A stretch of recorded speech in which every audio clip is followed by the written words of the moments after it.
The objective of this video is to define the essential principles of release management tools that we can use to adopt to improve releases using DevOps delivery pipelines. DevOps delivery pipelines' objective is to provide an automated approach of developing, building, testing, and releasing. We need to understand some of the critical challenges that we face from perspective of release management. First challenge is how to manage the resources. Second challenge is frequent audit trails. Third, managing human errors. Fourth, managing configuration also is a challenge. Fifth, how to get environmental consistency.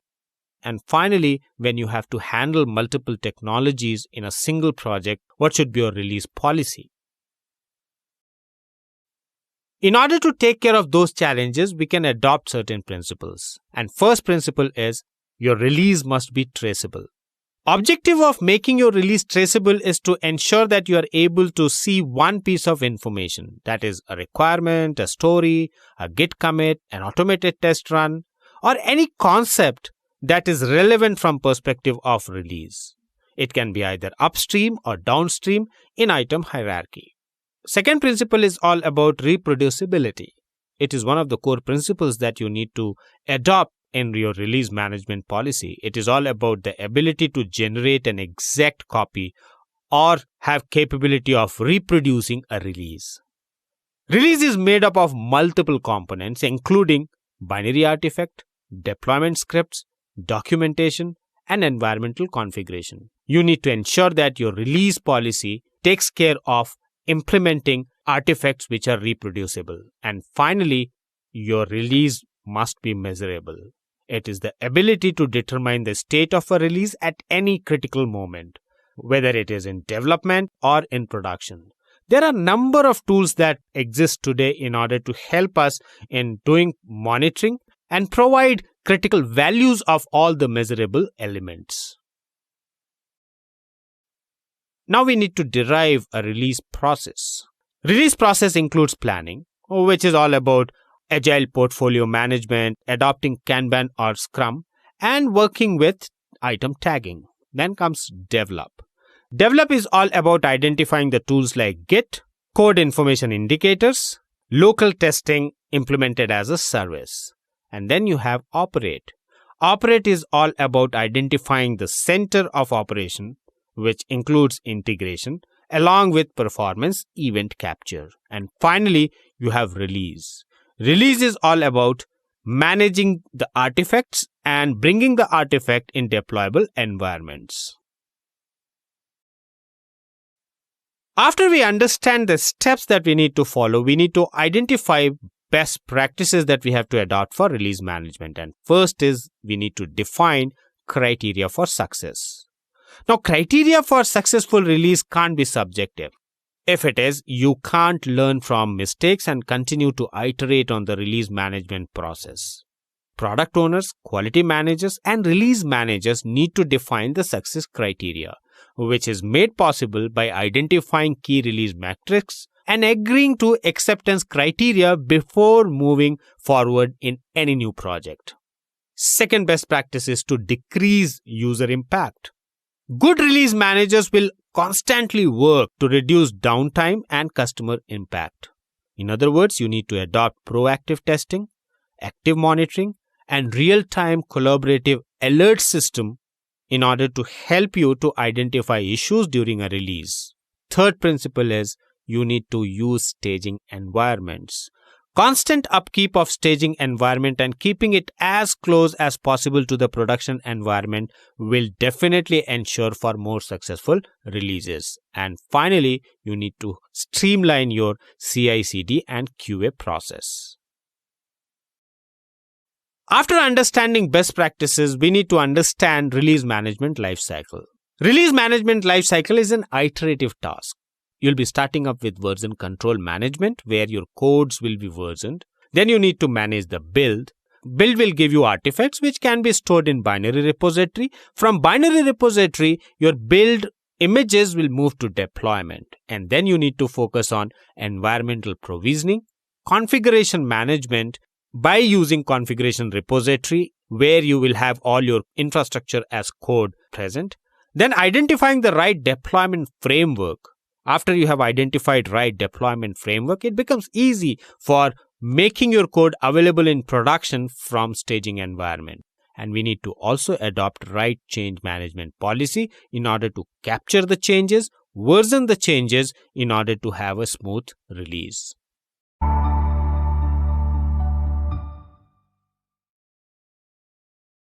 The objective of this video is to configure and implement release management for applications using Git and Jenkins pipeline. In order to ensure that we are able to adopt proper release management, we can utilize capabilities of Git and Jenkins. To do that, we need to launch our Jenkins. We need to click on Manage Jenkins Blade, which is there on the extreme left of the UI. Once we click on Manage Jenkins, we will get Configure System. We'll click on Configure System and we'll directly move to Git Plugin. In Git Plugin, you have to go and you have to specify a global config user.name and global config user.email value. You can also select create new account based on author or committer's email. Apart from that, you can also enable build step actions. We are not enabling it as of now. We are keeping it default. We'll click on save. After clicking on save, we need to plan the job. In order to plan the job, we'll create a freestyle project. To do that, we'll click on new item. We'll specify a name as release pipeline. We'll select freestyle. Apart from freestyle, you can also go and utilize multi-branch pipeline where you can create a set of pipeline projects according to the detected branch in one SCM repository itself. We'll go with freestyle project for now and click on OK. Once you click on OK, it will launch a page where in general section it will ask you description. We can specify whatever description we want. We'll specify this is a release project. Next, we need to go and we need to identify and get an important checkbox, and the checkbox is this project is parameterized project. We'll select it. After selecting, we'll go ahead and we'll add the required parameters. For example, we'll click on add parameter and we'll select string parameter. After selecting string parameter, we'll specify different phases. For example, we'll say commit _hash. And then we have to specify default value. The default value which we'll specify will be refs /heads/master. We have specified, and now we can go and we can give the description as this commit is built and deployed to staging environment. So we are ready with our first parameter. We can go and we can add other string parameters too. For example, we'll click on add parameter. We'll select string parameter and we'll specify tag. We'll specify this tag applies post build is successful. After specifying this, we'll go and we'll select source code management where we will enable Git. After enabling Git, we have to go and we have to specify the repository.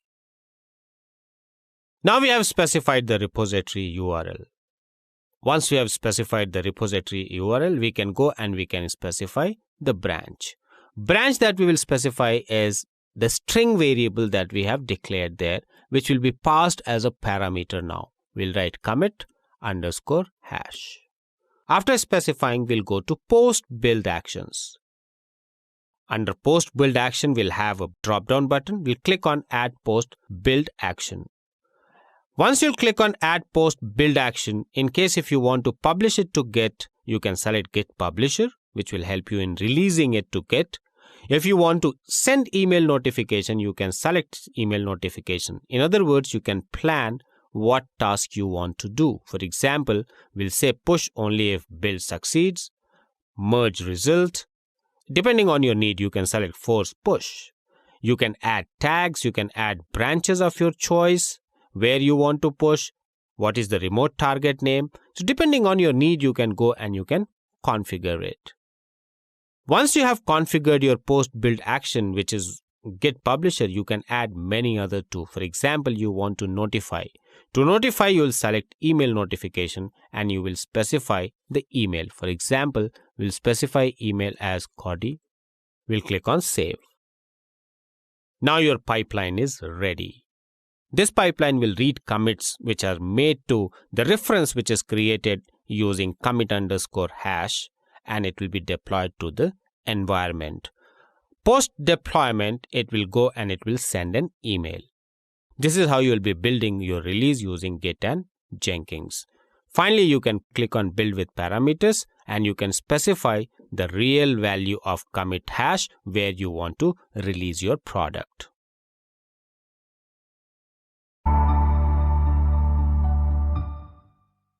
So in this course, we have examined the important DevOps tasks involved in implementing DevOps automation, the benefits of implementing DevOps automation, the prominent use cases of implementing DevOps automation, and also how to implement release management.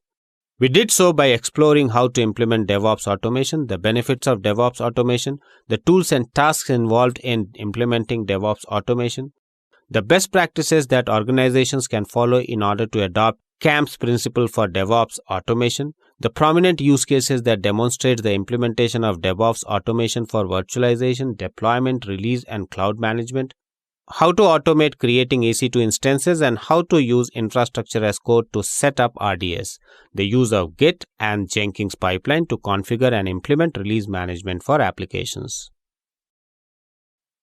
In next course, I will discuss some of the prominent modern delivery models and workflows that we can adopt and build to facilitate DevOps automation. The objective of this video is to recognize the essential DevOps tasks that can help adopt fundamental principles of implementing DevOps automation. In order to ensure that we get shorter delivery time and we are able to have multiple quality releases in time, we need to ensure that we are able to identify certain essential tasks and then plan automation of it. There are some critical elements that we need to understand about DevOps. There are three critical areas which gets impacted. One is you need to bring in culture in software engineering. In other words, you need to align developers to adopt DevOps principles. Second is operations. Your operations also need to understand significance of DevOps and how it is going to help them in order to support development and have proper teamwork with collaboration. And finally, quality assurance is also essential. It depicts and identifies the quality need of the software and how it is being delivered to the end user. After identifying essential tasks and the area of impact, we need to adopt certain principles of DevOps. First principle is you need to always look at your application or at your service from customer's perspective. In other words, DevOps prefers or DevOps is meant to understand customers' requirement, and this is the reason why entire DevOps practice is oriented or is centered towards customer. Second principle is cross-functional autonomous teams. Typically in product organizations which has multiple different verticals, you need to assign full responsible teams, and these teams need to be entirely independent throughout the life cycle of the development. Third essential principle that we need to adopt is agility.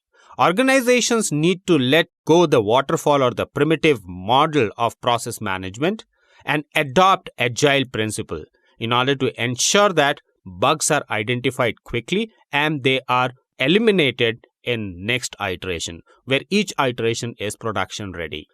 Continuous improvement comes with continuous feedback. You need to ensure that you are monitoring the processes end to end and you are able to bring in improvement in your existing product. End-to-end responsibility.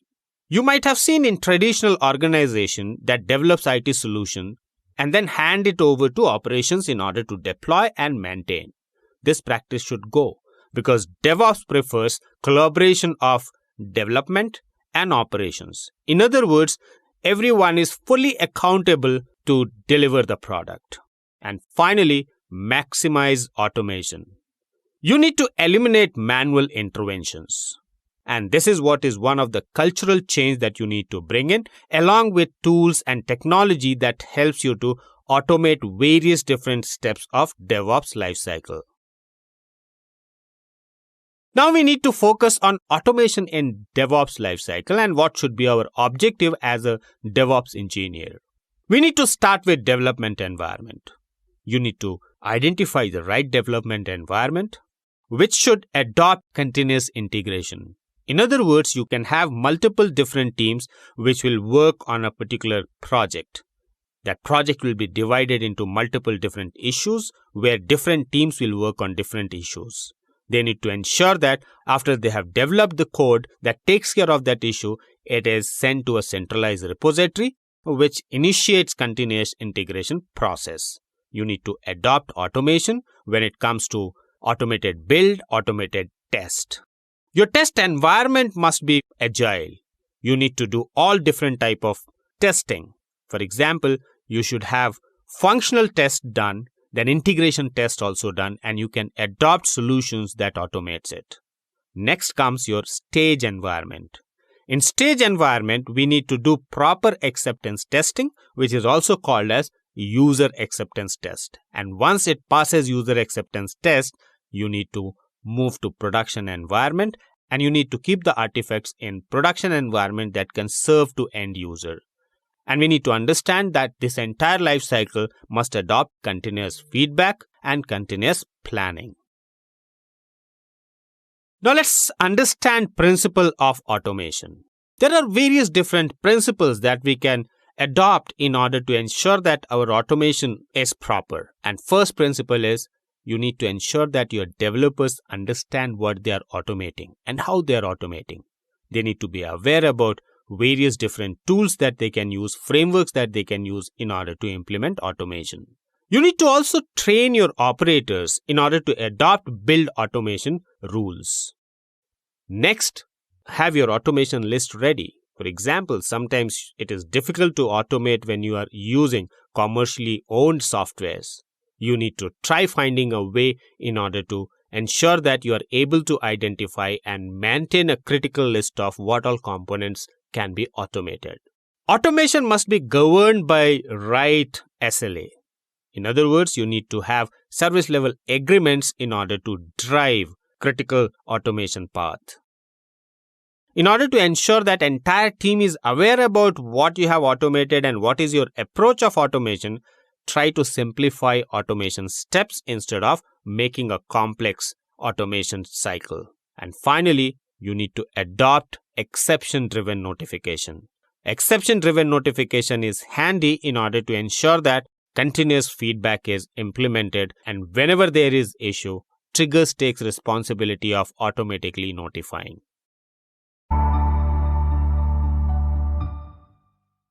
Objective of this video is to recall the essential elements of infrastructure that need to be implemented in order to manage configuration and enable artifact management and deployment automation from perspective of cloud and container. Before we move and talk about maintaining infrastructure in cloud and container, we need to understand essential DevOps tasks. And it starts with remote infrastructure management. Maintaining remote infrastructure is a critical task. And there are two different teams which are involved in this. First team is the DevOps team, who need to ensure that operations are proper, administration is enabled, and automation is implemented. Whereas when it comes to IT operations support, there are different elements of infrastructure for which we need proper support. For example, you need network operations support, you need system administration, you need storage administration as well. Apart from that, you need to have network engineering team in place in order to work with various different components of network in order to enable infrastructure and database support as well. After identifying role of DevOps and IT operations support in order to manage infrastructure, now we need to focus on configuration management. Configuration management can be grouped into various different subtasks. But yes, first you need to identify service, identify a strategy in order to implement the service, and that is possible if you design the service properly.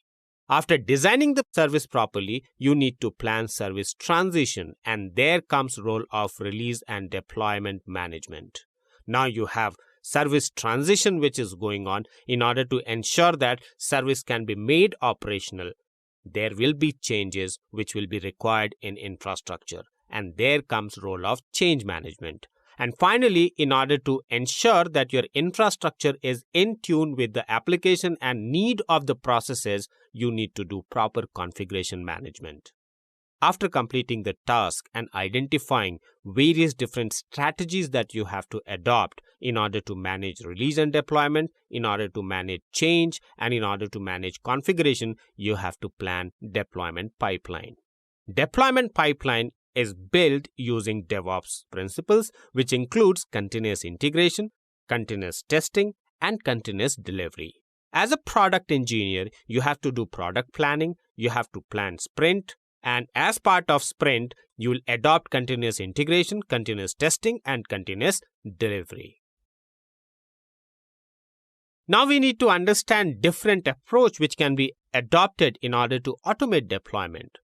We can classify approaches in 5 different types, and it works for cloud as well as container. First is script-driven. You can go ahead and you can automate your deployment by writing scripts, where scripts performs actions automatically on selected environment, but yes, in a specific context. Second approach is deploying with continuous integration system. You can adopt a continuous integration server like Jenkins or Bamboo in order to make it possible to deploy applications automatically as inherent part of build process itself. Third approach is by utilizing deployment tools. From perspective of cloud, each cloud provider has provided various different deployment tools. In other words, there are a number of tools that are available that helps you to deploy your application in cloud or in container automatically without requiring organizations to write and maintain separate scripts. Next approach that you can adopt is model-driven deployment. This is one of the most advanced approach where you will be using advanced tools in order to package complex software systems and then model the environment on which you are planning to run the system. You can design orchestration process across multiple different software components which makes up your entire system. And finally, you have continuous deployment, which is an extreme form of deployment automation where number of changes that are made in development undergo automated testing and they are immediately deployed in production. Now let's try to understand deployment automation for cloud and container, and it follows 3 different steps. First step is the code, which takes responsibility of triggering the build.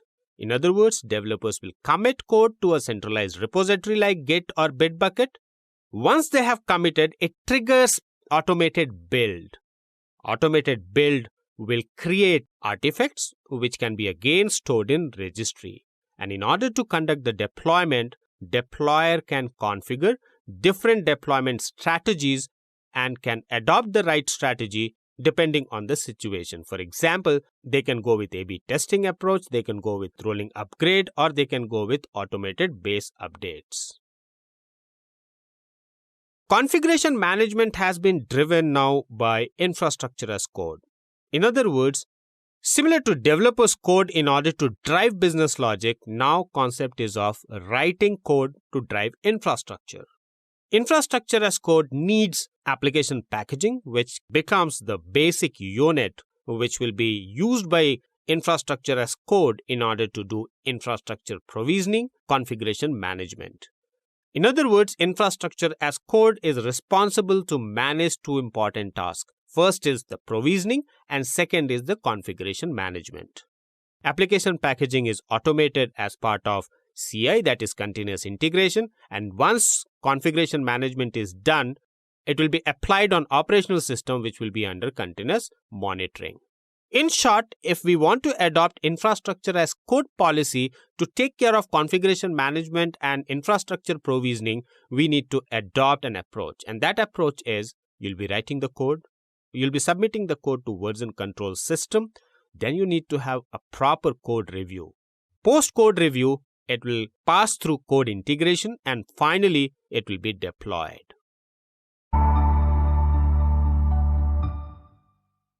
Objective of this video is to recall the primary benefits of automation afforded by DevOps principle. In order to ensure that we are able to realize benefit of automation, we need to adopt the principles and we need to automate different phases of DevOps accordingly. We need to ensure that while automation, we are taking care of all the primary principles, which is customer-centric action, which becomes one of the primary goal of automation. Second is cross-functional automation teams. You need to ensure that all the functional components are being handled by autonomous teams. You need to also keep focus on automation from perspective of adopting principle, that is, build with the end result in mind. You need to also ensure that automation is powered by continuous improvement and you are able to stabilize your automation pipeline by ensuring that end-to-end responsibility is taken care. Also try to automate every single step in order to come up with a productive product. Principles which guides our automation defines proper culture, organizational changes, processes, and also automation. In order to ensure that everything goes fine, you need to implement continuous improvement and matrices in order to measure it. Another important aspect of automation is selection of right stack. You need to ensure that you are selecting right stack for planning in order to ensure that you are able to build right epic stories and issues. Automate build using proper tool and adopt proper steps of build. Ensure that testing is automated and your deployment is also powered by automation. Apart from that, once it is deployed, you need to have continuous improvement applied on it. Operations will let you know about the matrices, which will be tracked by monitoring tools, and once you get those matrices, you need to adopt a policy and approach of improving. Yes, it goes side by side along with proper planning. Finally, after automation is implemented, you will realize various different benefits. And first benefit is it increases throughput or productivity of the system. It increases output consistency. It improves quality and provides predictable quality. Reduces direct labor cost and expenses by eliminating need of human interventions. Improves product and process robustness by adopting robust tools. And finally, it reduces the cycle time with installation, in operation, and also provides capability of frequent releases. Now we need to understand how to adopt automation in DevOps process. We start with Devops Assessment. An objective is to assess the current state and envision the future state. And finally, develop a strategy and roadmap for transformation. Next comes deployment pipeline improvement, where you need to automate orchestration, keeping in mind value stream, deployment process, capturing various different matrices. Once you pass through deployment pipeline improvement, you need to focus on automation and monitoring. It supports automation and monitoring by adopting TDD, that is test-driven development practices, which accelerates DevOps. Next comes one of the essential phase called as Cicd Pipeline. You need to improve Cicd Pipeline by automation, by finding best practices of pipeline and tie all the loose ends together to form a robust Cicd pipeline. Next, you need to also adopt right cloud strategy and configuration management in order to ensure that you have adopted right governance policy and infrastructure. And finally, you need to focus on sustainability, recovery, and business agility, which helps companies to sustain DevOps transformation and work with them on recovery and getting better business agility.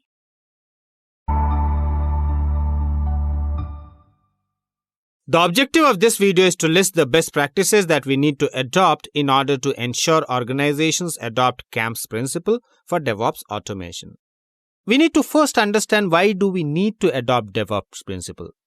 DevOps principle provides improved collaboration where you will be using various different walkthroughs among the team in order to decide policy and process. Second is continuous feedback, which is one of the fundamental user-centric software practice. Without continuous feedback, any investment in processes of DevOps like CI/CD, automation, and testing may not bring the right results. And third is improved IT governance. You need to ensure that you have selected the right governance policies in order to ensure that you are able to build an enterprise-focused, risk-free and compliant system. Automating with the right tool. Identifying the right tool for automation depends on various factors. You need to identify those factors and influence of tools which is going to be there on the existing IT practices and then adopt a set of tools. And finally, monitoring performance, which is again one of the critical elements adopted in DevOps as a principle. You need to ensure that your system is continuously being monitored with the right matrices in place, and you are able to automate the action that need to be taken in case if there is deviation. Now we need to understand CAMP's principle, where C stands for culture, A stands for automation, M stands for measurement, and S stands for sharing. All these are primary principles that need to be kept in mind while building DevOps practices in an organization. Now let's try to understand DevOps culture. DevOps culture indicates better collaboration, and that is possible by adopting various different tools and various different practices. Communication is one of them. Adopting to change is another. Adopting the right tool in order to develop culture of generating the right stories and adopting right practices of writing test cases is again important. Transparency plays an important role in collaboration. We need to also understand that by adopting right culture, we get good rewards. It also embeds grassroots innovations by giving opportunity to all. Accountability plays an important role, specifically when we go with test-driven development and team development. Accountability need to be established. There should be no blame. We need to also embrace failure and generate right introspective in order to not repeat it. Trust among the team is important, and all these different features bring in right collaboration, honesty, and openness in organizations. Now we need to talk about second important principle of CAMPS, that is automation. We need to identify what all can be automated and how it can be automated. We can automate testing, we can automate deployment, we can automate core security tasks, we can also automate compliance policy configuration management by using the right tool. Configuration management and infrastructure provisioning go hand in hand, and these two are important practices that need to be automated. And finally, you need to also automate software release, which should have intervention of approvals. Now comes different DevOps measurement matrices. You have MTTR, cycle time, cost, revenue, and employee satisfaction. You need to ensure that it goes phase by phase, and at end, employees need to be satisfied. There should be right ROI, that is return on investment, on adopting the practice. We need to identify the right cost. We need to identify right cycle time in order to come up with next release. And we need to also identify right MTTR factor or matrix in order to monitor the system.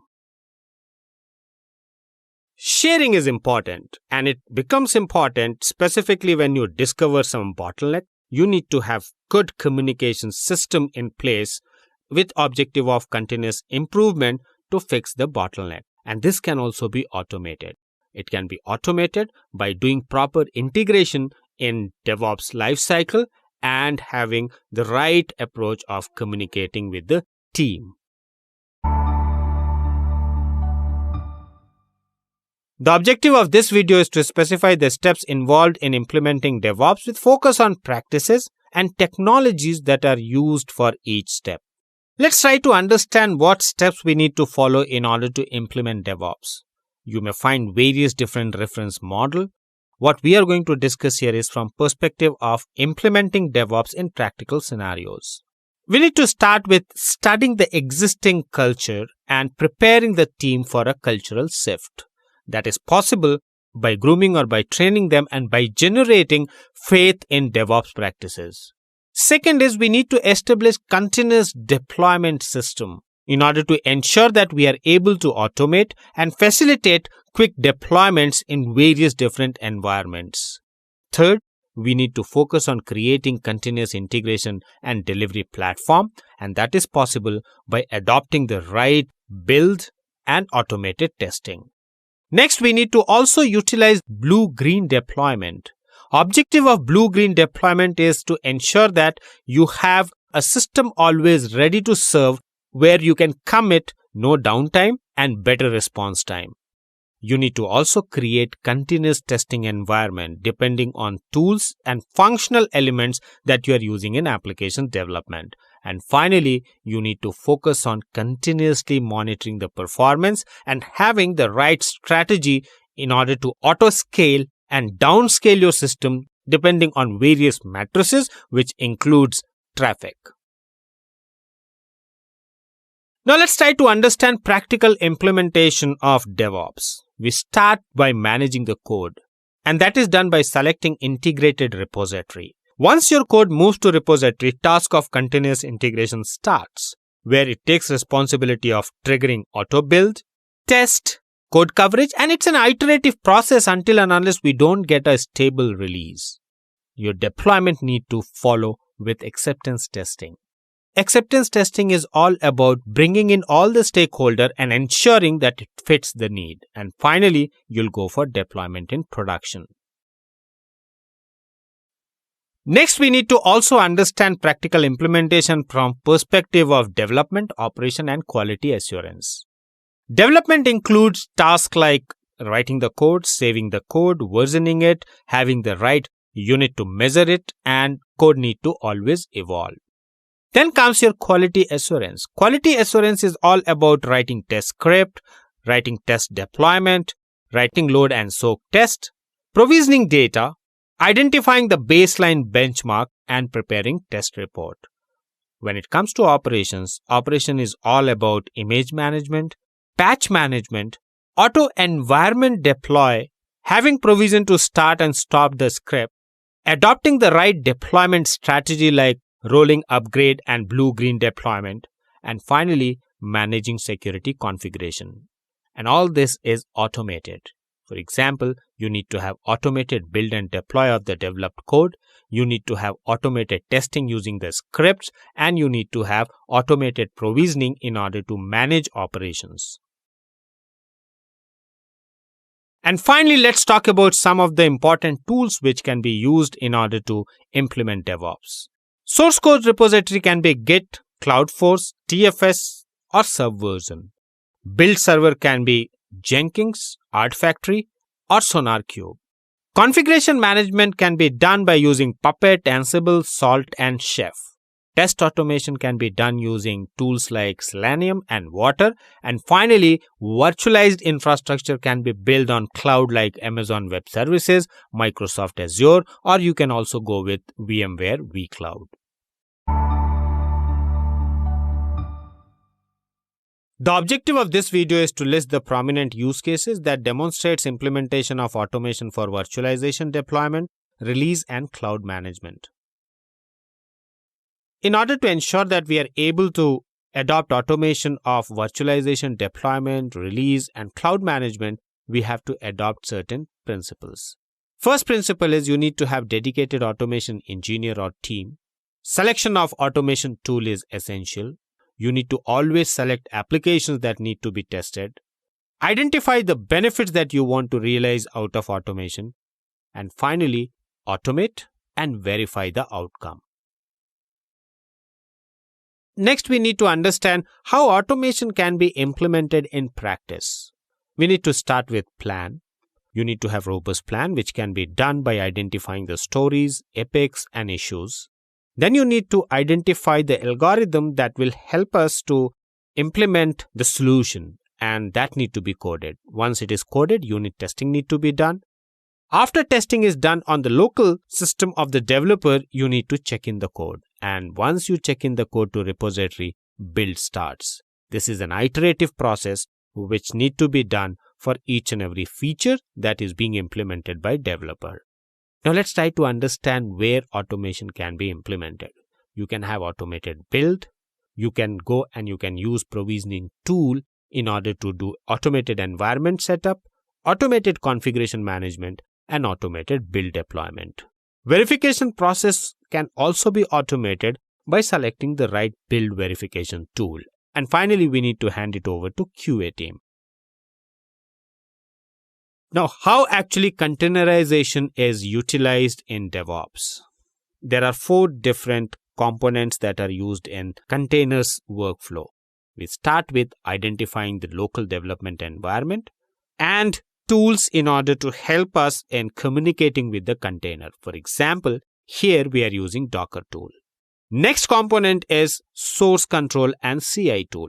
You can use any source code repository, which can be Bitbucket, GitHub, or Subversion. Then you need to select right CI/CD tool, which can be Jenkins or Bamboo. You need to also identify application framework, whether you are using JavaScript or you are using Java or you are using .NET, you are using Groovy, whatever tool you are using, because that will have impact over selecting build tools.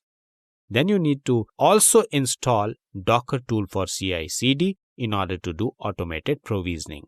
Objective of second component, which includes CI, is to provide build images, and those images need to be stored in repository. You can use Docker Hub or Docker Registry in case if you want to store your build images, typically Docker images. And finally, once you have the image, you can deploy it on various different deployment targets. It can be public cloud like Amazon AWS, GCP, or Azure. You can also use service providers cloud, or you can deploy it on-premise or on existing data center. Now, what is the benefit that we get when we adopt containers agility process while deployment? It accelerates development and deployment. Apart from that, it also provides us capability of deploying it wherever we want. It is not constrained by deployment environment. And last is, it helps you to build, ship, and run your code anywhere. Now, second benefit of deploying in container is the consistency, where you get application packages along with the dependencies, so you need not do dependency management. It increases consistency of the environment. It also helps you to leverage pre-built image repository. And finally, it helps you to have better resource utilization with increased density because containers are lightweight and they utilizes resources efficiently. Third benefit of deploying in container is utility. Containers have fast startup as compared to VMs. Second is last longer than VMs. And third, provides support to microservice architecture. With these benefits, container becomes an obvious choice to be adopted in deployment and release mechanism. Now let's try to understand DevOps along with release management from perspective of cloud. You can have private or public cloud, and you can use tools in order to adopt scalability. In order to ensure that you have a right deployment environment, you need to identify various different environments which need to be built. For example, you can have dev, test, QA, stage, and production. And finally, you need to test by using various different tools. Once they are tested and if your build that you are going to deploy is stable, you can move to release phase.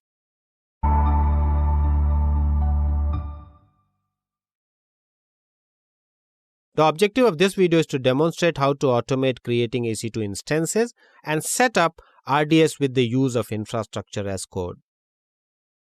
There are various different tools which can be used in order to automate and get infrastructure as code working. Our objective is to automate creation of EC2 along with RDS, and both of them are Amazon services. We can go and we can log into our aws.amazon.com account by clicking on Sign into console. Once we click on Sign into console, if it is first time login, it will ask you user ID and password. We'll click Next after specifying the user ID and we'll specify the password. After specifying password, we'll click on Sign in. Once we'll click on Sign in, it will launch the dashboard. We'll go to top panel where we'll have services as a menu item and a drop down. We'll click on it. We'll get a text field where we can go and we can search. In order to automate and implement infrastructure as code, AWS provides CloudFormation, which is there under management and governance. You can also go and you can search, and in case if you have previously browsed it, it will be there under history. You can use any of the mechanism to launch CloudFormation. Once you'll click on CloudFormation, it will launch a dashboard where it will show you different stacks which are already created. Our objective is to go and create a new stack. We'll click on Create Stack. Once you'll click on Create Stack, it will provide you capability of creating a template or using an existing template. Assume that we want to design our own template where we want EC2 and we want RDS. We'll select Create Template in Designer and we'll click on Create Template in Designer. Once you'll click on button called Create Template in Designer, it will launch a dashboard where it will give you 4 different segments. First segment is about resource type. Second segment is the designer where you'll be dragging and dropping in order to orchestrate your resources. Third, which is there in the bottom, is about properties, and fourth is the message. Our objective is to design EC2 along with RDS. We'll quickly go and we'll select EC2. We'll click on EC2. EC2 has various different components. Depending on your need, you can go and you can select whatever component you want. For example, we want instance. We'll select, drag and drop it. We'll get EC2 instance along with JSON which gets generated. You can go and you can specify various properties that you want for your EC2. We'll select. Once you'll select, you will get edit properties in form of an eye icon. You can go and you can click on it in order to edit properties, or you can directly come to properties and you can specify and select various properties of your choice. Be in opening and closing curly brace and control click. Once you'll control click, you will get all the different properties that can be configured. For example, you can select instance type and you can specify the type of instance that you want to create. So depending on your choice, you can go and you can populate it with various properties. Now our objective is to plan RDS. To do that, we'll go and we'll select RDS as service. We get RDS under RAM. We'll click on RDS and we'll get various different RDS components that we can configure. We'll select DB instance and we'll drag and drop it. So now we have EC2 and we have RDS, which are part of current template. You can drag, drop, and you can join in case if those two are compatible to be joined. So EC2 can have our web server, RDS can have our database. After creating, specifying the right properties, for example, again we'll go to properties under RDS, control space bar, we'll press control space bar and we can go and we can select various different options. For example, DB name, you can specify DB name of your choice and you can specify various other properties. So depending on the need, you can go and you can select the properties. As of now, we will not select any property. Finally, after creating, you can go and you can click on file icon which is there on extreme top and right and you'll click on save. Once you'll click on save, it will provide you opportunity of saving your template either to local file or to Amazon S3 bucket. For example, I can select Amazon S3 bucket. We have to specify name to the file. For example, we are specifying sample RDS EC2 and we'll click on save. Once you'll click on save, it will save the file and finally it will display you a message indicating what is the current location of your template.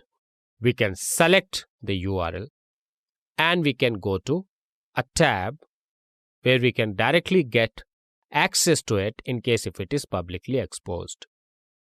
Best practice is not to make it publicly available. It should be available in Amazon S3 bucket. We'll go back after saving. We'll go to services.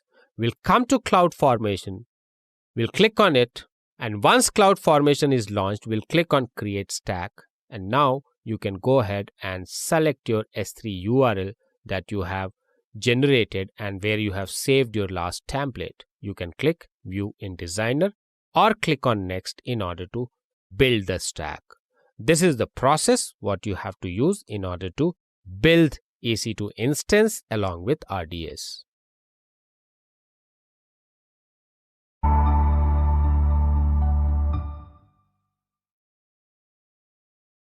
Objective of this video is to demonstrate the role of configuration management and DevOps automation using CF Engine.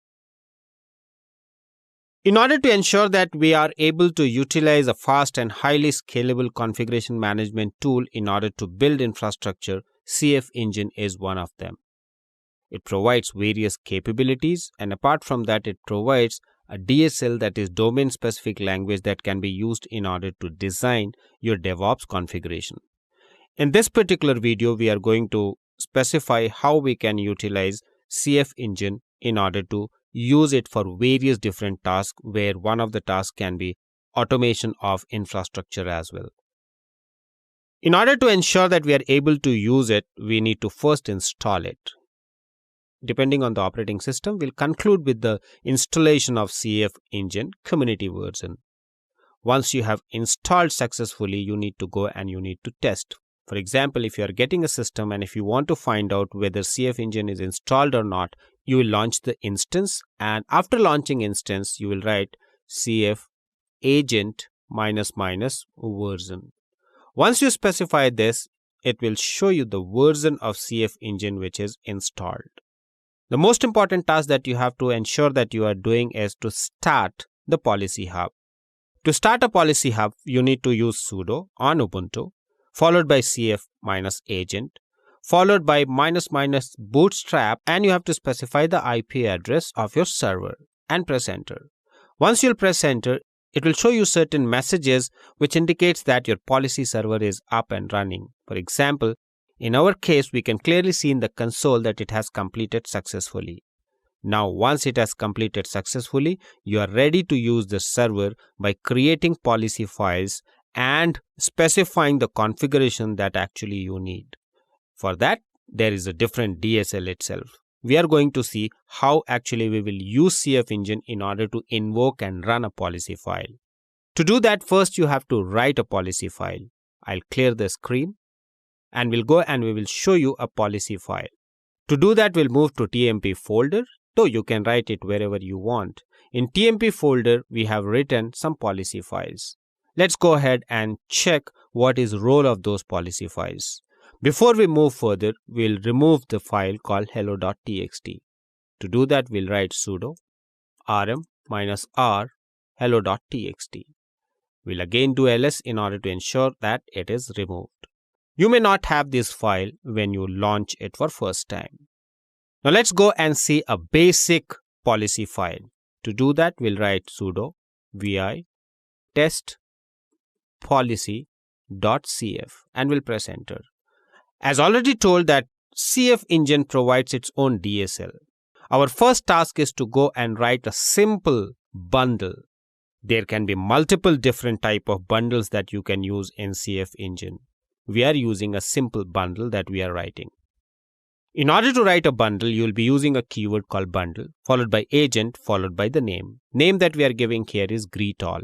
And then we are specifying reports. Under reports, we are specifying whatever we want to display to the agents.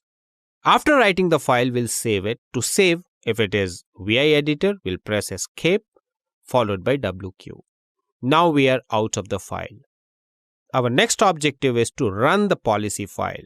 Now please understand that this policy can be policy that you want to create an instance, that you want to install a particular software, whatever you want to define, you can define in the policy file.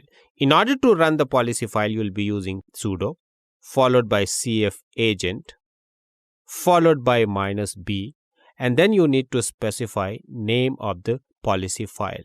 For example, we'll write name of the policy file as testpolicy.cf and we'll press enter. Once you'll press enter, it will not show you any output. It is not showing any output because you haven't specified the bundle name.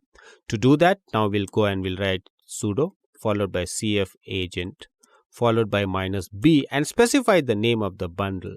Name of the bundle that we have created is greet all.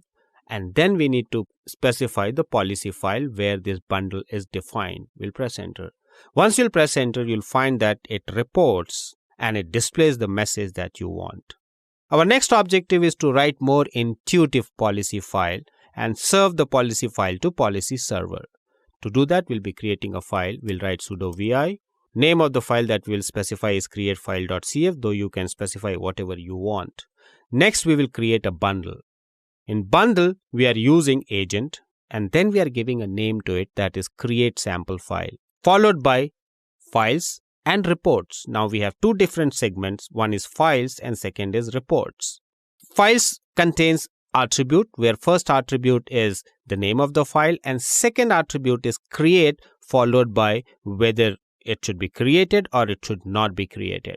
Second segment is reports, where you have specified file created.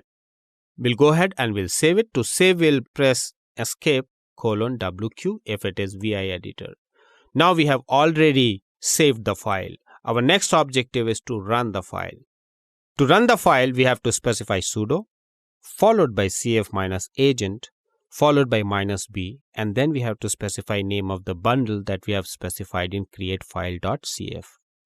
Next, we have to specify the location. Now, since we are already there in tmp folder, we don't need to specify any folder. So we have specified createfile.cf. We'll press enter. Once you'll press enter, you'll find that file is created. You can utilize CF Engine's capability in order to define various different type of resources which are required in configuration management.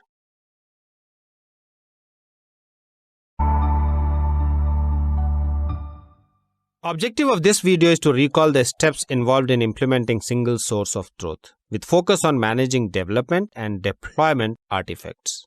Let's try to understand what do we mean by single source of truth. It's a concept which is used to ensure that everyone in organization bases business decisions on the same data. It helps us to create a single source of truth in straightforward way. There are certain important elements that are related to single source of truth. It starts with collaboration, and then we get single source of truth, so that all the collaborating partners arrive to same data and information.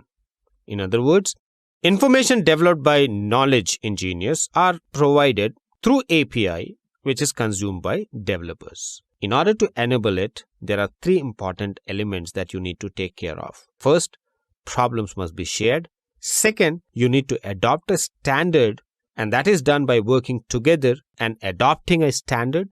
And third is transparency, where everyone will have access to data and they will have ability to act. This is the approach of implementing single source of truth. Now, one of the important point that we need to understand is from perspective of DevOps, how single source of truth is managed. DevOps primarily believes in establishing single source of truth, automates painful tasks. DevOps also focuses on adopting single source of truth because it helps in managing inter and intra-application dependencies. You can also go and visualize what is present where because of transparency. Next, it also helps in visualizing certification and approval processes because you'll be able to identify what the data is and approval is needed for what. And finally, it helps in consistent deployment across environments. Now let's try to understand how do we manage artifacts so that it leads to single source of truth for entire DevOps practice. It starts with development and you use source code management tool for that. It means whatever is being developed, it is committed to a single repository. That same repository will be used by build server in order to build. Once it is built, it will be packaged and it will be created in form of a repository. Let's call it as asset. Next, you have to test. After testing is done and if testing is successful, you'll start a delivery pipeline. The delivery pipeline will take responsibility of moving it to a staging environment where you will be doing testing like unit testing, automation of the test, and test stubbing. And finally, before you move to production environment, you need to focus on configuration management in order to ensure that you have configured right environment for production. We can clearly see that all the processes that starts with test and goes till production environment must be monitored by automated monitoring configuration. Now comes artifact management, which is a package that gets generated out of build. You need to start with getting the artifact and doing analysis on it. Once analysis is done, you will scan the artifact repository, distribute the artifact repository using distribution platform, which is now available to be downloaded. After downloading, it can be updated and again it can be made available in artifact repository. In order to support the processes, you will have three important elements. First is control. Second is the provisioning system, which will be taken care by Puppet, Chef and various other provisioning tool. And third is existence of proxy or cache, which can be implemented by using Docker, NPM and various other tools which are language specific. Finally, whatever artifact repository contains, it can be used by deployment managers in order to resolve and deploy the artifact in the right environment. Now let's take an example of single stream development process. For this, we need to start a sprint. That sprint will have multiple stories and each story may have different issues where issues can be further divided into various tasks. After you have planned your sprint, you'll start up with development stream. Development stream will include repository management in order to ensure that you're able to pick up the right code, pass it through test unit, which is JUnit as of now, and then deploy it in order to make it available to the user.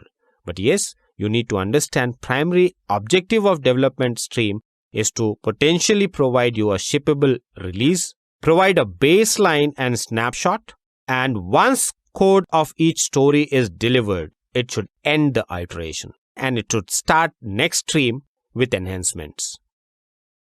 Now we need to understand that what are the processes that we need to align in order to achieve single source of truth. First is the commit to source code, which will be intercepted by CI build tool. After building, it will be kept in artifact repository. Once it is there in artifact repository, you will provision an environment and you will plan the deployment.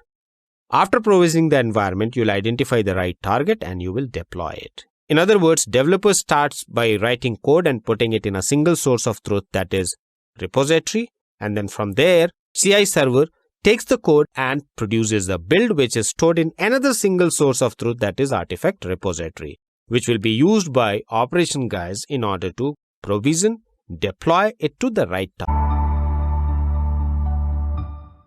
So in this course, we have examined the modern application delivery models, the tools that we can use to implement automated deployment, automated build, and infrastructure automation.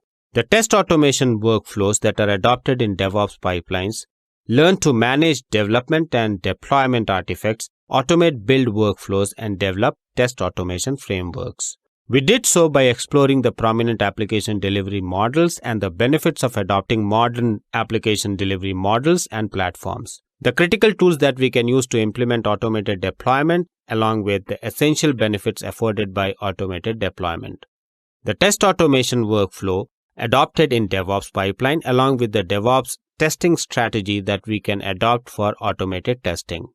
The prominent methods and tools that we can use to implement infrastructure automation, along with the benefits afforded by infrastructure automation. How to facilitate single source of truth when managing development and deployment of artifacts, and the use of Maven and Jenkins to automate build and develop test automation frameworks from the scratch.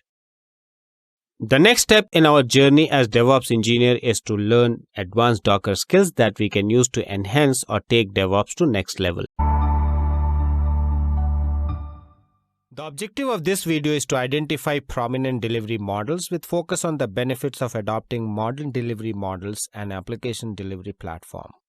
DevOps comes with principle of continuous delivery, and in order to ensure that we are able to apply DevOps mechanism in order to develop and deliver robust applications, there are 4 different types of delivery models which can be used. First is minimum in-service deployment, then we have blue-green deployment, rolling updates, and A/B testing. Now let's go and focus on each one of them with greater detail. Minimum in-service deployment model refers to building initial build stage and specify minimum instances in the service. Then we need to take care of updating while it is in service without any downtime. And we can use minimum in-service deployment to make deployment on large targets. And that is done by using multiple deployment stages. For example, when you have your build ready, you would like to deploy. In order to deploy, you will move your artifacts to stage 1, then to stage 2, and finally, you will move to deployment complete once it is available on all the targets that you have selected. But yes, in typical case, minimum in service means that it will be deployed at least in some of the targets. What are the benefits that we get out of minimum in service deployment? First benefit is related to testing. It increases capability of testing. Apart from that, since minimum in service targets are available, you will not have any downtime, and it is quick in rolling the deployment to other targets as soon as possible. Second popular model of delivery is rolling update. We can consider it as an extension of minimum in service, but yes, we need to define number of containers that should always remain online. Apart from defining number of containers, we need to also specify maximum number of containers to update in tandem.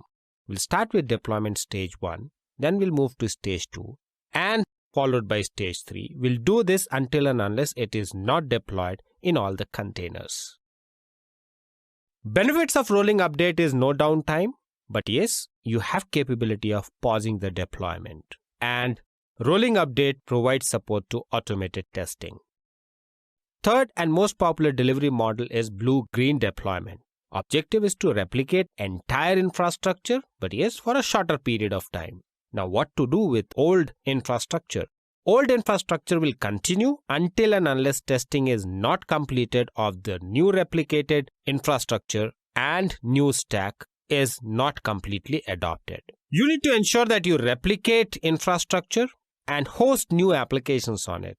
Benefit of blue-green deployment is you can deploy stack to new environments quickly. Now we need to understand through an example. Now let's take an example where you have blue environment, where you have app v1, then you have database, you have green environment, app v2, and users are making access to your application using Amazon Route 53 that provides DNS endpoint. You're using AWS, so you will be replicating it and you'll be creating a new replica in a different region or even in the same region depending on your disaster recovery plan. You'll have blue environment, green environment, and database. We can clearly see difference between the top diagram and the bottom diagram, where in the top diagram, your blue environment is pointing to the database, but now in the next diagram, which is below, you will have green environment pointing to the database. This is how you can have quick transition and you can manage deployment using blue-green deployment model. Now let's try to understand benefits of blue-green deployment. First benefit is reduced risk, and that is because your infrastructure is immutable. It is near zero downtime. You can say it is SLA provided by cloud providers for blue-green deployment is 99.9%. Then when it comes to managing the switches are managed during DNS change when we move from one environment to second environment. Benefit of blue-green deployment is it can be fully automated, but yes, you will be having larger validation window. And finally, you can test environment's health, performance before you switch to the new one. Now, last one is A/B testing. It is almost identical to blue-green deployment. Sends small percentage of traffic to new green deployment, wherein keeps most of the traffic to blue deployment. You can switch environments and change infrastructure as per your need. Primary benefit of A/B testing over blue-green deployment is it provides better precision than blue-green deployment. Now let's take an example of A/B testing. We have similar kind of environment which is similar to blue-green. You have user, Amazon Route 53, DNS endpoint, blue environment and green environment in the top one. The difference here is your traffic distribution. Your green environment is getting lower traffic and your blue environment is still getting higher traffic. And this is done until and unless entire migration is not completed and green environment is not scaled up to handle the traffic. Finally, we need to evaluate benefit of A/B testing as well. When you distribute traffic, you are able to predict and scale capacity as per the requirement of production, and that you can do before moving to the production. You can test new features quickly and make gradual assessments. And finally, gain customer validation when you are mitigating blast impact and widespread error before you finally move to the new envisioned environment and infrastructure. The objective of this video is to recognize the key benefits and the different types of tools that we can use to automate build. Identifying the right tool is one of the important practices that we need to adopt while adopting DevOps and bringing in culture in the organization to ensure that they are able to use DevOps. Primary benefit that we get out of tools are it reduces implementation time, saves maintenance and upgrade cost.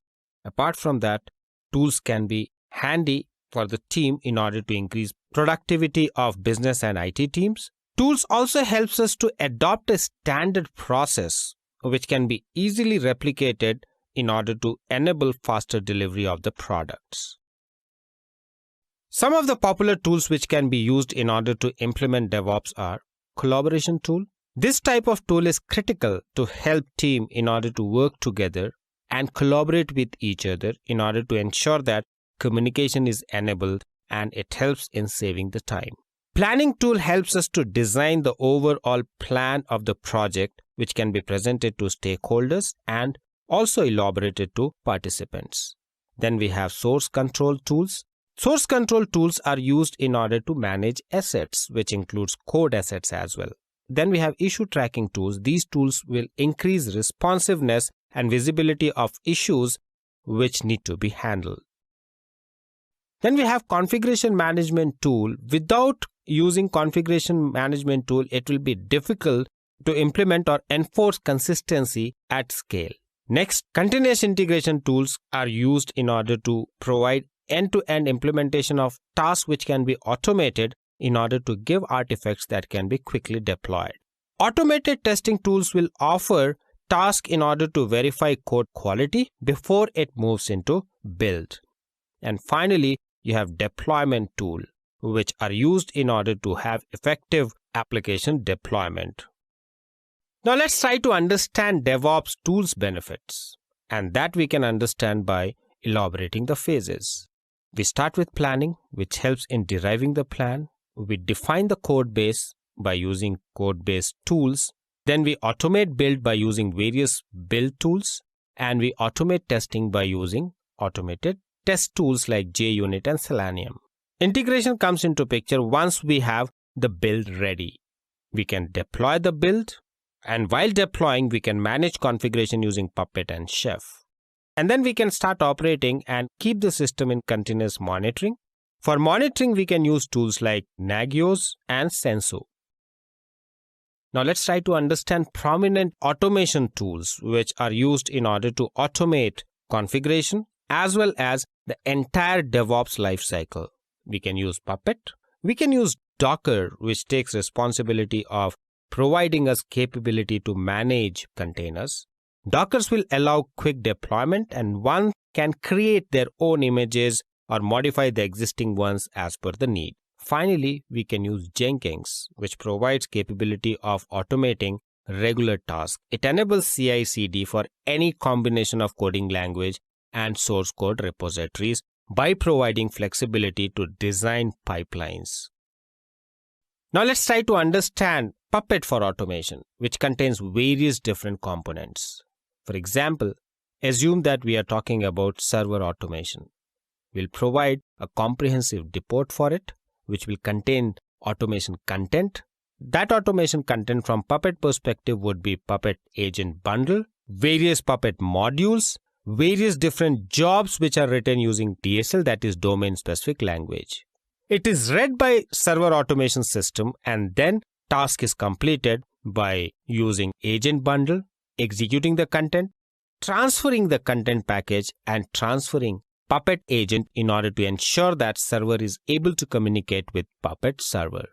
In order to help us to automate, Puppet provides us capability by providing Automation Puppet utility, or we can also go and use NHS scripts, which will be utilized by Puppet. Now let's try to understand how we can use Docker for automation. Docker provides you container. You can write code, change code, you can apply automated build, you can use webhooks in order to deploy.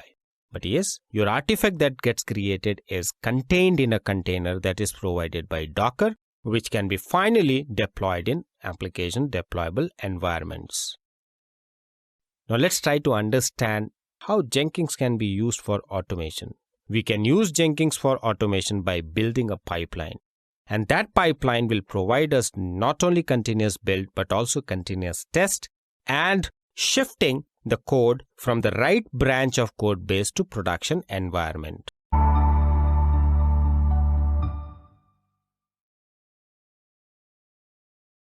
The objective of this video is to demonstrate the approach of automating build workflow using Maven and Jenkins. In order to ensure that you are able to integrate Maven with Jenkins, you need to do certain setup. Our first objective is to go and log into Jenkins, and to do that, we will launch the Jenkins homepage. We'll specify the credentials, that is user ID and password, and we'll click on sign in. Once you'll click on sign in, you'll get various different jobs, out of which some are success, some are failure. Our first task is to ensure that we are able to configure Maven. To do that, you will click on manage Jenkins and you will go to global tool configuration. We'll click on global tool configuration. You'll get a segment where you have to go and you have to configure Maven. You have various build tools like Gradle, Ant, and Maven. Once you come to Maven on the page, click on Maven installation button. Specify a name to the Maven and specify Maven home. This is the place where your Maven is installed. In case if it is not installed, you can select install automatically and proceed further. We'll click on save. After clicking on save, we are assured that now Jenkins is aware about Maven. Our next objective is to go and create a pipeline. To do that, we'll click on new item. We'll select pipeline and we'll give a name. We have specified name as Maven Jenkins. We'll click on OK. After clicking on OK, we'll get various different tabs where we have to go and we have to specify information. We'll go and specify description to be this is sample of Maven build workflow. After specifying that, we can go and we can select from various options, like if you want to discard old builds, you can select discard old builds. If you want to disallow concurrent builds, you can select. If you want to specify a GitHub project, you can specify GitHub project and you can specify URL. You can control various different elements of managing the build. We will directly go now to pipeline. Once you'll go to pipeline, you will get a place where you can write script. You will have a try sample pipeline. We'll click on it. We'll get GitHub plus Maven. Now you get the script which you can tune as per your need. For example, it starts with node, which is the target. It defines a job, that is MVN home. And then it passes through various different stages, where first stage is preparation stage in the workflow. You have to go and you have to specify the Git where your code is present along with pom.xml. Specify your own project Git location and specify MVN home, which is equal to tool, and ensure that you are specifying the same name that you have given to your Maven while configuring in the previous step. Next is the build stage. In build stage, you are selecting the environmental variable that you have set mvm_home equal to $mvm home. It targets the actual environmental variable.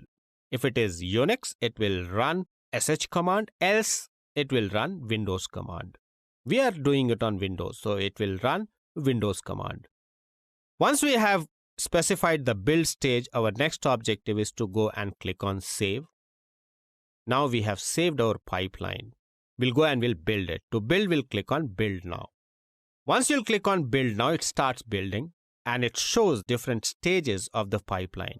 And you can click in the build history and you can click on console output to see the final output, and you'll find that build is successful. along with the duration that it took to build and what time it finished. There are certain tests which may fail depending on the test cases which are written. This is how you will implement build workflow using Maven and Jenkins.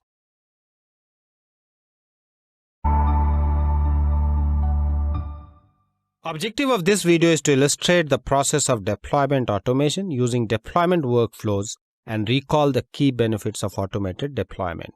Let's try to focus on deployment workflow. Our objective is to deploy a solution. We need to identify whether that solution needs to be deployed on server, that is production server.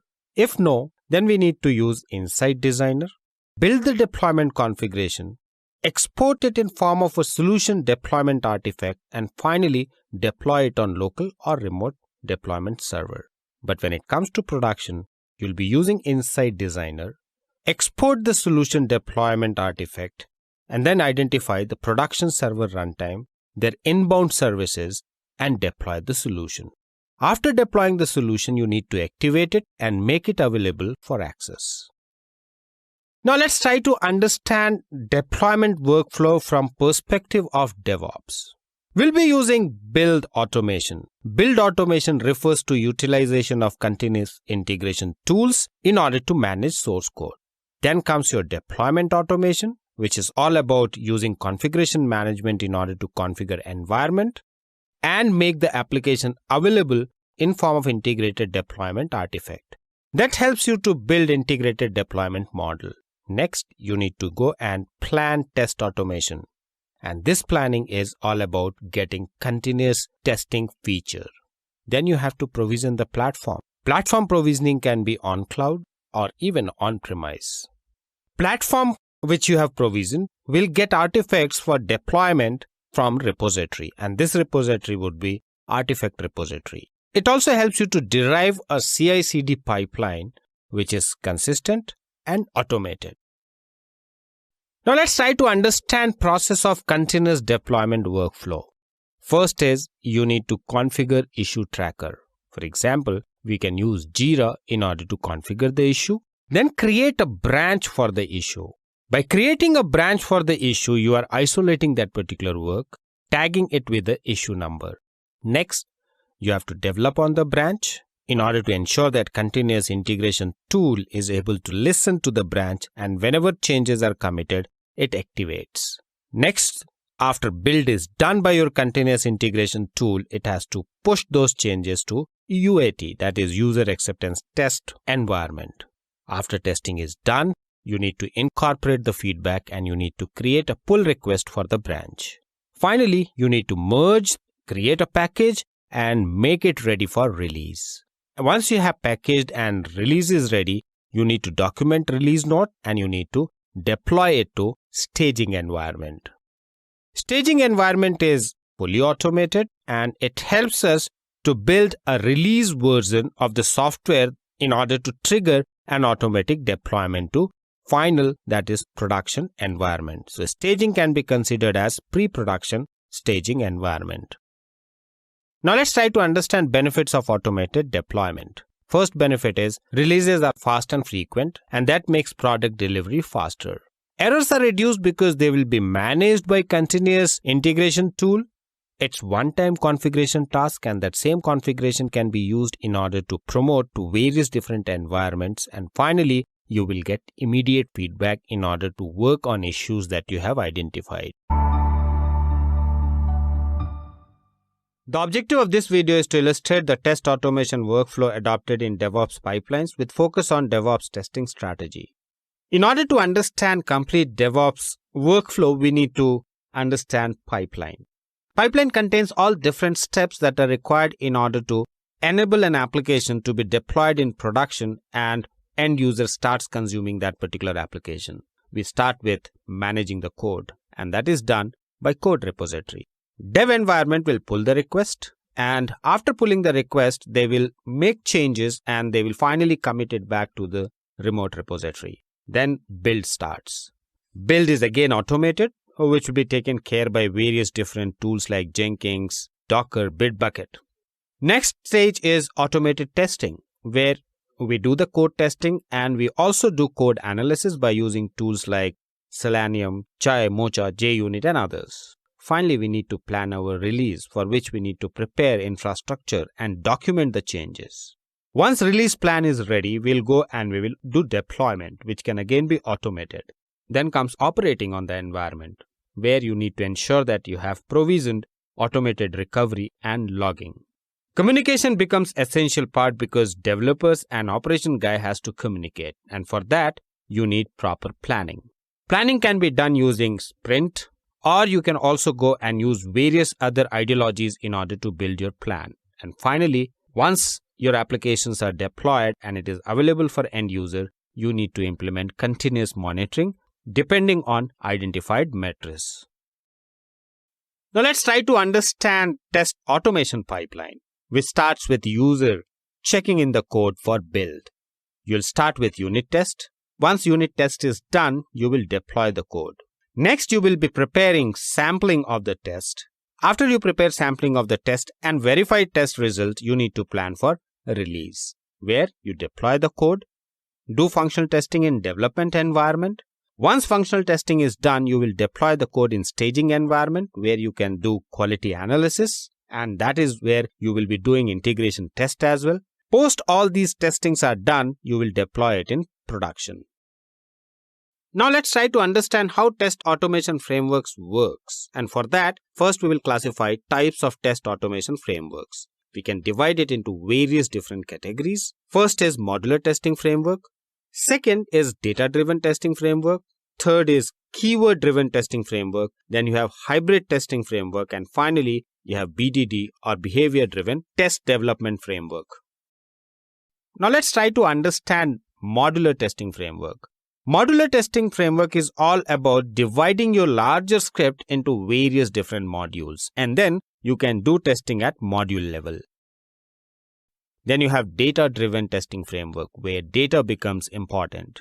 You need to have comparison of actual and expected data, for which you need to build a testing environment. That testing environment will contain input data and expected data, which will be made available in the test environment. Test data plays an important role because that provides mechanism in order to populate your test script, which executes and then provides you result of the comparison. Third is keyword-driven testing framework, where you will have various keywords. Using those keywords, you have to conduct the test. You need to ensure that you have identified all the keywords. You need to have sufficient test data populated with right values that will be submitted to the test script, which will execute and derive the outcome. Now we need to also understand that what in case if we want to use a mix, we can definitely go ahead and use a mix, and that is what is called as hybrid testing framework. You'll have common function library, and for that you will have test script. You can go and decide whether you want to use modular testing framework combined with keyword testing framework, or you want to have combination of other frameworks.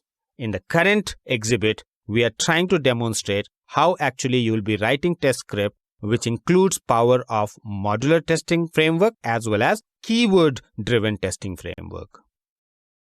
Now let's try to understand one of the well-adopted testing framework, and that is called as BDD or behavior-driven testing framework. For a given scenario, you need to identify the behavior, and then you will be using then and when in order to decide outcome, where N talks more about conditions or occurrence and then talks more about the actions.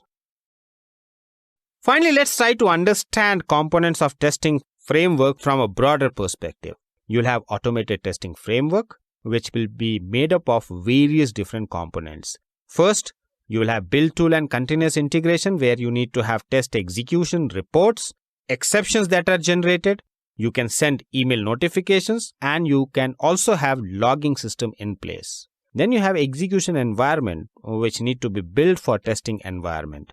Your execution environment will use common libraries, which will include generics, program logic, as well as data readers. In order to ensure that you are able to automate your tool, you will be using automation toolset. An automation toolset in turn will be using scripts and various other resources like object repository, which contains collection of objects, test data, which contains test data, environmental settings, which need to be done as per the requirement of the testing environment, some of the configuration files depending on what automation tool and what testing framework you have selected, and finally some of the constants which will help you to derive the testing outcomes.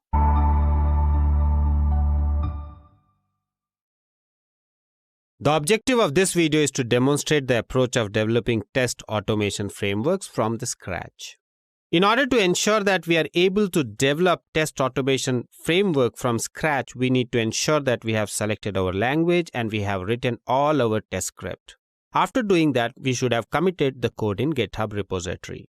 Depending on the language, you need to select the build tool and then you need to plan the automation. We are going to demonstrate how actually you can do automation of test framework by using Maven and Jenkins. To do that, we need to launch our Jenkins, log into it, and once we see dashboard, locate new item which will be there on the extreme top and extreme left, click on it.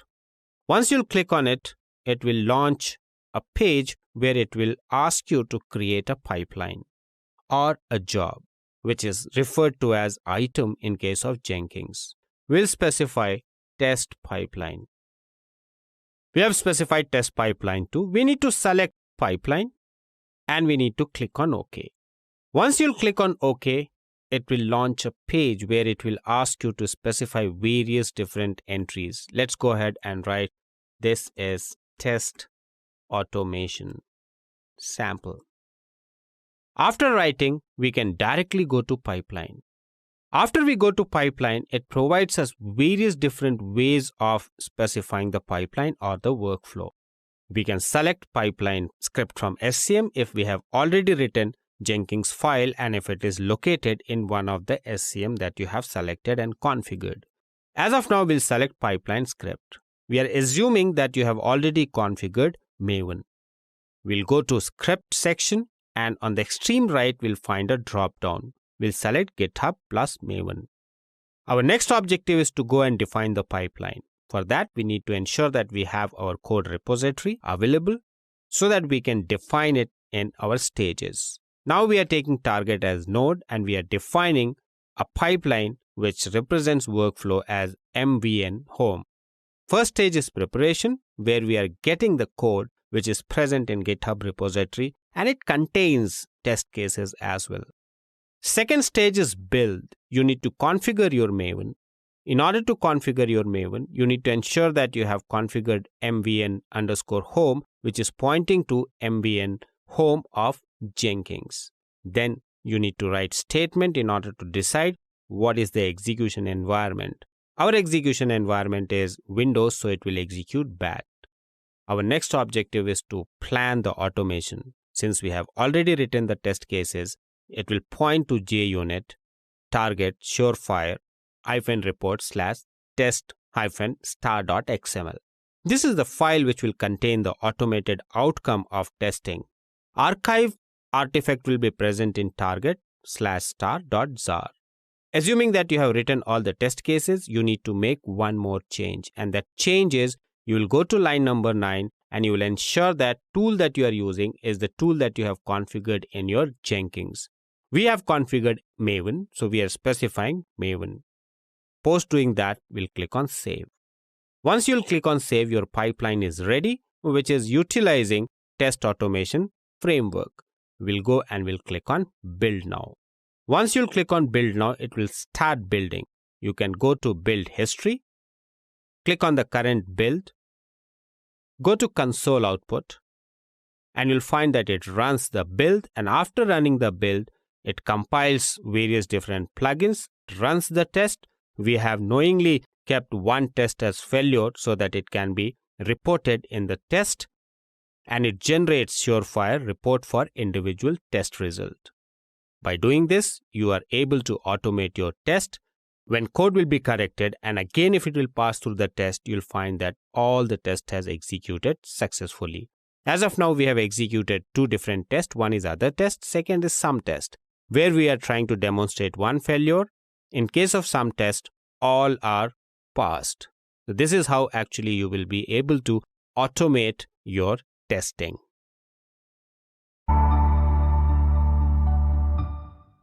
The objective of this video is to define the concept of infrastructure automation and recall the prominent methods and tools that we can use to implement infrastructure automation. Now let's try to have a brief comparison when it comes to why we need to go for infrastructure automation. Earlier, we had manual configuration and it was considered to be non-consistent. Apart from that, it was manual and semi-automated installation, but entire configuration was manual. It made the system static and rigid. But post-concept of infrastructure automation will have templates which can be used in order to generate infrastructure, which can be used for provisioning. Fully automated installation can be done now as compared to manual in the earlier cases. We can reuse configuration where configuration itself will be generated using template. And finally, it is considered as consistent and extensible framework. In other words, we can reuse configuration not only in its current state but also by extending it. Now let's try to understand different methods which are used in order to manage infrastructure automation. We have two different approaches. The first approach is push and the second approach is pull. Difference between pull and push is from perspective of how servers are going to get the configurable information in order to configure infrastructure automatically. In push method, the controlling server, which is centralized server, will push the configuration to the destination system. But in case of pull method, the server will be configured by pulling its configuration from a centralized server. Now let's try to understand infrastructure automation approach.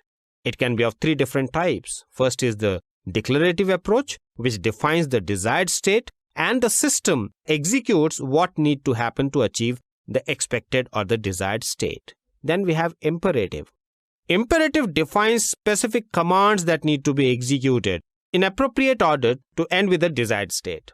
Third is intelligent approach. Intelligent approach is an approach that determines the correct desired state before the system executes itself. Finally, let's try to understand some of the methods and tools which can be used in order to manage infrastructure automation. We have listed some of the tools here. You have Pulumi, released by Pulumi. Method that it uses is not pull, it is push, and approach it adopted was declarative. But when we talk about Chef, released by Chef, method is pull, declarative and imperative. Otter, released by Inedo, method that it adopted was push, and approach that it supports is declarative and imperative. Next we have popular ones where we have Puppet, SaltStack, and CF Engine. Puppet was released by Puppet Enterprise. SaltStack is owned by SaltStack and CF Engine is owned by CF Engine. Puppet and CF Engine uses declarative approach and pull method, whereas SaltStack supports both push as well as pull, declarative as well as imperative from perspective of approach. Now comes Terraform, DSC and Ansible. Terraform is from HashiCorp and it supports push method and declarative approach. DSC is released by Microsoft and provides support to both. Either you can use push or you can use pull. Approach also can be declarative or it can be imperative. Finally, you have Ansible, which has recently released Ansible Tower as well. It was released by Red Hat. Method that it uses is push and approach that it has adopted is declarative and The objective of this video is to list the prominent DevOps tools that we can use to implement functional and automation features afforded by DevOps workflow. In order to understand prominent DevOps tools, first we need to understand the methods and the processes which are involved in infrastructure automation. The action that starts the workflow is commit from the developers. Once developer commits, it kickstarts continuous integration phase. The action which initiates the second and the third phase is the creation of the build. In other words, continuous integration and build server will provide us a build. Sometimes this may be manual process as well, but yes, it can be automated using automated build tools. Then you have third phase, which is initiated after a successful build on the build server. The infrastructure creation is automated and you will get a new environment which will get launched and the code will be deployed in that particular environment. Build server's role is done. Next comes testing environment, which will communicate and let the release management team know if all the different tests has passed.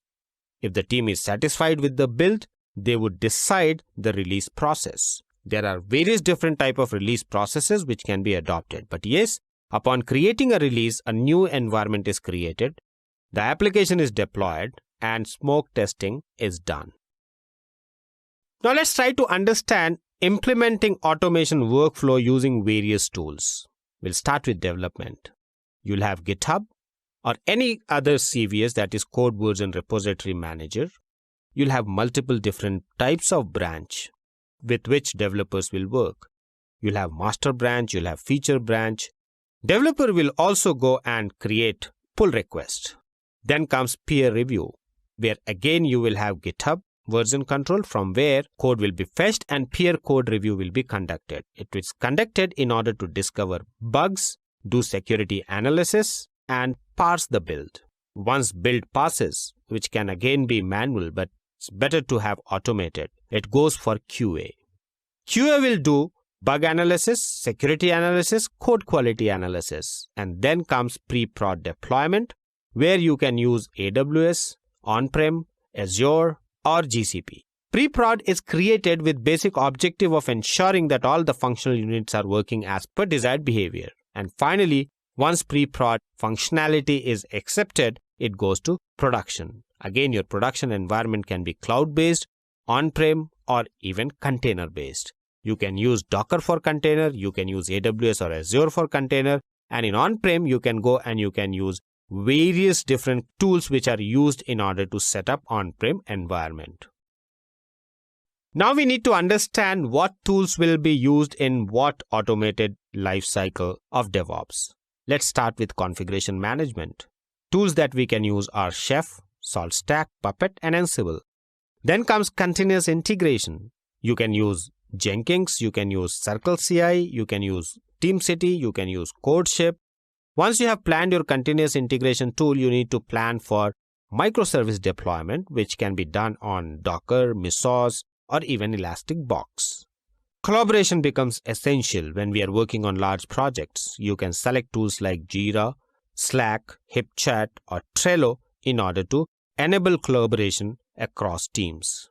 Monitoring is also an important phase of DevOps lifecycle, where you can use Ganglia, Monit, Snort, or even Cacti. And finally, you have development environment, which will be used by your developers. You can use tools like Visual Studio, Vagrant, Microsoft Azure, or even Apache ActiveMQ. You will have various different tools that you can use depending on the use case.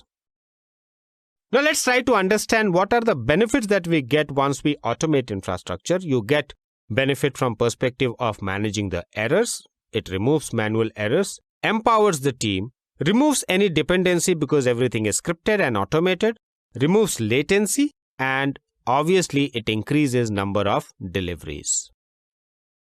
And finally, we'll sum up by taking some of the essential benefits of automation. From perspective of project release, it reduces the lead time, which provides increased frequency of releases. Apart from that, faster feedback and continuous feedback. And finally, fosters speed, reliability, and consistency in your deployment. The objective of this video is to list the operational KPIs that can help track and implement continuous improvement to adopt DevOps automation approach.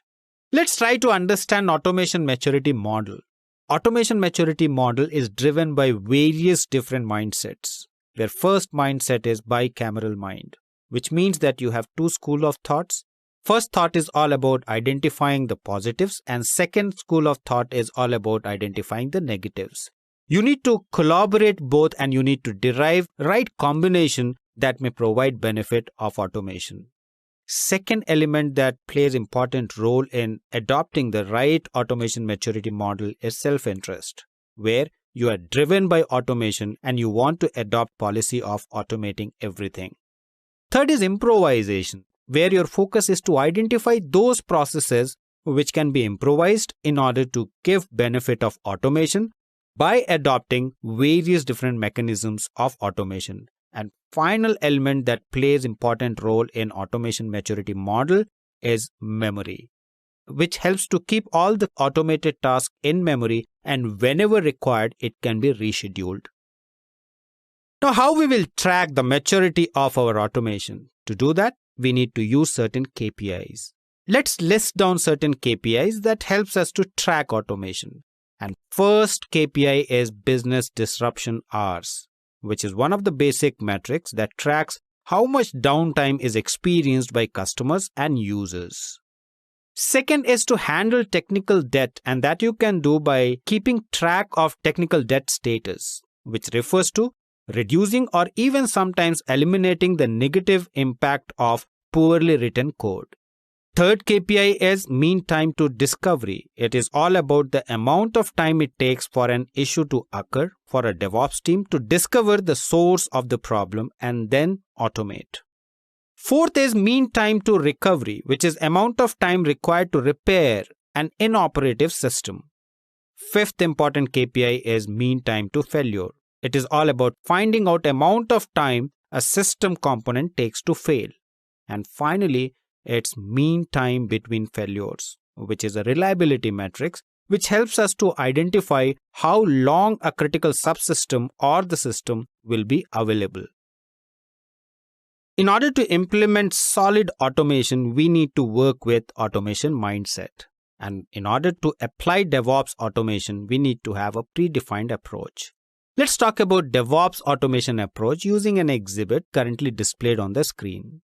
We all start with identifying DevOps as one of the principal mindset that we want to adopt in our company. And that is where DevOps initiative comes into picture.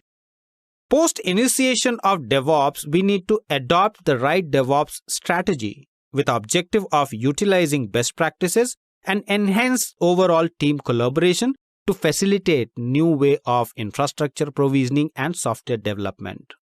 Third important automation approach adopted by DevOps is containerization, where we can implement containerization to ensure better software reliability while traversing between different processes.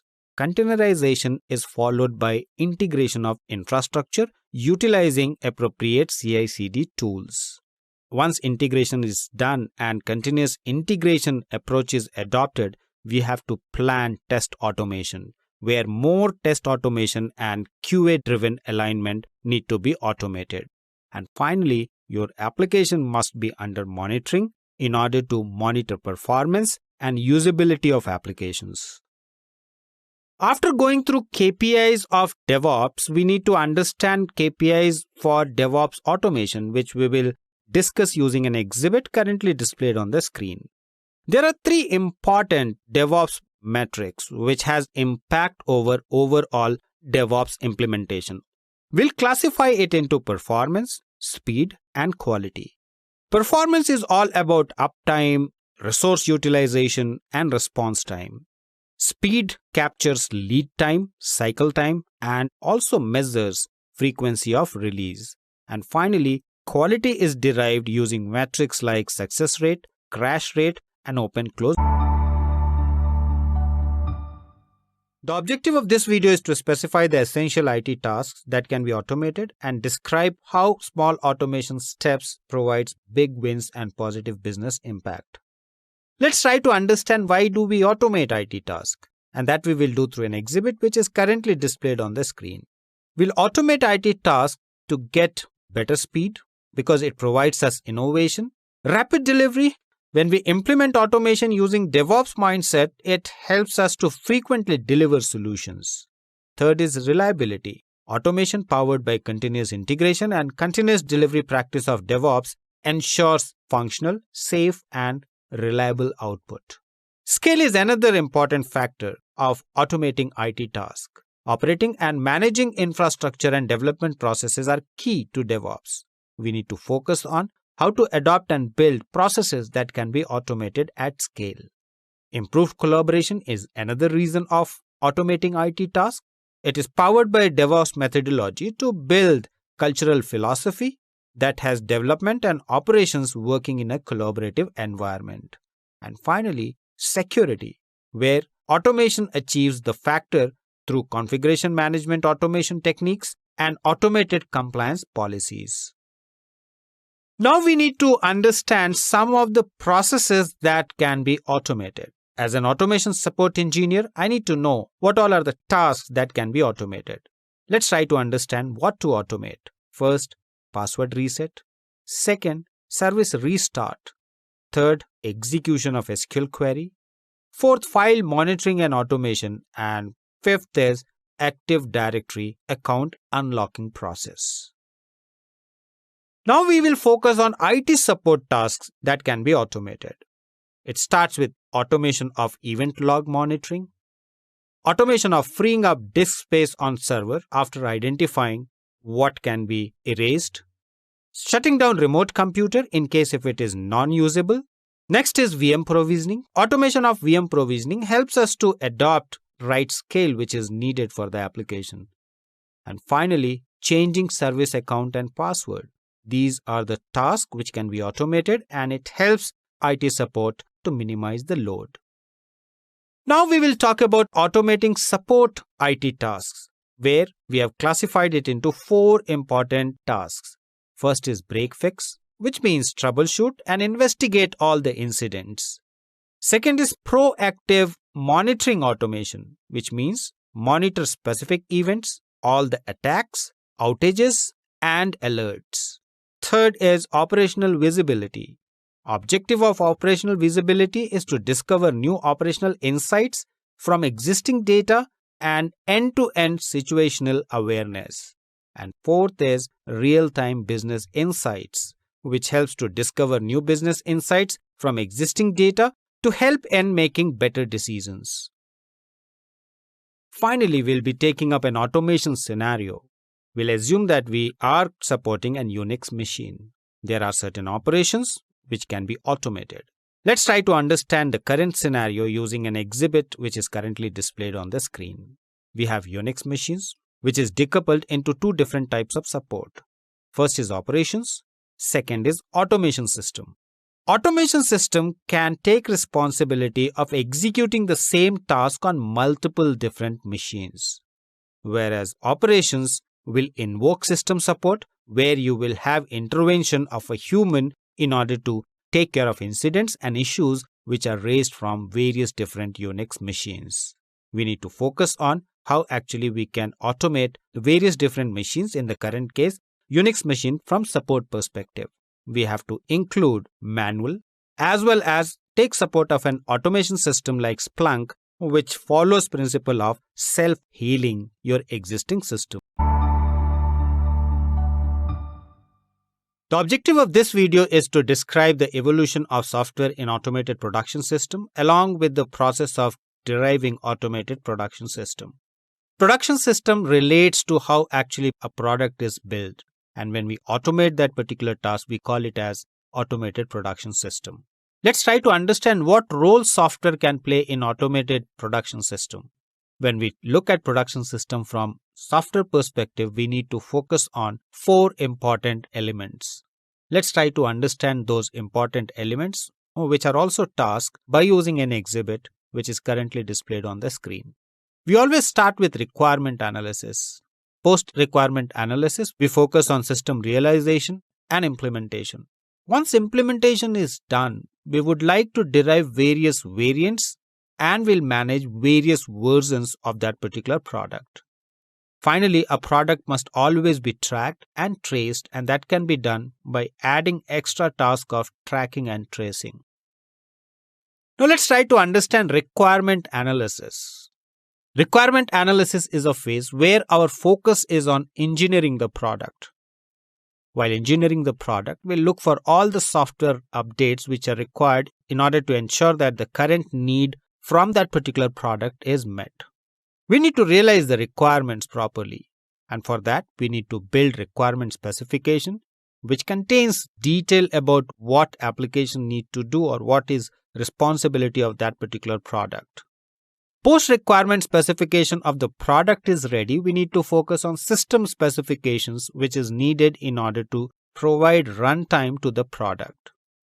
And finally, in order to ensure that we are able to identify all the non-functional requirements, we would be doing architectural design, which takes care of load balancing, failover, what to do in case your system is down, and various other administrative tasks. Now let's try to understand system realization and implementation approach. when we design product, we need to look from multiple different perspectives. We need to understand internal mechanism as well as how that product will perform when it is placed in production.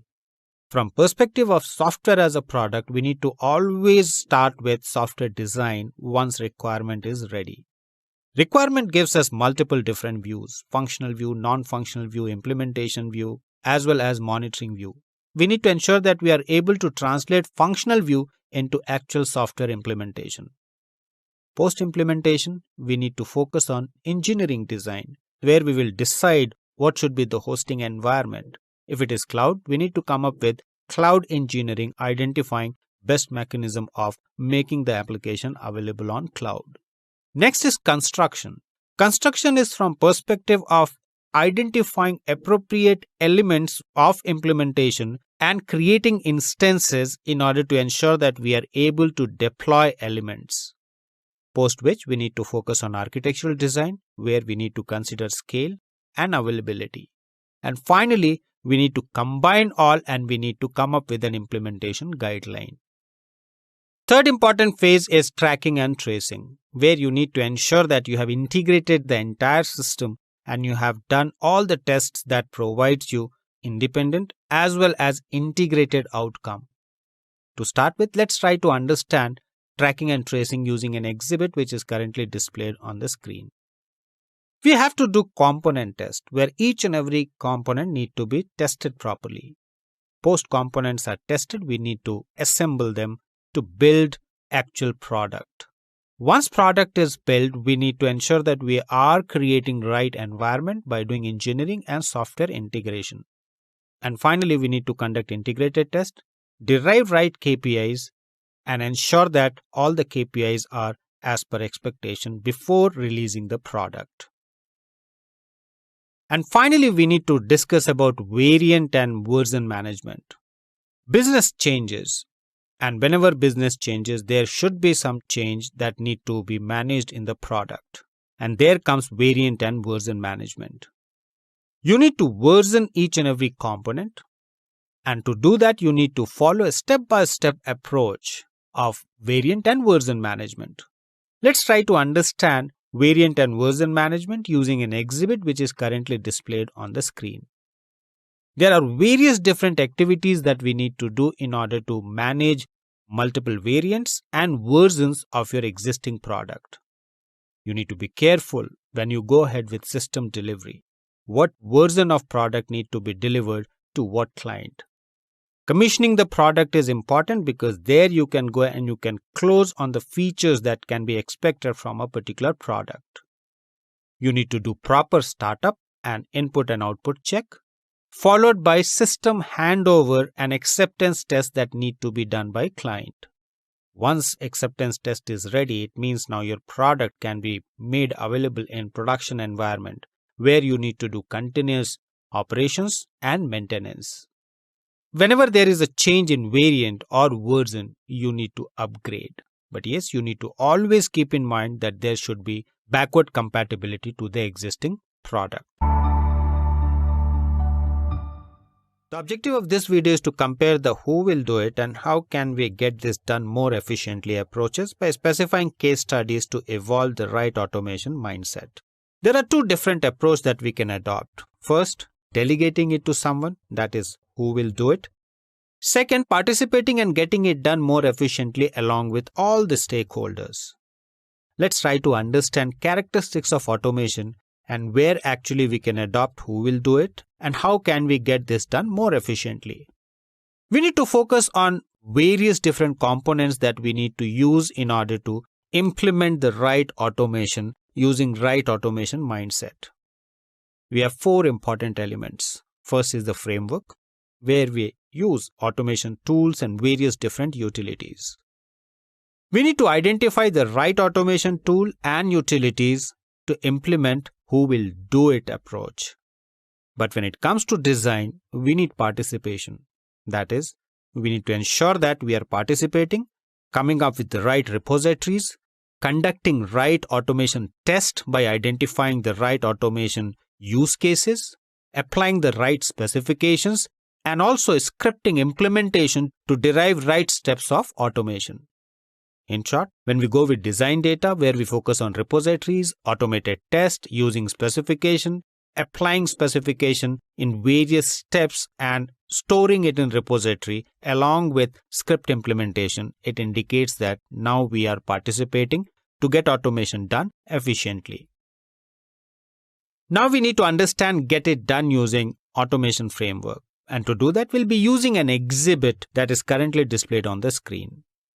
We need to come up with integration of multiple platforms with multiple capabilities in order to set up the right automation platform. We can utilize automation frameworks which are driven by robotic transformation software products, various system integrators, AI and analytics products, and finally enterprise software products. We need to identify what all can be automated, and we can get it done using right automation framework. Now we'll discuss about who gets impacted by automation mindset, and it is combination of people, technology, and process. When we go with automation mindset, as the diagram currently displayed on the screen clearly indicates, that focus will be more on technology. It will be less people and independent process driven. You need to adopt the right technology, and now your automation mindset will focus on identifying tools, technologies that can be used for quick automation.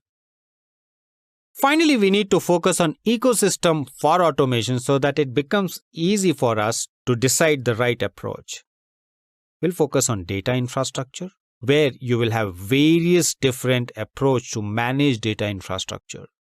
You will have three essential actors: consumers, intermediaries, and producers. Consumers will raise the demand of data, and that is what is indicated in the exhibit currently displayed on the screen.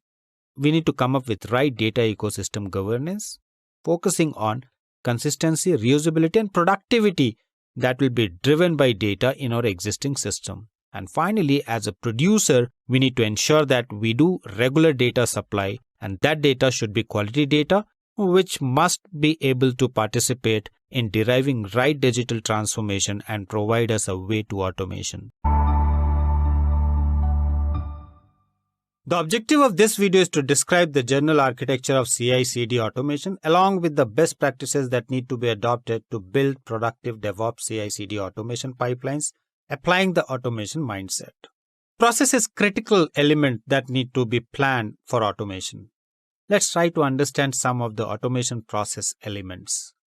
First task is to always go and do process selection, conduct right assessment, come up with designing solution approach, adopt right implementation, and finalize release and maintenance. Process selection is all about selecting the right process, which can be done by adopting information gathering task of conducting surveys, coming up with right POC, checking out the feasibility, and identifying the benefits by doing benefit analysis. Assessment can be done using KPI mapping, process flows, and applying various rule engines that will take responsibility of automating various steps in your current processes. From designing solutions, you have to depend on technology and tool selection and adopting best practices of implementing those tools and technologies. There are various different ways in which you can implement. Scripting or coding is one of them. Tool-based implementation is second. But yes, you need to include test validation and data integration as part of implementation. From perspective of release and maintenance element of automation, you need to always conduct benefit assessment, focus on improvisation, build scorecards in order to see what is the current status, plan for enhancements, and adopt best practices. You need to apply always proper security and control, specifically when you are going with assessment and designing solution, and that can be done by right approvals and governance. Now let's try to understand CI/CD automation. We'll focus on the iterative and incremental CI/CD automation through an exhibit which is currently displayed on the screen. We start with develop and test. Post-test, our focus is on planning, release, and deployment automation. You can also go and automate monitoring by selecting right monitors which are provided by tools that helps you to keep track of various metrics. Depending on the outcome of monitoring, you have to plan optimization and gather feedback by implementing automated feedback mechanism. Now let's take up a general architecture of CI/CD automation that helps us to implement it practically. Developers will be committing their code to source control, which will trigger continuous integration servers to create build. Depending on build artifacts, you need to adopt right test framework to test those artifacts. Quality test will be done by Quality Center, and finally, it will be updated in Jira. Build server will take responsibility of giving you artifact which will be ready for release, and that's what is responsibility of build release stage. As a result of build release, you will be able to deploy it in production. Post deployment in production, you will do system integration test and user acceptance test. Now let's try to understand critical elements of CI/CD automation. It starts with feasibility study. Once feasibility study is done from various different perspectives, you will plan to automate test back first. And this is nothing but it is adoption of test-driven development. You will plan agile automation in order to manage the changes. You will identify the right triggers which will initiate continuous integration and continuous deployment. And this is the reason why we say CI/CD automation is trigger-driven. And finally, you will adopt smart automation with self-triggered events where there will be no human intervention. So in this course, we have examined how we can adopt the automation first mindset and transform from a task-oriented support engineering to a more design and automation-oriented mindset. We did so by exploring the concept and characteristics of automation mindset, the transformational journey from a task-oriented support engineer to a more design and automation-oriented mindset, along with the benefits that enterprises can realize by adopting automation first mindset. The process that enterprises can adopt to instill an automation mindset and the role of design thinking in deriving and enabling effective automation mindset and digital transformation. The essential IT tasks that can be automated, the DevOps automation strategies for setting up end-to-end automation of DevOps processes, along with the general architecture and best practices of CI/CD automation for building productive DevOps CI/CD automation pipelines. The pros and cons of automation and the operational KPIs that can help track and implement DevOps automation approaches. In the next course, we will learn to work with Bash, Python, Ruby, and Shell script to automate interactions with infrastructures that are hosted on AWS and Azure, and also learn to work with prominent DevOps tools like Puppet, Chef, Ansible, and Salt to automate creating resources and installing web servers. The objective of this video is to recall the concept and characteristics of automation mindset and list the benefits that enterprises can realize by adopting automation first mindset. Automation is one of the critical aspects of DevOps.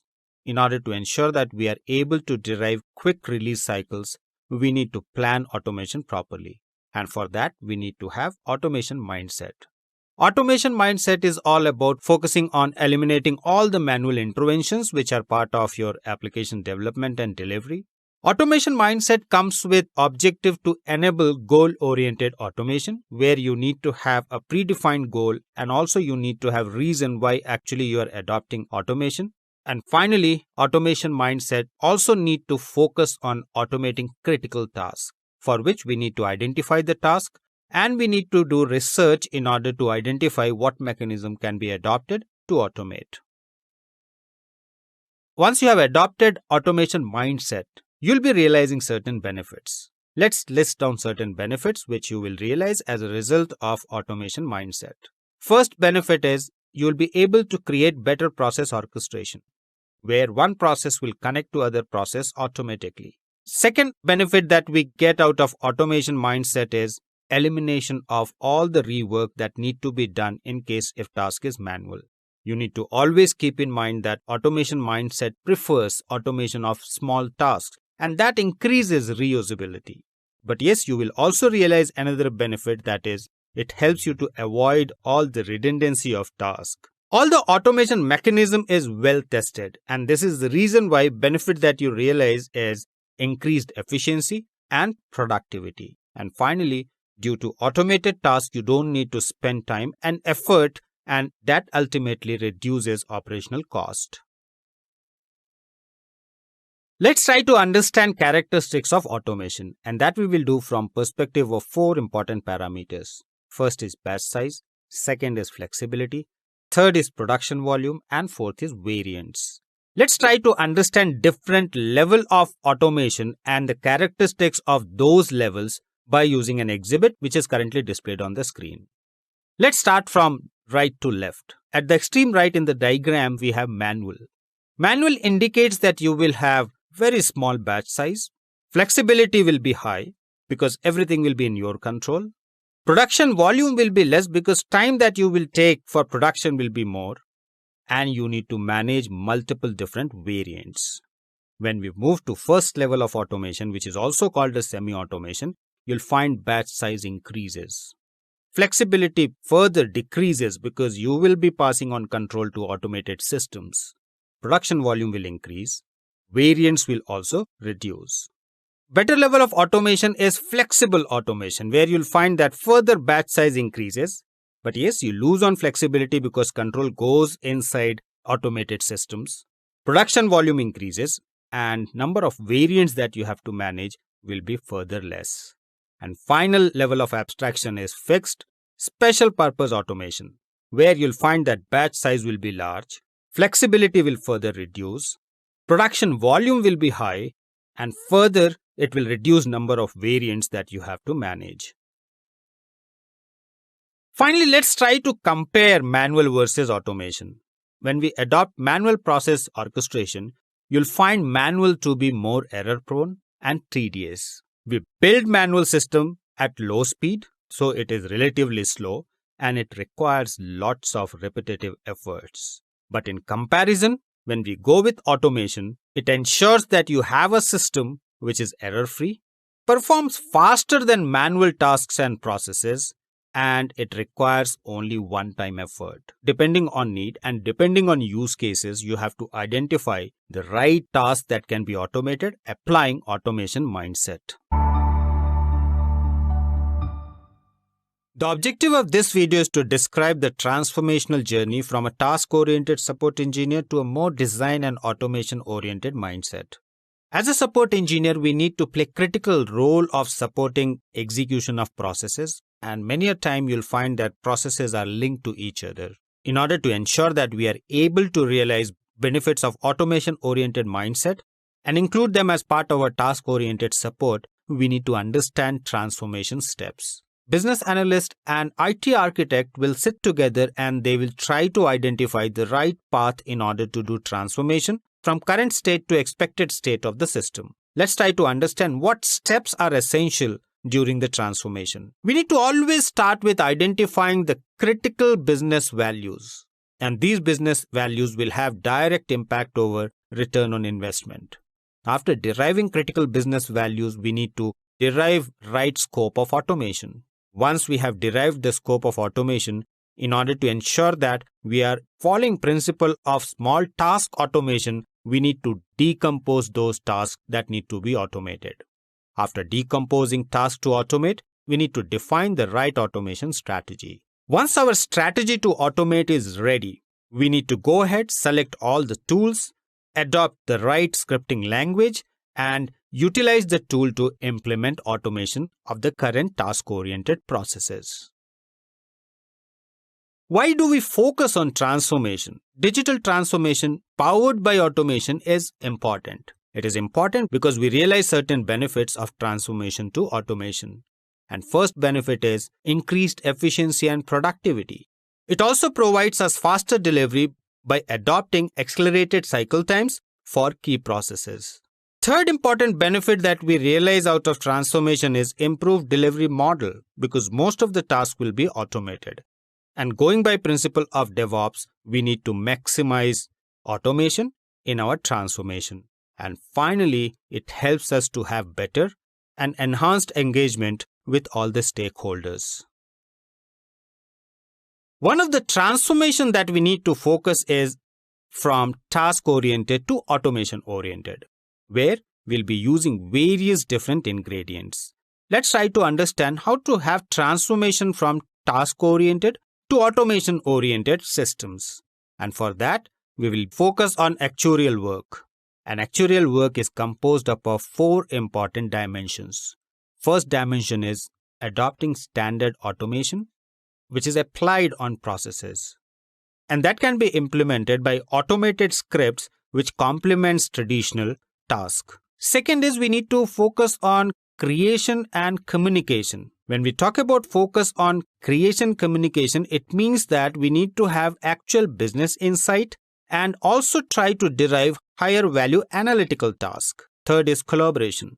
Because all the systems are interconnected, you need to focus on getting the right collaboration to build a risk-free automated system. And finally, you have information interpreters. Information interpreters are more about understanding the data, applying analytics on it, and identifying what all can be automated in order to ensure that we get high-quality information. Now let's take up a scenario of task-oriented to automation-oriented. And that we will do through an exhibit, which is currently displayed on the screen. We'll start an automated task, which need to be verified by a system called as ADSL service. ADSL service will take responsibility of assigning the port. If the port is not available, you need to run a manual task that adds capacity. This process can be automated, which will go on and search a port which is empty and assign it. Third is activate DSL AM, which is another component that need to be activated. Yes, we need to also understand that after assigning an unoccupied port, we need to add required capacity. Post-activation of DSL AM, we need to send a survey, where that survey will verify order, and finally that order will go for processing, which we are indicating as stop in our current workflow. We can decompose tasks, and those decomposed tasks can be further automated, eliminating need of any manual intervention, whether it is assigning port or it is activating DSL AM. The objective of this video is to recognize the principles that need to be applied to adopt automation first approach and derive envisioned business value from the system. Business value and ROI matters. Whenever we want to build a business application, we need to adopt DevOps practice, which talks about automation. There are different approaches which can be adopted in order to derive right automation need of the system. One of them is automation first approach. Let's try to understand features of automation first approach. It is considered as the first step to digital transformation, where we need to identify all the elements that can be automated, post which we need to enable enterprises to digitize effectively. Once enterprises have identified elements that need to be digitized, they need to adopt the right process in order to add automation. And third important step is to ensure that automation first approach supports open source collaboration, which is an integral part of DevOps. And finally, your automation first approach can be based on different set of principles. You need to identify what principles you are going to adopt when you plan your automation. Now let's try to focus on certain automation first principles. It always starts with focus on the outcomes. Post focus on the outcomes, we need to also ensure that we automate wherever and whenever it is possible. Third important principle is to establish systems that supports automation first mindset shift. And fourth is to apply design thinking approach. Apart from that, there are 3 other critical automation first implementation principles, where first is show, don't tell. It means don't spend months in meetings and plannings and talking about automation. Instead of that, you can pick up a low-hanging target, automate them, and share the result with the organization, where you can establish whether you are getting the desired benefits or not. Second important principle is to always establish automation benefits. That will help you to identify critical need of automation and what all tasks can be automated. And finally, you need to build general problem-solving frameworks. It means rather than picking a platform that solves one specific automation challenge, prefer using complete framework. Now let's take up an automation first scenario. We all know that everything starts with the business process. And business process is something which need to be automated. You need to build an automation workflow process as it is exhibited on the diagram currently displayed in the screen. You can use machine learning capabilities in order to identify what all tasks can be handled automatically, post which you can write automation steps powered by artificial intelligence, where you'll be using artificial intelligence notebook frameworks. Objective of artificial intelligence notebook would be to read data from business automation insights, prepare the data, train a machine learning model, store the model, and finally come up with the scoring endpoint. Once you have done that, you can realize certain automation benefits which are provided by HDFS, specifically when we are working with huge amount of data. And this huge amount of data will be created by automation workflow process in form of business automation insights. Objective of this video is to describe the process that enterprises can adopt to instill an automation mindset. Instilling an automation mindset in enterprises is a challenge. In order to ensure that we are able to mitigate the challenge, we need to adopt certain processes. Let's try to understand what processes need to be established in order to instill an automation mindset. To start with, first task is to implement processes, because processes will not only help us to mitigate the risk, but it will also make onboarding new team members a lot easier. Processes are well defined, and this helps team to understand automation need and automation approach better. Second essential element that will help to instill an automation mindset is to prepare right documentation. In order to instill an automation mindset, it is imperative to document processes, and that need to be done by breaking each task into triggers, actions, and outcomes. Third approach is to ensure that we are able to incentivize efficiency. If an organization wants to instill an automation mindset, it should allow its employee to realize the benefits of automation and how actually automation mindset will bring in more efficiency. And finally, we need to focus on always selecting and utilizing right tools for automation. Now let's try to understand process automation with automation mindset. If we talk about process, we need to ensure that we configure apps in the cloud or even in on-premise environment with low-code application development.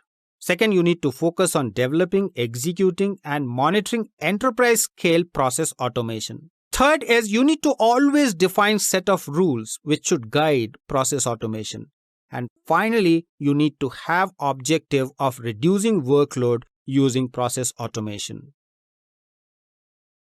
Now let's focus on primary domains which can be automated. In short, we are going to now talk about automation domains. And that we will do through an exhibit which is currently displayed on the screen. Automation can provide you benefits if it is adopted in customer service domain, accounting domain, financial services, healthcare systems, human resource management, and supply chain management. It will help to derive efficient processes where no manual intervention is required. Finally, we need to think of deriving an automation approach, which may be different for different enterprises. But yes, there is a common approach which can be adopted in order to derive automation using right automation mindset.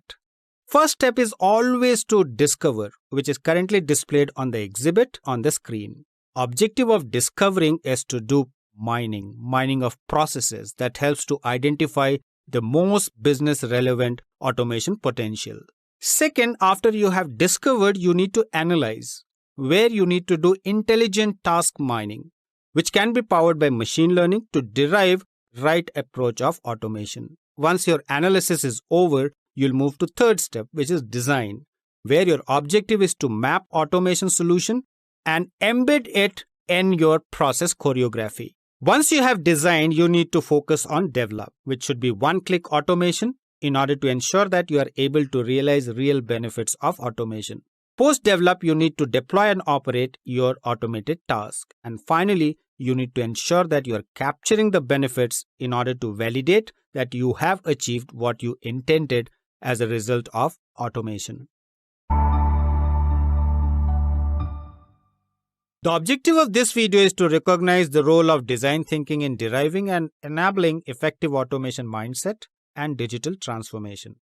Digital transformation can utilize automation mindset. And to power automation mindset, we can adopt design thinking approach, which is a process of problem solving. It is an approach which can be adopted in order to solve a business or even creative challenge. Let's try to understand what is design thinking. Design thinking is a problem-solving approach. It has multiple different steps. Let's try to understand those steps through an exhibit which is currently displayed on the screen. We always start with understanding the problem, which includes two important steps. First is empathize, second is define. Empathize is all about conducting research to develop an understanding of what needs to be automated.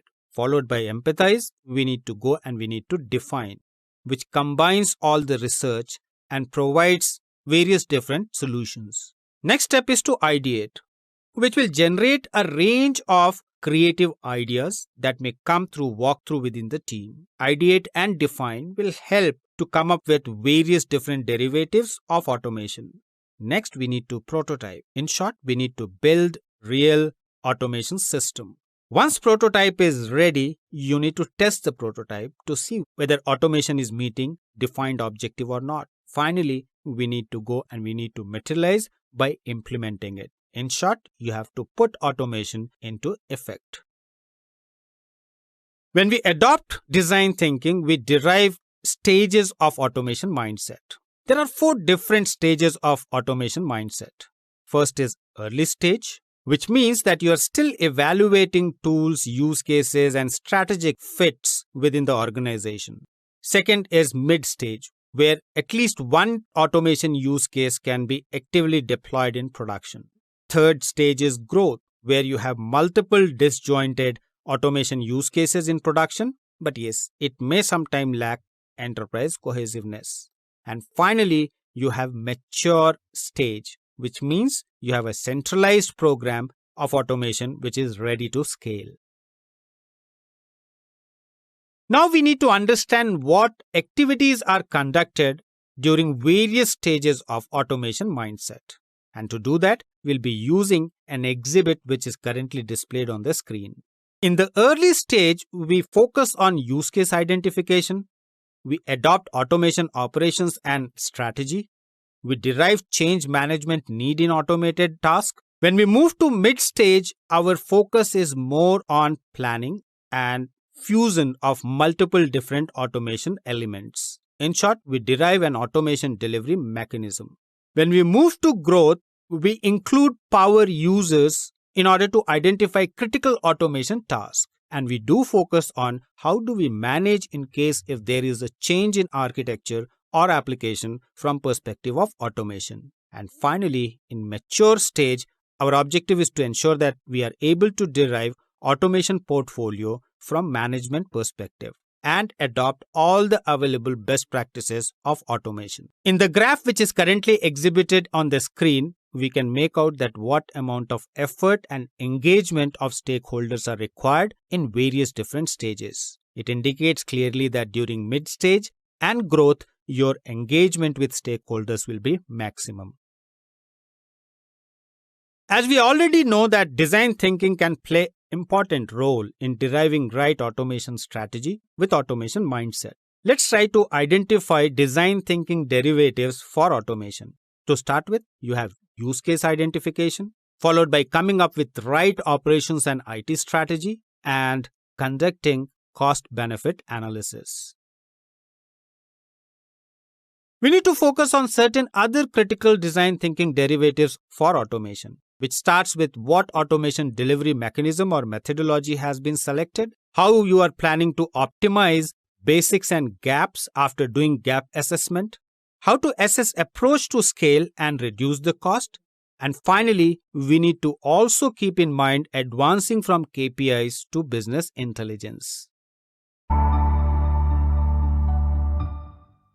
The objective of this video is to recall the steps involved in applying automation mindset in order to automate projects and derive new project workflows. Enterprise applications are complicated because sometimes they will have multiple different extensions or integrations. In order to ensure that we are able to automate, applying automation mindset, we have to follow certain steps. Let's try to list down the steps that has to be followed to apply an automation mindset. To start with, we need to always decide what to automate. In short, before we start automating, we need to be very clear strategically what can be automated and what benefits will be realized. Once we are clear and we are able to identify the benefits, we need to create automation workflows where we will be creating a start and end along with multiple transition steps of that workflow. Once workflow is ready, we need to use some tool. That tool should assist us to quickly go ahead and build the real workflow, where we'll be using tools and technologies that will help us to automate each step of identified workflow. Now we have adopted tools and we are ready with the workflow which has been built. We need to test and troubleshoot. Before we go and place our automation in production, it is important to test the workflow. While testing, we may identify certain issues which need to be troubleshooted. And finally, your workflow must be documented. Once we have new automated workflow ready, we should always document in detail about processes that are automated and approach that has been adopted to automate. So now let's try to understand what all are the essential features of automation workflow. And for that, we will be using an exhibit which is currently displayed on the screen. Assuming that we are using a tool that comes up with Workflow Composer, we need to ensure that Workflow Composer provided by automation product must focus on workflow. It should have capability of managing automation inter-domain, which should have capability of scaling it up. In short, it should be scalable. It should be powered by event-driven mechanism, and it should be inspired from DevOps.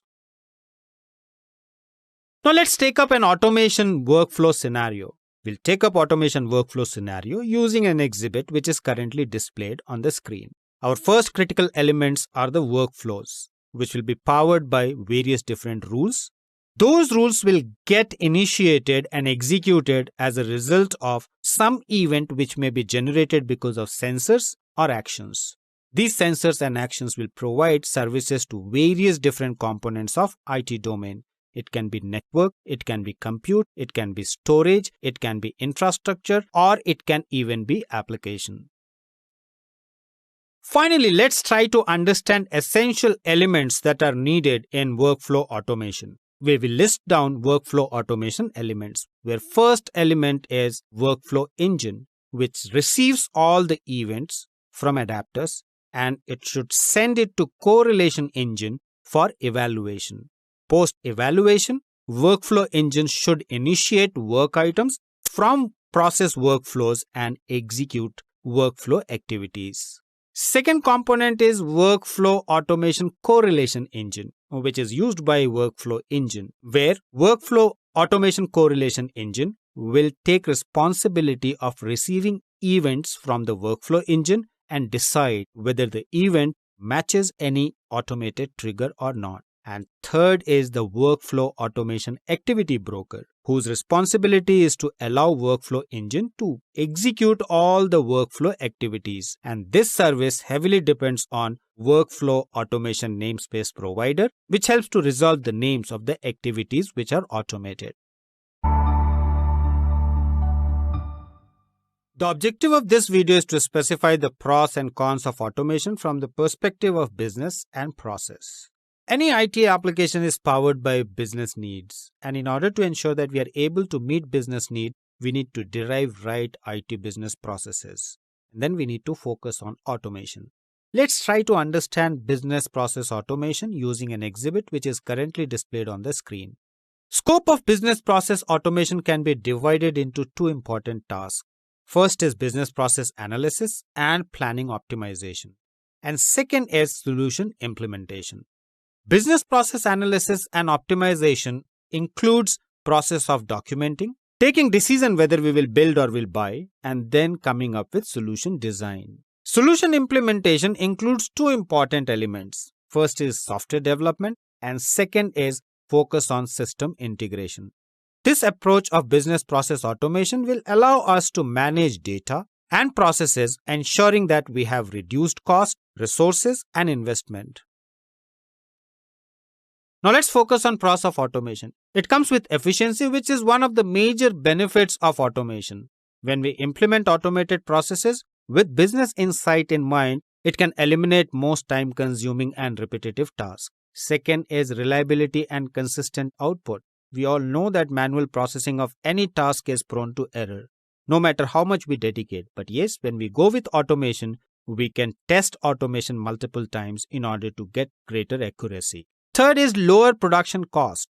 Automation can eventually mean low production cost for businesses because the process does not involve any recurring cost except for routine instructions and repairs. Fourth is increased safety. Automation removes risk associated with many different kinds of constraints which are associated with enterprises, which even includes getting the right manpower for repetitive tasks. And finally, automation takes care of eliminating all the possible human errors if it is done properly.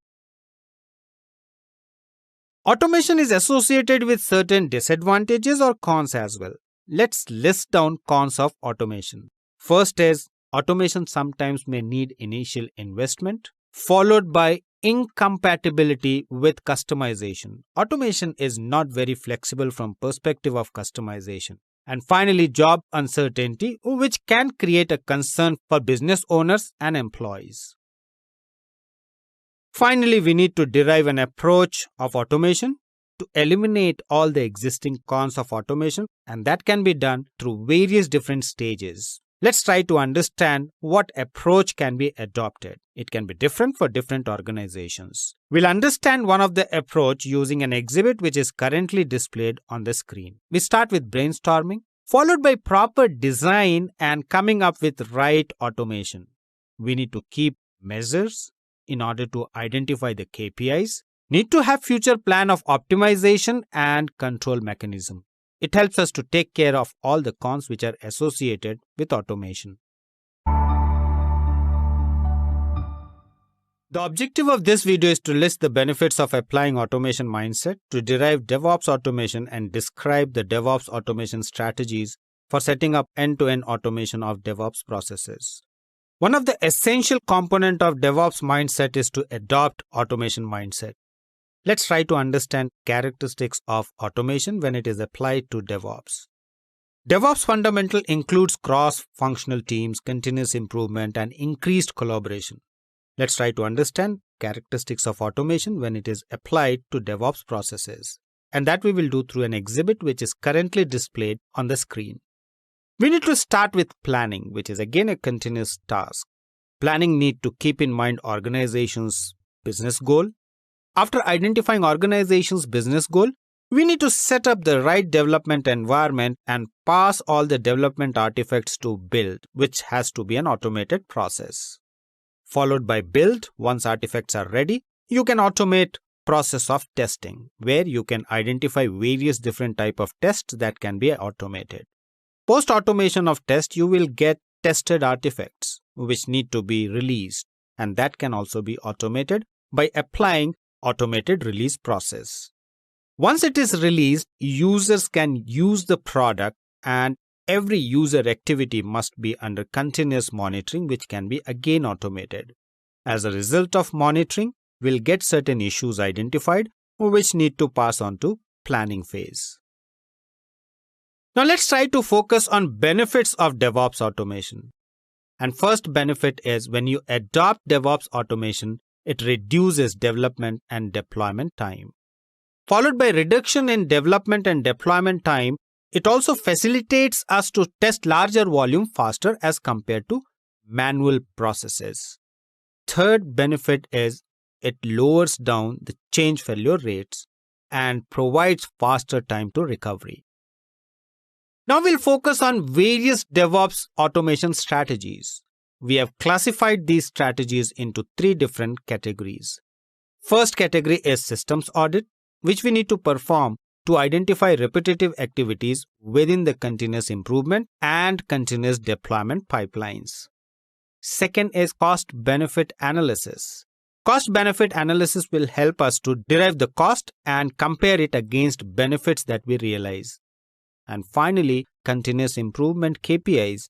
It helps you to keep track of all the KPIs which facilitates in continuous improvement.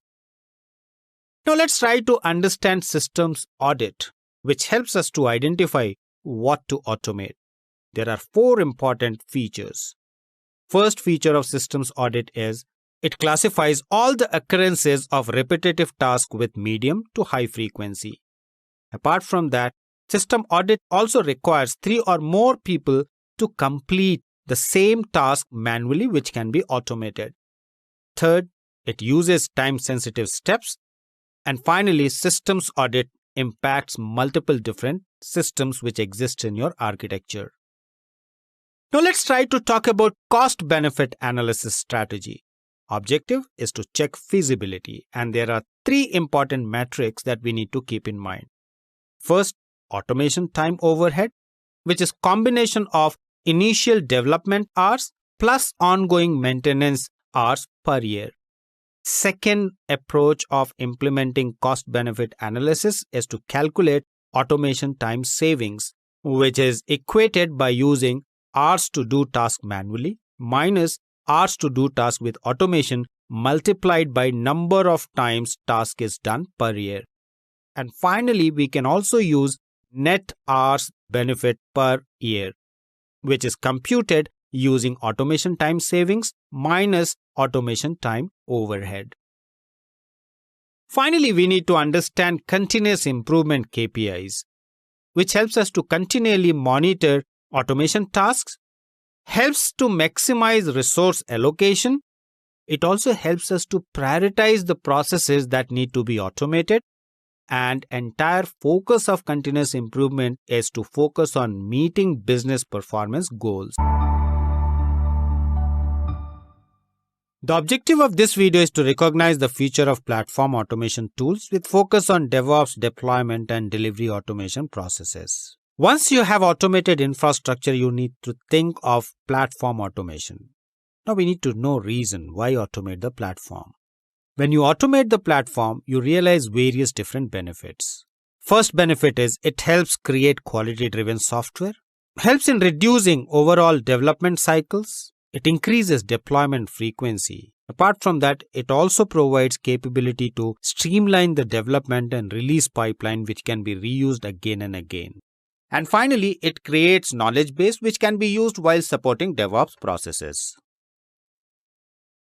Now we need to know what tools can be used in order to automate platforms. Let's list those tools. First tool is Ansible. Second is Chef. We can use Docker, which will contain dependencies of the platform. Kubernetes will take responsibility of choreography and scaling up containers whenever needed. Puppet can be used for provisioning platforms as per need by using scripting language or appropriate domain-specific language. Let's try to compare tools which are used for platform automation. We'll do that by using a table which is currently displayed on the screen. We have tool comparison criteria and we have list of all tools as independent columns. First criteria is what is it? Ansible, it's an automated configuration management tool. Chef is also automated configuration management tool. Docker is a containerization tool. Kubernetes provides automated configuration management tool specifically for containers. And Puppet, like Ansible and Chef, is automated configuration management tool. Now we'll go through second criteria, which is language that is used for scripting. If we are using Ansible, we'll use Python. For Chef, it is Erlang and Ruby. For Docker, it is Go. Kubernetes is Docker. Puppet uses Ruby DSL. Third criteria is usage complexity. Ansible is comparatively easy for configuration management. Chef is complex from development perspective. Docker provides easy to manage containers. Kubernetes requires well-planned effort to define nodes, and sometimes you have to go ahead and install it manually. Puppet, it's complex for new user but powerful. Now let's try to understand platform automation using a scenario. As we can clearly see the diagram which is currently displayed on the screen, it contains 4 important components. We'll assume that we have web app. We have OpenStack, which is the private cloud, and we have scenario that we want to utilize in order to automate. Our first objective will be to make call to REST API using web app, which will be managed by Ansible Tower. Using YAML, we can execute playbooks to provision various scenarios on OpenStack, which is the current platform. Whenever you are changing the platform, you have to go and you have to change the script as well for automation.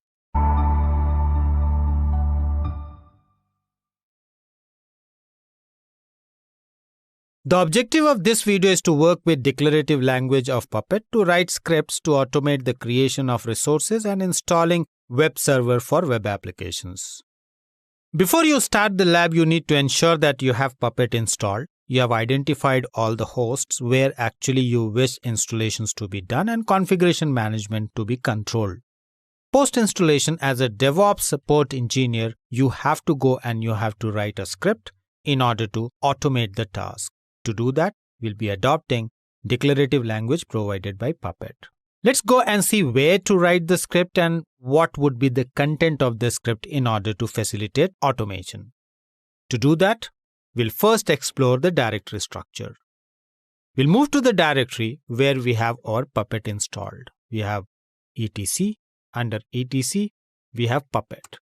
Now we need to explore the directory structure, for which we'll write ls. Once you will write ls, you'll find a folder called as modules. Let's go to modules. To do that, we'll write cd modules and we'll press enter. Now within module, we'll try to explore what all folders are there. For that, we will write ls and you'll find that you have web server as one of the folder. We'll move to web server by writing cd web server. We'll press enter and we'll explore the directory structure. Once we explore the directory structure, we'll find manifests, templates, and files. Manifests is the core folder where we will be writing our script in order to automate the task. Let's go to the folder called manifests. We'll write cd followed by manifests and we'll press enter.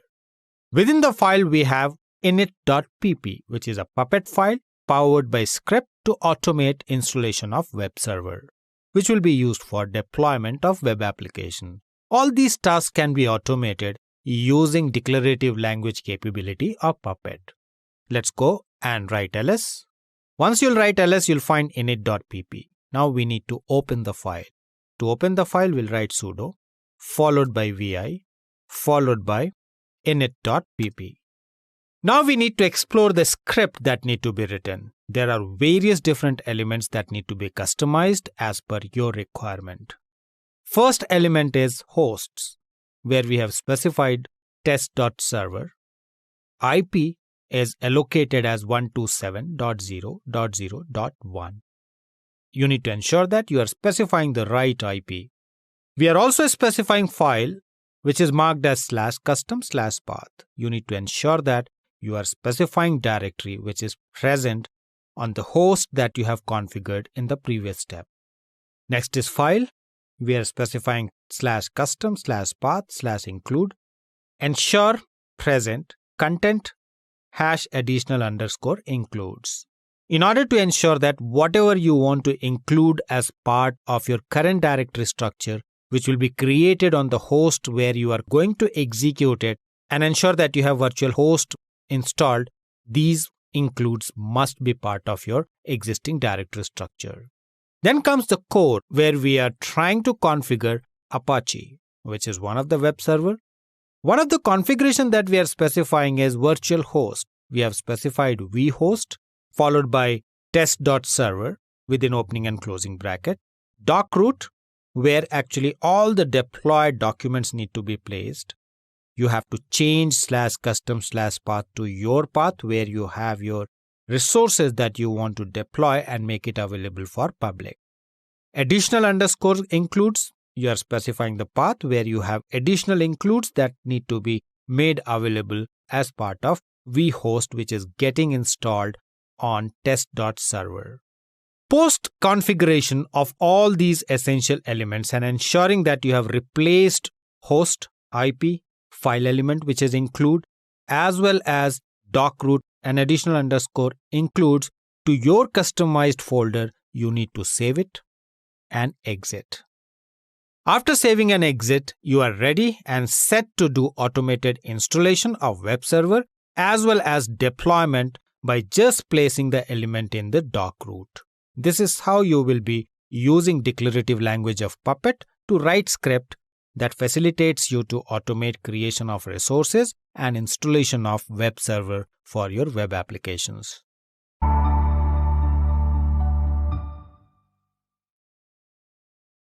The objective of this video is to work with the imperative language of Chef to write scripts to automate creation of resources and installing web server for web application.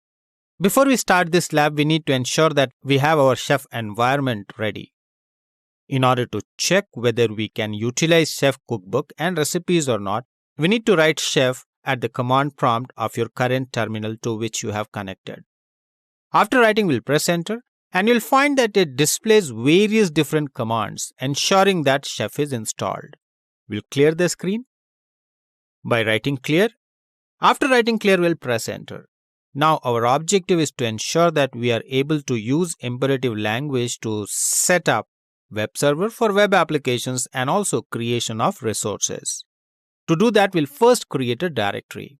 To create a directory, depending on the operating system, we'll write sudo followed by mkdir and we'll give a name to it. We have specified name as web server cookbook. After specifying name, we'll press enter. Once you'll press enter, it will take you to another prompt indicating that your directory is created. Now let's move to the directory. To move to the directory that we created, we'll write cd followed by name of the directory which we created in previous step.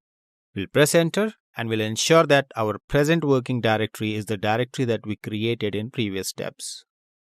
Now our objective is to create a cookbook where we can configure web server, and that we will do by using Chef. To do that, we'll write Chef followed by generate followed by cookbook because it is cookbook that we want to generate. After specifying cookbook, we'll give a name to the cookbook. For example, we are giving name as httpd_server. After specifying name, we'll press enter. Once we'll press enter, Chef will start creating the cookbook. Finally, it will indicate that it has created a recipe under recipes directory. Name of the recipe is default.rb. We'll clear the screen for now. After clearing the screen, our next objective is to move to the cookbook that we created. So we'll write ls in order to check what directory is created and we'll press enter. Once you'll press enter, you'll find a directory called httpd_server. We'll move into the directory by writing cd httpd_server. We'll write ls in order to explore the content. Once you'll write ls, you'll find various different files and directories which got generated when you utilize command to create cookbook. We can ignore most of them until and unless we are not using specific ones. For now, our focus should be on recipes. We'll move to the recipes folder and we'll see content of default recipe, after which we will use imperative statements in order to install web server to manage resources. We'll move to the directory by writing cd followed by recipes and we'll press enter. Once our current working directory is recipes, we'll clear the screen. After clearing the screen, we will write ls to see what is the content of the directory, and you'll find a file called as default.rb where we will be using statements of imperative language provided by Chef in order to install web server for our web applications. Now let's go and launch default.rb where we will be writing certain statements in order to install web server for our web application and manage resources. To do that, we'll write sudo followed by vi followed by name of the file which is default.rb. We'll press enter. Once we'll press enter, it will launch our file called default.rb where we have added certain statements now. To start with, in line number 1, immediately after copyright, we have written package install apache do. It means we are using a package and objective of that package is to install Apache. Within do and end of first statement, we have written case where we are trying to find out what is the type of operating system or platform, for which we have written case followed by node followed by :platform, which is a dynamic variable. Immediately after case, we are using when clause where we are trying to specify that when platform is Red Hat or CentOS, it should install package. Name of the package is httpd and action is install. Second when indicates that if you are using Ubuntu or Debian, package name is specified using package_name followed by action, which is install. Finally, we are ending the case and we are ending the package. This will take responsibility of installing Apache web server depending on operating system wherever you are running it. Our next objective is to now configure the service. To configure the service, we are using service followed by HTTPD, and within do and end, we are specifying action. Action contains an array which contains value :enable and :start, which will first enable the platform and then it will start the service. Finally, when it comes to resources that need to be deployed in the HTTP server which you have installed, which is a web server, you have to specify the template, and that we are doing by using imperative clause called as template, which indicates directory, which is var www.html followed by the file which is index.html. Within do and end, we are using source followed by index.html.erb. This will take responsibility of ensuring that your web server is installed, your service is started, and all the resources are deployed in the right folder which is understood by the web server. This is how you will be able to use imperative language of Chef to write scripts in order to automate creation of resources, installation of web server for web applications.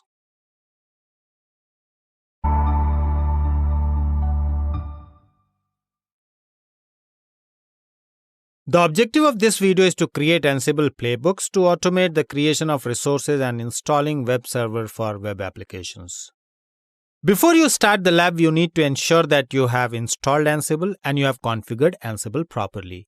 You have specified the right targets wherever you want to do installation of web server or you want to create resources. In order to have a recap of where we need to configure, we need to ensure that we'll move to the machine where we have installed Ansible and we will locate a file which is present in etc/Ansible. To do that, we will launch the prompt. We'll write sudo followed by vi to open the file, followed by etc, followed by Ansible, followed by hosts. You need to ensure that wherever you want to install your components, you have to place it in right group. For example, we have created a new group called Apache, and under Apache, we have specified a machine where we want to install the web server. It is 172.31.46.183.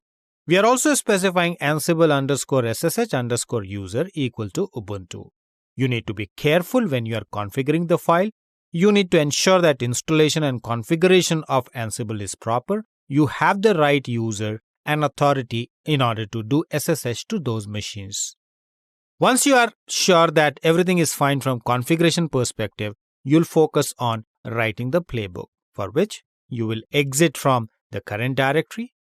You will create a new file. For example, we'll go to Ansible folder. To go to Ansible folder, we'll write cd/etc/Ansible and we'll press enter. We'll write ls to explore. We'll find ansible.cfg, hosts, and roles. We will be creating a playbook. In order to create a playbook, you'll be creating a file with YML format. Let's go ahead and create. To do that, we'll write sudo followed by vi followed by the web server that you want to install. We are going to use Apache, so we have specified apache.yml. We'll press enter. Once you press enter, it will open the editor where you have to go and you have to write statements in order to ensure that you are able to install and manage your resources using Ansible configuration management capabilities. Our objective is to install web server. To install web server, we'll make some entries. For example, first line of entry that we have specified is hosts. We want to install it on Apache, so we'll change this hosts to Apache. Assuming that remote user is user1 that is configured, we have specified remote_user as user1, which is separated with a colon. Now we need to go and we need to specify the task. Task that we are specifying is name to ensure that we are able to specify what is the objective of the task, and we are using yum, that is the command that will be used in order to install. What we want to install is httpd, and what is the state that we want to install? We are specifying latest. We'll save the file.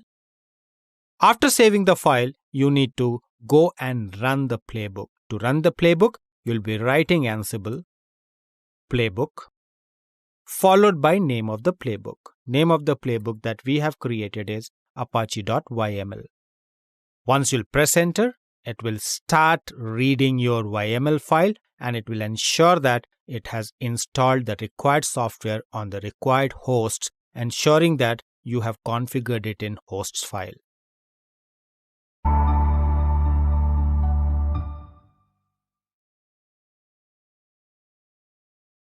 The objective of this video is to demonstrate how we can create salt formula to automate the creation of resources and install web server for web applications.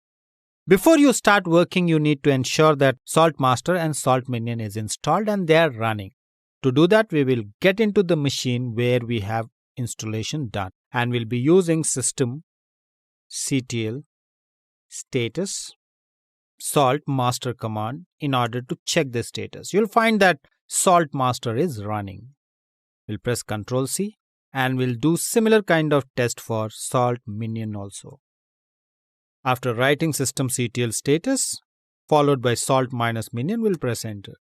You'll find that minion is also running. Post this, you will ensure that your administrator of Salt has configured it properly before you start writing salt formulas. We'll press Ctrl C and we'll write clear in order to clear screen.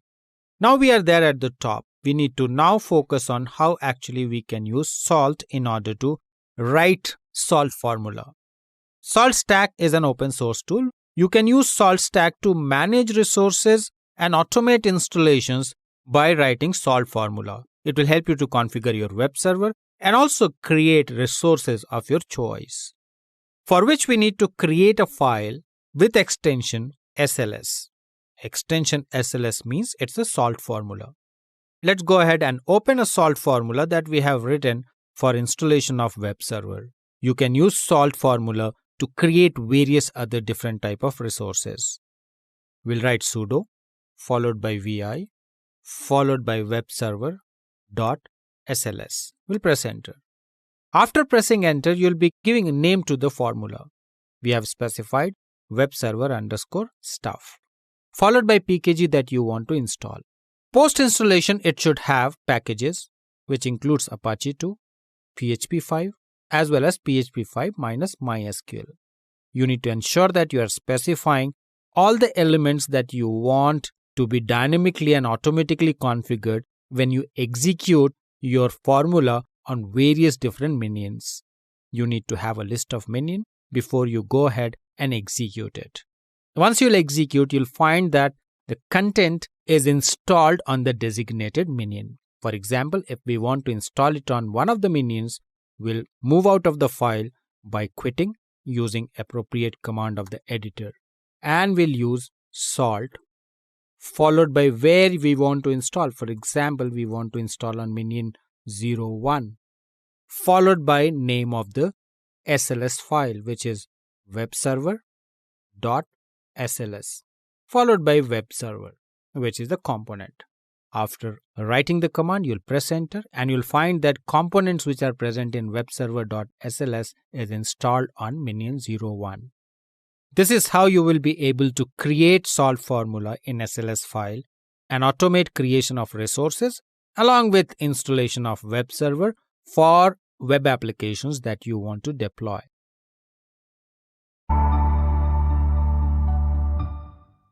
The objective of this video is to list the key areas that system management tools should address and describe the features afforded by Foreman. One of the tasks that DevOps engineers need to manage is system management. He needs to take care of overall systems which are being used in order to implement end-to-end DevOps pipelines. Let's try to understand fundamental objective of system management. First objective is to maintain comprehensive knowledge of all the components which are part of the system. Second, we need to enable ability to self-configure for various different conditions. It can be related to scale or it can be related to recovery of certain components which seems to be not working. Third important objective is to monitor for optimal functioning, and that can be done by using the right monitors, identifying the right KPIs, and metrics. One of the critical requirements that system management should meet is self-healing capability.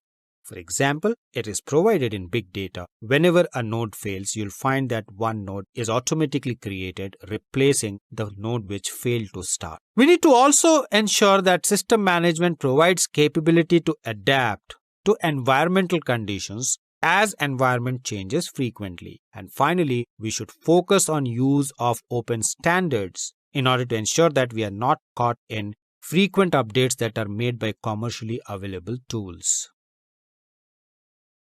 Now let's try to discuss certain system management tools. First tool is SolarWinds Systems Management Bundle. It contains 4 tools that includes a server monitoring tool, virtualization manager, storage resource monitor, and web performance monitor, capable of managing end-to-end system. Second tool is Paisler PRTG Network Monitor. It's a comprehensive network monitoring tool that comes with auto-discovery capability and helps in finding devices and recommending approach of managing sensor. Third is Manage Engine Application Manager. It provides application and server monitoring capabilities with data on response time, availability, CPU and memory utilization. Finally, Foreman, which is a complete lifecycle manager for physical and virtual servers. It gives system administrators capability to automate repetitive tasks and also quickly deploy applications. It also takes responsibility of managing servers, whether it is on-premise or in cloud. Now let's try to list features of Foreman. First feature is it helps to provision from anywhere. It can be bare metal or it can be cloud. It also supports management of hybrid cloud. Second is it helps to configure external configuration management tool as well. For example, you can use capabilities of Puppet, Salt, and Chef along with Foreman. Third, host monitoring. Foreman takes responsibility of providing report that tells what happened in what nodes and also alerts when things go wrong. Third, it is based on pluggable architecture, which can be extended as per the need. Fourth is it supports RBAC and LDAP integration. When we say RBAC, it is role-based access control, which allows for tight policies that you have to use for Foreman users. You can also integrate Foreman with LDAP. And finally, it supports 2 different types of interfaces. It is CLI and API, which can be used for automation. Hence, you have CLI automation and API-based automation capabilities provided by Foreman. Finally, let's try to understand Foreman and sysadmin integration by using an exhibit which is currently displayed on the screen. Foreman comes with integrated capabilities of Puppet, Ansible, Docker, and remote execution. Foreman and sysadmin integration provides capability of using Smart Proxy, which uses various protocols like DHCP, TFTP, Puppet CA, and DNS. And using Smart Config, you can manage instances present in Cloud A, Cloud B, Cloud C, or various other virtual machines. Cloud A can be considered as EC2, Cloud B can be considered as GCP, Cloud C can be considered as OpenStack, and you can have VMware, which provides you virtualization capabilities. Finally, you can have VMs as instances created in Cloud A, Cloud B, and Cloud C.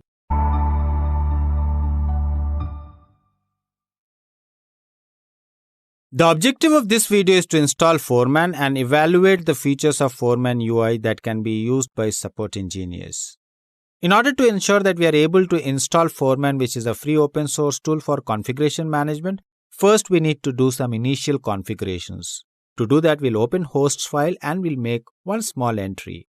Let's go and launch hosts file and make that entry. To do that, we'll write sudo followed by vi followed by /etc and we'll write name of the file as /hosts. We'll press enter. Once we'll press enter, you'll find that it launches hosts file where it has all the IP addresses and host names specified. In line number 2, we have specified 3.21.98.151 followed by the host name, which is EC2-3-21-98-151.us-east-2.compute.amazonaws.com and you need to specify server. It can be a machine which is hosted in any cloud environment, or it can also be a machine which is present on-premise. After making the required changes, we'll save and we'll exit from the file using the write editor command. Our next task is to go and set host name. In order to set host name, we'll be using hostnamectl followed by set minus hostname followed by the host name itself. Yes, we need to ensure that we have root access on the system. We'll press enter. Once you'll press enter, name of the current host will be set to the host name that you have passed after set minus host name. Now we need to do installation, and installation heavily depends on the operating system. We are using Ubuntu 16.04, so we'll be using steps which are required in order to install Foreman on the current version of Ubuntu. To do that, we are using echo followed by deb followed by the repository name where we have the installer. We need to ensure that we are using the right path followed by /etc/apt/sources.list.d and we are using foreman.list. We'll press enter. After executing the first line, you will be also taking up all the plugins, and in order to take the plugin, again you need to use echo command followed by deb and the URL where plugins are present. You'll specify /etc/apt/sources.list.d/foreman.list. We'll press enter. Now we are ready with foreman.list, which contains the installer. In order to ensure that we are using legitimate packages, we need to install certificates, and to install certificates, we'll be using a command called as apt-get followed by -y followed by install followed by ca-certificates. We'll press enter. It will install the certificates, and our next task is to add pubkey.gpg, which is provided by Foreman itself. In order to do that, we'll be using a command called as wget followed by -q, and we'll specify the URL again of pubkey.gpg followed by -o-.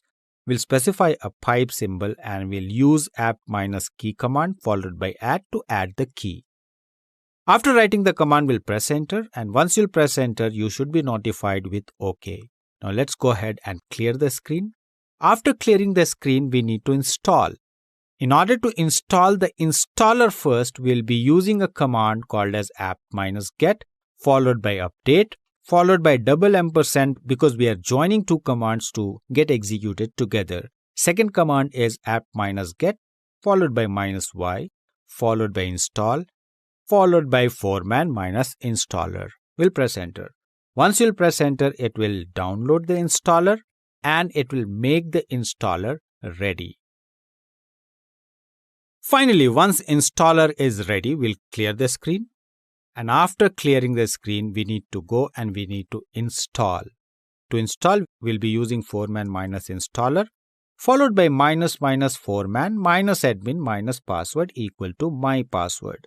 This is the password that you have to use when Foreman is installed in the UI in order to do your configuration management.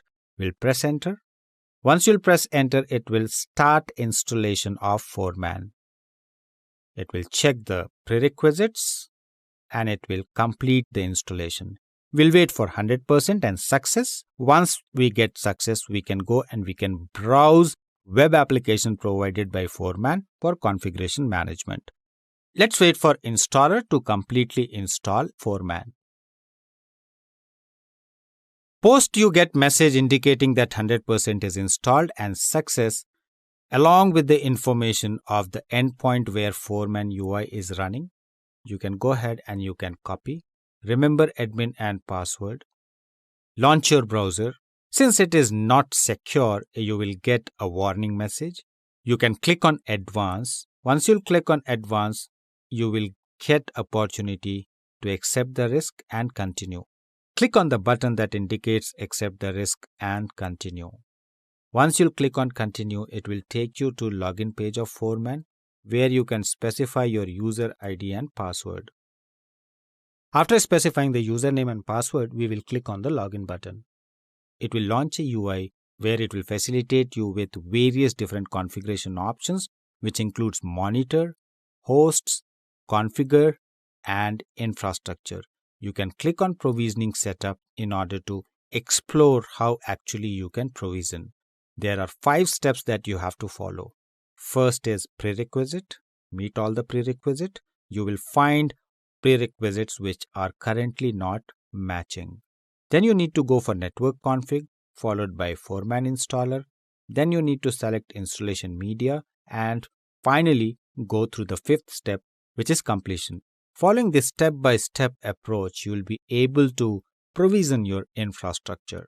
This is how you can utilize foreman UI after installation in order to automate configuration management.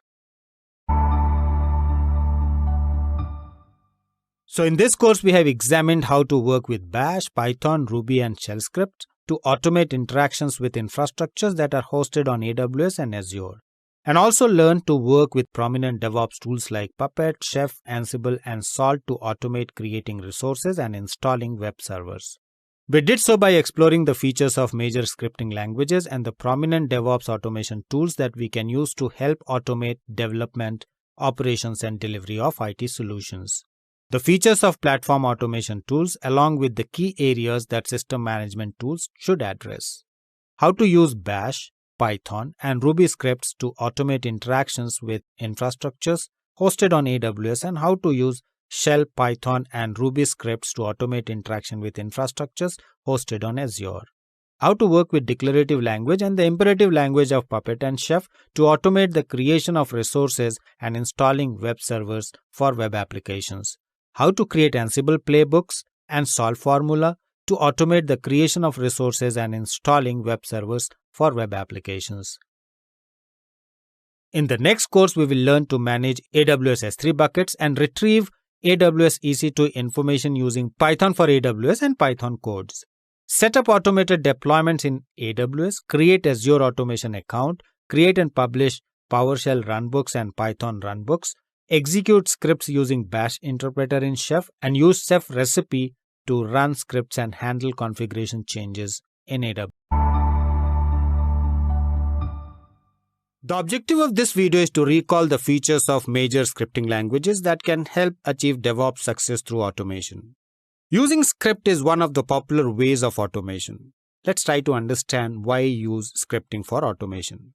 First important benefit that we get out of scripting for automation is it is well tested for accuracy. You can have a baseline derived and you can test automation against that baseline for accuracy. Second is reusable. By using right programming practices, you can ensure that your scripts are reusable across multiple different platforms. Apart from that, developers also get facility of debugging and eliminating all the errors before the script can be used for automation. And finally, script is a good source of creating knowledge base which can be shared with the entire team in order to derive and establish right automation practices. There are various different scripting languages which can be used for automation. Let's go ahead and list some of them. To start with, we have Microsoft PowerShell. If your application software includes Microsoft Windows, DevOps knowledge need to be there in PowerShell. PowerShell uses different techniques and ways to give administrative automation control over your environment through scripting. Second is Bash. It is one of the most important and frequently used Unix shell. It provides the command shell and scripting language capabilities to automate processes on various Linux servers which are present around the world. Third is Ruby, which is an object-oriented scripting language, compiled and provides full-featured programming language capabilities in order to write script for automation. And finally, we have TCL/TK. It is a scripting language that can be used for application deployment automation. It can also automate IoT embedded controls, and it is widely used open source, and it is applicable for a variety of use cases for automation. Now let's discuss what can be automated by using script. First automation that can be done is infrastructure configuration. You can write script in order to provision right infrastructure as per need. Second, whenever need comes, you can also manage scale automatically. But yes, for that you need to derive scalability rules. Third, you can automate testing and code coverage in order to check quality of the code. We can also automate monitoring and feedback use cases in order to implement continuous monitoring, which should be automated. And finally, we can automate build, deploy, and release of projects in production. Now let's try to understand automation using script using a scenario. For that, we need to ensure that we are first managing the data. We'll have data of various different types. We'll have authentication tickets, we'll have service context, which comes from input, and we'll have logs, which contains automation log. Second is scripting host, where your script need to be executed automatically. So when you write script, selecting a particular language, you need to define the context, you need to define input tasks, you have to write context back to service context so that it can be shared, and finally, once scripting host executes scripts automatically, it may generate some outcome which need to be stored back in log. Objective of scripting host is to automate external systems by making call to external API. The objective of this video is to list the prominent DevOps automation tools that are used to help automate development, operations, and delivery of IT solutions. After adopting DevOps mindset in enterprises, we need to be careful in selecting the tools. Tools will serve a particular purpose in entire DevOps lifecycle. Let's try to understand what to automate in DevOps. First component that need to be automated is infrastructure. Apart from that, we can also automate code integration and build, which is taken care by continuous integration phase of DevOps. Testing plays an important role, and we need to quickly transform from manual to automated testing, and that gives us capability of implementing continuous testing as part of DevOps. And finally, monitoring and continuous feedback also need to be automated for quick action and tuning the system as per the need. In order to automate infrastructure, there are various different tools. Let's try to list down certain infrastructure automation tool. First tool is Ansible, which is a tool specifically designed with automation in mind. It provides a configuration language that can be used to automate provisioning. It also includes cloud provisioning, configuration management, and various other IT needs in order to provide flexible implementation of infrastructure as code. Second tool is Terraform, which is an infrastructure as code software. It's an open source tool which can be used for building, changing, and versioning infrastructure safely, efficiently, and automatically. Third popular tool is Puppet. It's an automation DevOps tool frequently used for configuration management, and it allows complete management of infrastructure as code without need of expanding the size of the team.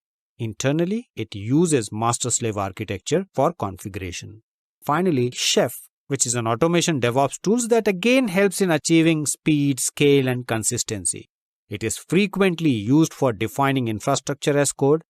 It works using client-server architecture. Entire Chef is written using Ruby, and this is the reason why it provides domain-specific language, which is in Ruby, to help us in writing configuration of the system along with automation.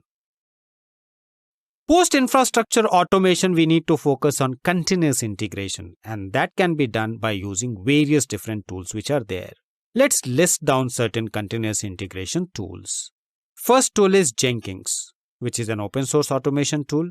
It is capable of performing continuous integration and automating various different tasks. Second tool is Buddy, which is a web-based continuous integration and deployment platform, provides automation capabilities of delivery pipeline, and helps to automate build, test, and deploy lifecycle. Third is Juju, which is again an open source service. It can be used for application modeling as well. Apart from that, Juju allows the quick automation of cloud infrastructure, including deployment of applications, which is comparatively faster. Docker, containerization is an essential need today. We need to ensure that we are able to automate continuous integration wherever container is involved. We can use Docker, which provides capability of packaging the application along with the dependencies which are needed in order to build the platform. Now let's try to list test automation tools that will help us to automate the test and speed up delivery. Selenium is an open source automation testing tool, works with web framework and typically used for browser-driven applications. Mocha is again a JavaScript test framework that runs on Node.js and web browser. It is capable of performing asynchronous testing that runs serially. Mocha also helps in developing a flexible and accurate code. Finally, Cucumber, which is a Ruby written software tool used to implement behavior-driven testing. Monitoring needs to be automated, and in order to facilitate automation of monitoring, we can use various different tools. First tool is Prometheus, which is a monitoring and alerting toolkit, open source, and it is written in Golang. Prometheus collects metrics from various different targets and triggers all the needed alerts. Datadog is a software as a service based server monitoring system. It provides visibility into application and infrastructure components by continuously monitoring. Senso is an open source software used for infrastructure monitoring. It monitors servers, services of applications, as well as health of application. And finally, New Relic. It's a cloud-based software as a service solution which was developed to work in real time with web applications. It has dynamic and flexible monitoring system that can monitor applications, infrastructure, as well as network by using the right metrics. Now let's try to have a collaborative view of various different tools that can be used for automation of DevOps. As the exhibit currently displayed on the screen clearly divides it into 4 important activities. To start with, infrastructure as code, which can be done using Terraform, Chef, Ansible, and Puppet. CI/CD can be implemented using Jenkins, Buddy, Docker, and Juju. Continuous monitoring can be implemented using Prometheus, Datadog, New Relic, and Senso. And continuous testing can be done using Selenium, Mocha, Cucumber, or combination of all these different frameworks.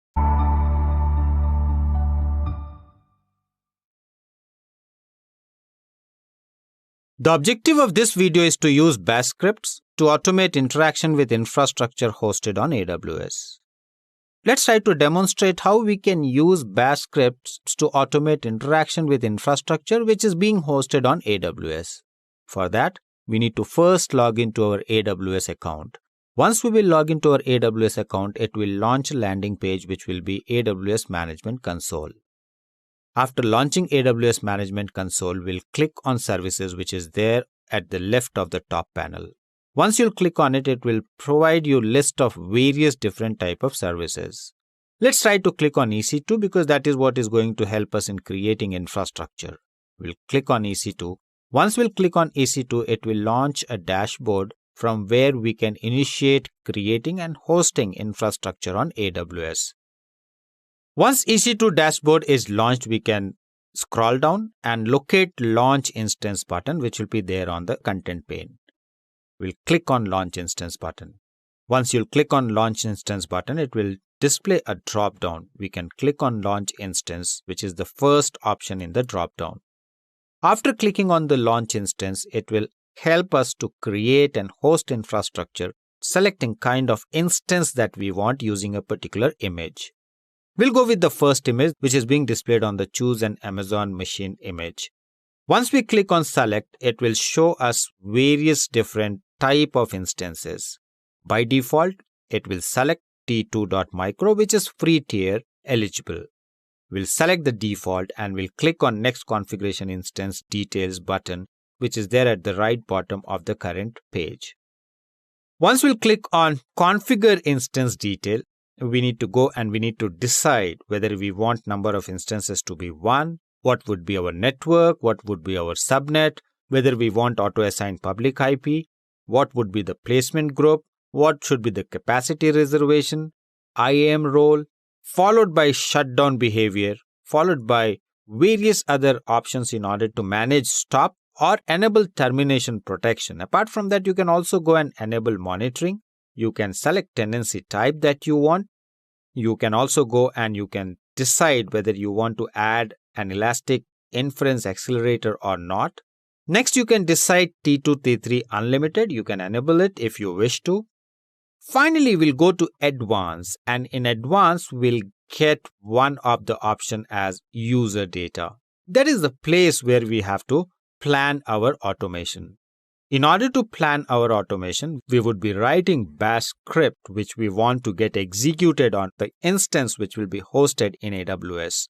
Let's go and write some of the commands like yum, update, followed by -y. Our objective is to install HTTPD service, for which we'll write yum install HTTPD -y. We'll press enter to move to next line, and we'll start the service by writing service HTTPD followed by start. Finally, in order to enable HTTPD, we'll be using chk config followed by the service which is HTTPD followed by on. You can plan deployment as well depending on your need. You can write as many number of bash statements that you want. Our next objective is to click on review and launch. Once you click on review and launch, it will take you to the last step, which is review instance launch. It might have allocated default storage with no tags and default configuration security group. We are on the last step. Depending on your need, you can add more storage. You can configure your own custom security group. Final step is to click on launch. Once you'll click on launch, it will ask you to select an existing key pair or create a new key pair. We'll choose an existing key pair and we'll select a key pair of our choice.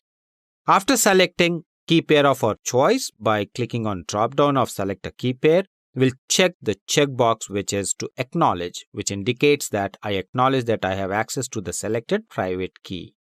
Finally, we'll click on launch instances. Once you'll click on launch instances, you'll find that your instance is up and running. It would have also executed the script that you have written in the text section of advanced settings. This is how you will be using bash scripts to automate interaction with infrastructure hosted on AWS.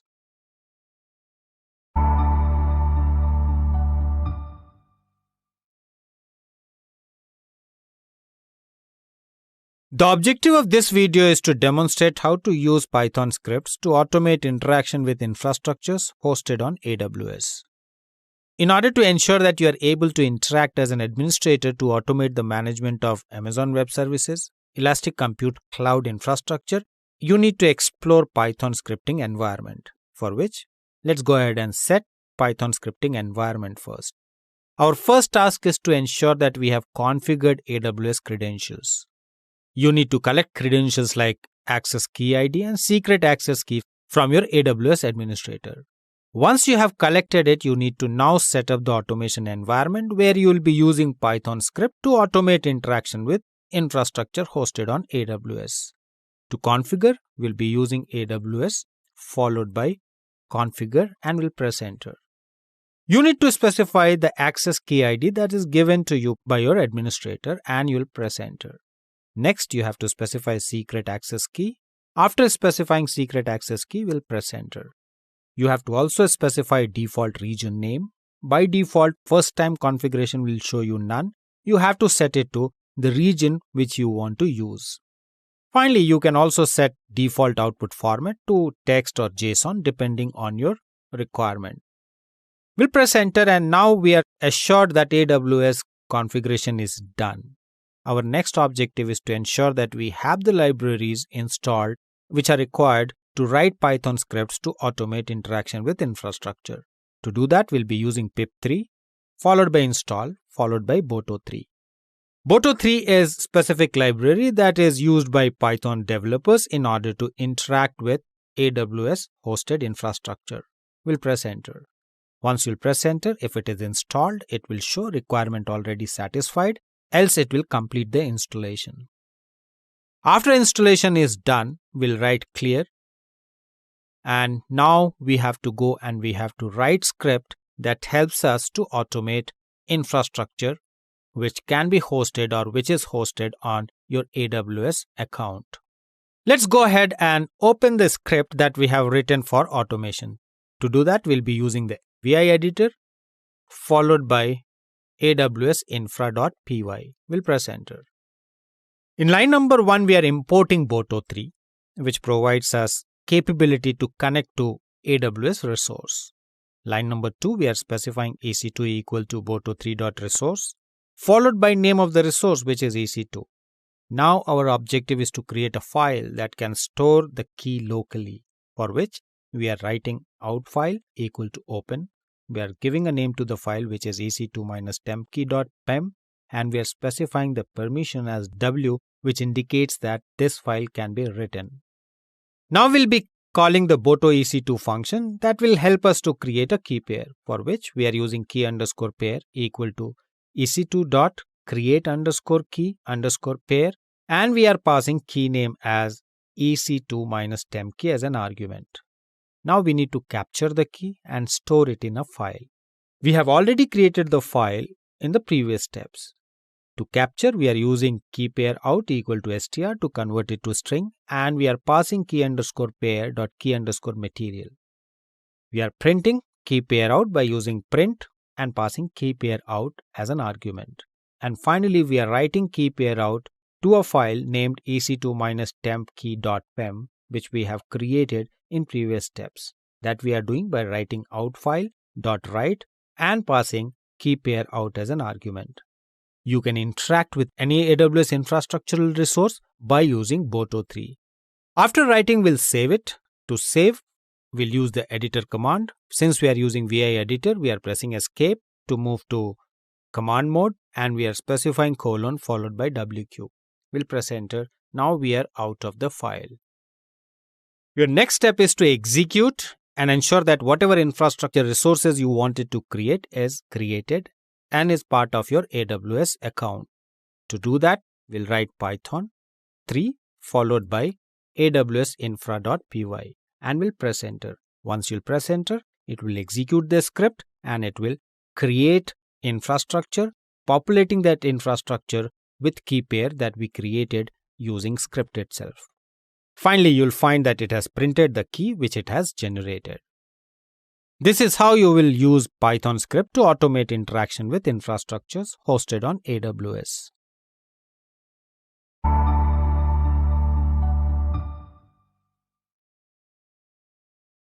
The objective of this video is to configure and use Ruby scripts to automate interaction with infrastructure hosted on AWS. Ruby is a language and it provides you immense capability in order to automate tasks, specifically from infrastructure perspective as well as platform perspective. We need to ensure that we have installed Ruby and we have installed AWS SDK for Ruby. If you haven't installed, you need to ensure that you are installing it by writing gem followed by install followed by AWS-SDK. You need to press enter. It will take a couple of minutes in order to finish the installation. Next task is to ensure that you have configured AWS. To do that, you need to write AWS followed by configure and you'll press enter. Once you'll press enter, it will prompt you for AWS access key ID, specify access key ID followed by secret access key, followed by default region name, followed by default output format. Now we have completed the configuration. In order to write script, you need to create a Ruby file, which you will do by using any editor of your choice. For example, we have written a file and name of the file is infra.rb. We'll launch the file. There are certain set of statements that you have to use when you are using Ruby, where first is to use require, followed by the infrastructure component that you are using.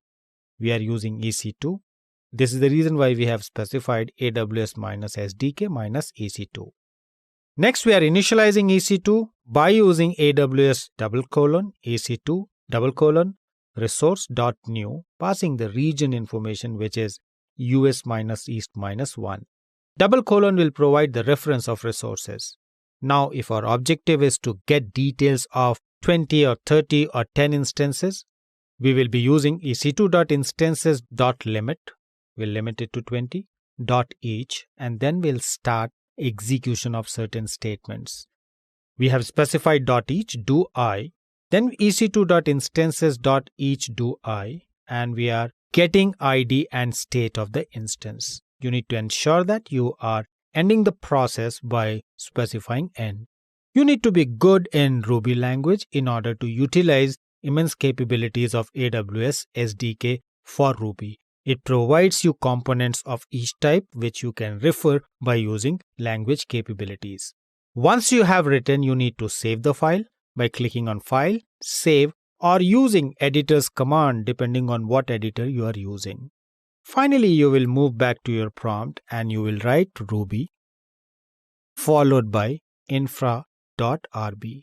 You'll press enter. Once you'll press enter, you'll find that it gives you designated outcome. You need to ensure that credentials are configured properly. In case if you are facing challenge, you need to look into documentation specific to the operating system that you are using.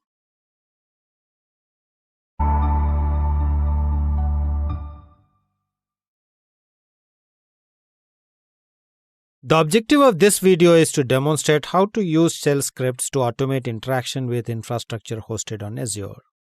As a support engineer, creating administration script is essential. Azure provides you various different ways in which you can power your automation by scripts. There are a couple of ways which can be utilized. For example, you can use Azure CLI. You can also use Azure PowerShell. You can use Azure Portal, which provides you Azure CLI in order to write scripts. In order to ensure that you are able to utilize Azure CLI as one of the options of script, you need to first download Azure CLI. Depending on your operating system, you have to have the right download pack. Install it and launch the command prompt. At command prompt, first task that you have to do is you have to write AZ login. Once you will write AZ followed by login, it will launch a web page where you have to specify your credentials. If credentials are correct, it will get you all the subscriptions along with details that are required in order to connect to Azure resources and manipulate them. As we can clearly see that it displays cloud name, home tenant ID, ID is default, managed by tenants, tenant ID, user, and user type. Now we have to go and we have to use our scripts in order to ensure that we are able to utilize shell script capability to automate. For example, if we want to create a VM, in order to create a VM, we'll be using AZ followed by VM followed by create. After writing AZ followed by VM followed by create, we need to specify resource group. To specify resource group, we'll be using resource group followed by name of the resource group. For example, we have a resource group called as LX apps. We are using the same resource group which is provided by our administrator. Next, we have to give a name to the VM that will specify by writing name test VM1. And finally, we have to specify another mandatory element, that is image. Let's go and create instance using Ubuntu LTS image, and that we will specify using --image followed by name of the image. You'll press enter. Once you'll press enter, it will start the creation process of your instance powered by Ubuntu LTS image in LX apps resource group. In case if you get error, it means that whatever image you are using, we are not satisfying the prerequisites in order to create the image. We can clearly see the error. It indicates that admin username cannot contain uppercase. It is treating Ubuntu as username. We need to ensure that we are specifying --admin -username with username of our choice, and we are also specifying --generate -ssh -keys. We'll press enter. Once you'll press enter, it will try to create the instance using Ubuntu LTS image. If all conditions are met, it will create the image and it will generate an output in form of JSON. We are getting an error, that is invalid template deployment, but actual error is quota exceeded. You need to ensure that you have right quota in order to create the instances. You can request Microsoft to increase the quota, or you can delete some of the existing instances to help you create new instance. This is how you will be able to use scripts in order to work with infrastructure resources that can be hosted on Azure.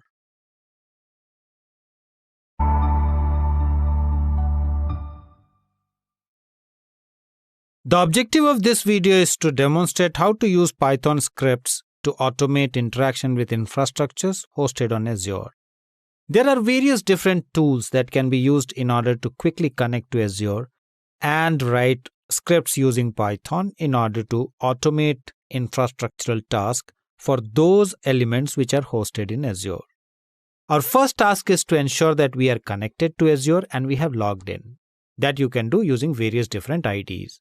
For example, we are using Visual Studio Console, and using editor's capability, we have connected to our Azure subscription. After connecting to your Azure subscription, you need to go and you need to write a Python script.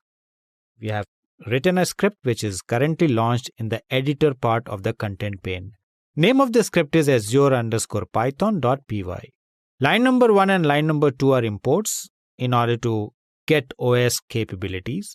Line number 4 to line number 8, we are importing all the necessary modules that will help us to manage service principals, resource management, network management, compute management, and disk create options. Line number 10 is importing cloud errors. And line number 12, we are using Hykunator tool which can be used in order to interact with Azure resources. Line number 17 is all about setting the data center location, which is set to West US. Line number 20 is the group name, which is resource group name, which you can change depending on where actually you want Azure objects to be manipulated or to be created.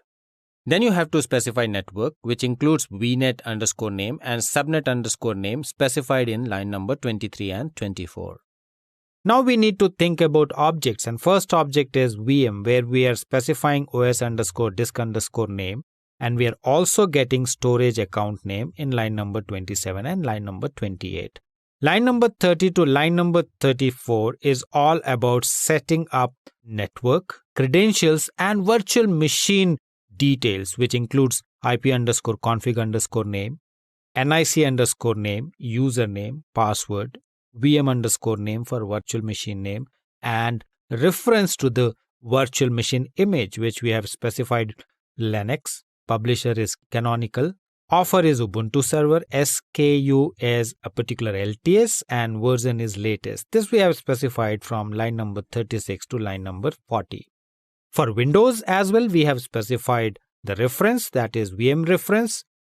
Line number 42 to line number 46, we have specified publisher, offer, SKU, and version. These are some of the details which will be required before you go ahead and use Python script to work with various different components. Depending on your need, you can use write API to create instance, to list instances, or even use Azure Pipeline APIs in order to deploy your applications. This is how you will be able to use Python script to automate interaction with various infrastructure components which are hosted on Azure.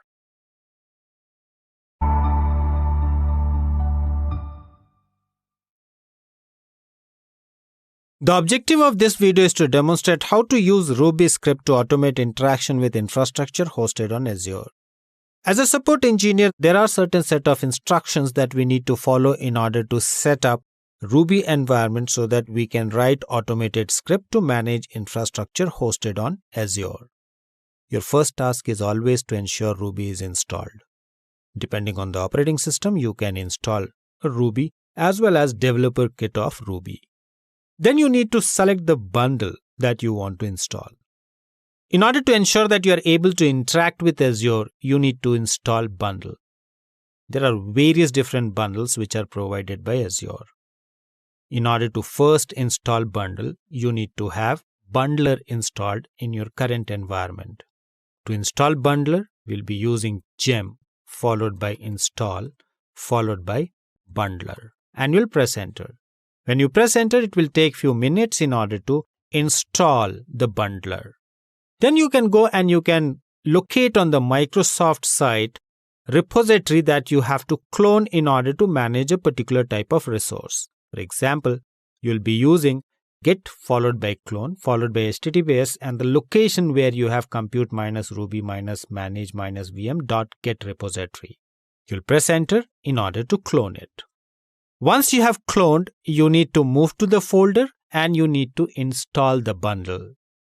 Post installation of bundle, you are set to go ahead and interact with Azure resources. But yes, you need to ensure that you are creating Azure service principals. You need 4 important information from your Azure administrator. First, Azure tenant ID. Second, Azure client ID. Third, Azure client secret. And fourth, Azure subscription ID. After collecting the information, you need to go and you need to set it. In order to set, you have various different ways. You can use Azure CLI or you can use PowerShell as well. We are setting Azure tenant ID by writing set Azure _tenant _ID equal to ID which is supplied by administrator. After setting tenant ID, you need to set client ID. In order to set client ID, again you will be using set followed by Azure _client _ID and ID supplied by the administrator. You'll press enter.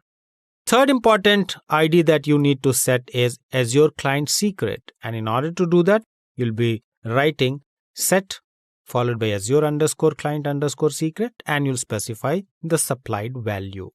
And finally, you will be setting up Azure subscription ID. Depending on your administrator's input, you can go ahead and you can specify your subscription ID as well. To do that, we'll write set followed by Azure _subscription _ID and we'll specify the value supplied by administrator. Now we have set. We need to now use Ruby SDK in order to interact with various different infrastructures which are hosted on Azure. Let's go ahead and check out an example. To do that, we'll write notepad followed by example.rb. Once you will write notepad followed by example.rb, you will find a Ruby file launched. You need to write all these statements, but yes, you need to ensure that elements that you have collected from Azure administrator is correct. You need to use require statement to set various different resources which you want to automate. We are writing require Azure _mgmt _resources followed by Azure _mgmt _network followed by Azure _mgmt _storage followed by Azure _mgmt _compute. Next, you have to set certain constants. We are setting up west _us and group _name to designated values. Now we need to initialize storage, network, compute, and resource profiles. To do that, we have written storage equal to Azure ::storage :profiles :latest mgmt. We'll do the same for network, compute, and resources. We need to also think of models of storage, network, compute, and resources, and we'll set it to appropriate value. Now, our objective is to create a virtual machine. In order to create a virtual machine, we are defining a function called create _VM. And we are passing the required information which is needed in order to create an instance. First argument is compute _client, second is network _client, third is location, fourth is name of the VM, that is VM _name, followed by storage _ACCT for storage account, followed by subnet and followed by public IP. Next, we are putting some message, that is creating a network interface, and we are creating NIC by making call to network _client dot network _interfaces dot create _or _update, and we are passing arguments which we have collected while defining the function, that is group _name followed by making call to a function which is provided by Azure within the same bundle that you have installed. Network models is also defined by using network interface.new.tab do followed by interface. You are specifying interface location and interface IP configurations. Next, you are setting up network model. After setting up network model, you are specifying certain attributes like nic_conf.name, nic_conf.private _IP allocation _method, nic_conf.subnet, and nic_conf.public _IP address. You are initializing them with appropriate values. Once you will execute it, you'll find that network for your virtual machine is set. You can use the bundle in order to get rest of the functions in order to create or manage your Azure resources.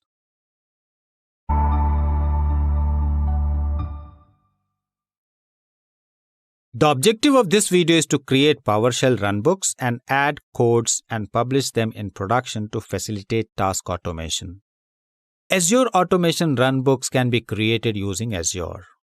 We can utilize browser-based user interface for creating automation runbooks. Let's go ahead and see how to create a PowerShell runbook. To do that, first we need to log into our Azure portal. And we have ensured that we have completed the task in the video titled Creating Azure Automation Account, which is present in the current course. Once you will log into your portal, you'll find Recent Resources as one of the options present on Content pane. Under Recent Resources, it will list all the recent resources that we have created.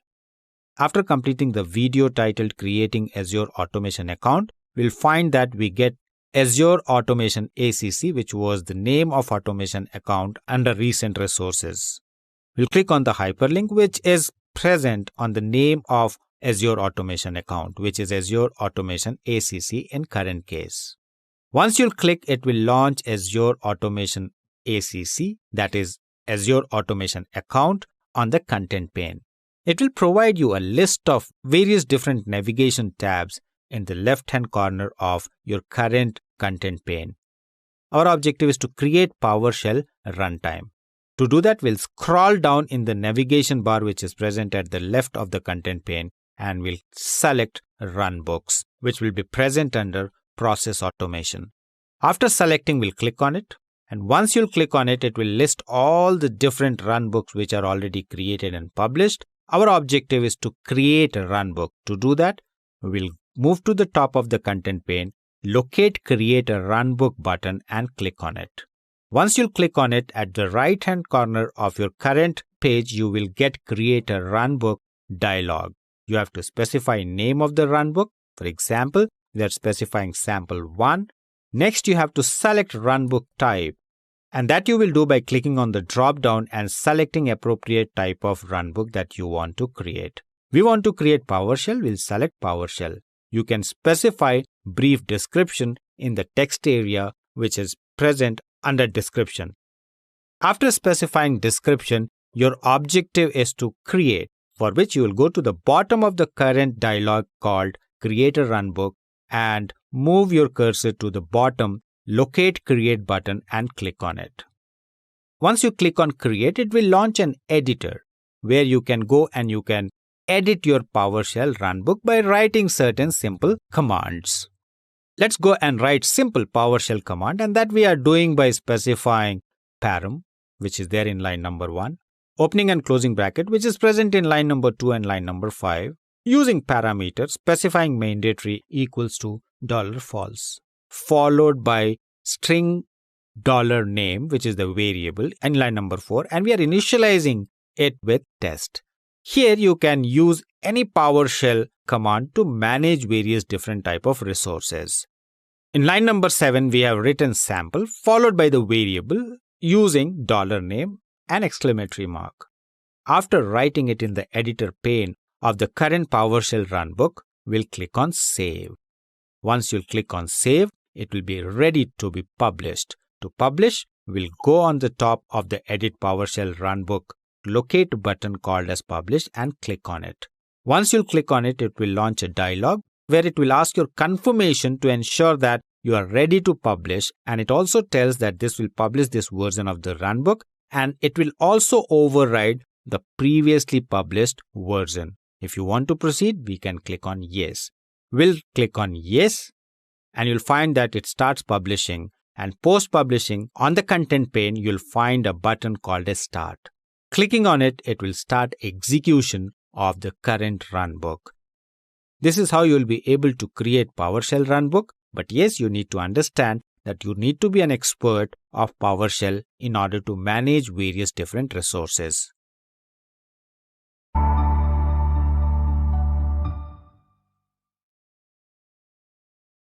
The objective of this video is to create Python runbooks to start Azure Virtual Machine with runbook parameters. In order to ensure that we are able to create Python runbook, manage start of Azure Virtual Machine by passing runbook parameters, we need to ensure that we have completed the task of the video titled Create Azure Automation Account, which is present in the current course. Once you are completed with the video titled Creating Azure Automation Account, you need to log into your Azure portal. Once you will log in, you need to quickly locate recent resources which will be present on the content pane and search for your automation account name. Our automation account name is Azure Automation ACC. After locating, we'll click on the hyperlink. Once you click on hyperlink, it will launch configuration page of automation account, along with the left navigation pane which is present on the content pane itself. We'll scroll down and we'll select Run Books under Process Automation and click on it. Once you click on it, it will take you to a page which will provide you a button called as Create a Runbook. We'll click on Create a Runbook. Once you click on Create a Runbook, at the right corner, it will launch a dialog where you have to specify name of your runbook. We'll specify Python sample, and from the drop-down of runbook type, we'll select Python 2. After selecting Python 2, we can specify some description in the text area under description and click on Create. Once you click on Create, it will launch editor where you can use Python in order to automate creation of instances in a particular resource group which will be passed as a parameter. Once editor is launched, you'll move to line number 5 of the current editor and you will write a code that will help you to do certain tasks. First is to import all the essential packages. We are importing OS. We are taking up azure.mgmt.compute in line number 6 because we are going to manage instances and it is imported from Compute Management Client. Line number 7 and 8 contains import statement. They are import azure.mgmt.resource, import automation assets. Line number 10 defines a function named get_automation_run_as_credential and you are passing run_as_connection. And then you have written code in order to get the Azure Automation Run As Service Principal certificate, which is specified in the block indicated by line number 16. Line number 21 contains block which will get Run As connection information for the Azure Automation Service Principal. And line number 26 is the block for authenticating with Service Principal certificate. You can use the same code in your all Python 2 runbook.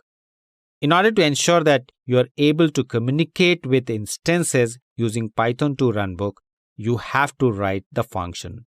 Line number 39 and line number 40 is all about making call to the functions, which is specified as run_as_connection equal to automationassets.get_automation_connection. You are passing Azure Run As connection. Line number 40 is Azure_credential, which is equal to get_automation_run_as_credential, where you are passing run_as_connection, which you have retrieved in line number 39. Finally, we need to write code that will help us to initialize an instance. And to do that, we'll move to the bottom of the editor and we'll write a code that will help us to start the instance, which we are doing by specifying in line number 42 compute_client variable, which is initialized by making call to a function called as Compute Management Client, passing Azure_credential and converting run_as_connection, which takes subscription ID value to string. Line number 48 is printing start VM. Line number 49 is all about starting the virtual machine, which we are doing by writing async_vm_start equal to compute_client dot virtual_machines.start. You need to specify my resource group and name of the VM. And finally, in line number 51, we are making call to an async method called as async_vm_start.wait. It will wait for VM to start. After writing your script, you need to click on save. Once you click on save, you can go ahead and publish. To publish, you need to click on publish. Once you click on publish, it will launch a dialog. For your acceptance, we'll click on yes button. And now you have your Python sample, which is published. In order to execute it, you need to click on start. Once you click on start, it will show you a dialog at the extreme right corner where you have to specify parameters. First parameter is the resource group, which you can specify depending on what resource group you want to use. For example, we'll write resource group 1, and second parameter is the name of the instance, which we will write as test VM2. So wherever in whatever resource group you want to start the instance, you have to specify that, but ensure that resource group is present and instance is also present. Finally, you will click on OK. Once you'll click on OK, it will ensure that it has started instance present in the resource group, which you have passed as an argument or as a parameter.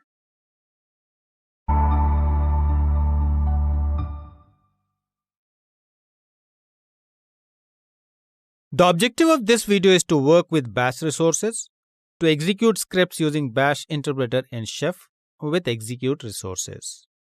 There are different ways in which we can interact with Chef in order to automate our configuration management.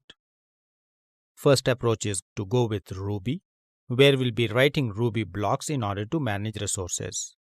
Second approach is to go with bash script resources. We know that when we implement Ruby, Ruby code runs with the resource, which is created as a temporary file and is executed just like other scripts. Whereas when we talk about bash script resource, it executes script with bash interpreter.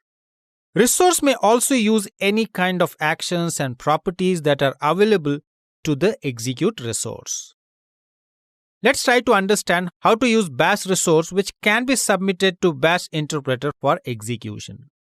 In order to do that, we need to create a file. Let's go ahead and open a file which we have already created and organized it in a way where we are implementing execute resource in order to manage a resource. To do that, we'll move to the folder where our file is present. Our current file is present in home directory itself. This is the reason why we'll write sudo followed by vi followed by name of the bash file. We'll press enter. After we'll press enter, we'll find a file with various different entries. It contains configuration of resources. Our objective with this bash file is to ensure that we are able to install a file from a remote location using bash. We are taking an example of nginx module where we are trying to install a module called as closearray. This module will get installed using execute resource of bash interpreter provided by Chef. We are declaring 3 important variables. First is src_file name. Second is src_file path. And third is extract_path. First variable will ensure that it is able to initialize with right file name. Second is for file path. Third is to extract the path of the module. After making the right entries depending on our existing architecture, we are using remote_file in order to get the nginx file from a remote location. We are specifying src_file path and then we are starting the action that need to be executed. We are using do. Followed by do we have source. Followed by source we have node. We are specifying nginx, closearray and URL. And then we are using checksum node and we are specifying nginx, closearray and checksum. We are also specifying owner, group and the mode. This will install the file using bash to the path which is specified by src_file path variable, which is declared as second variable in our current file. After specifying all the entries depending on the resource, we need to execute the bash file.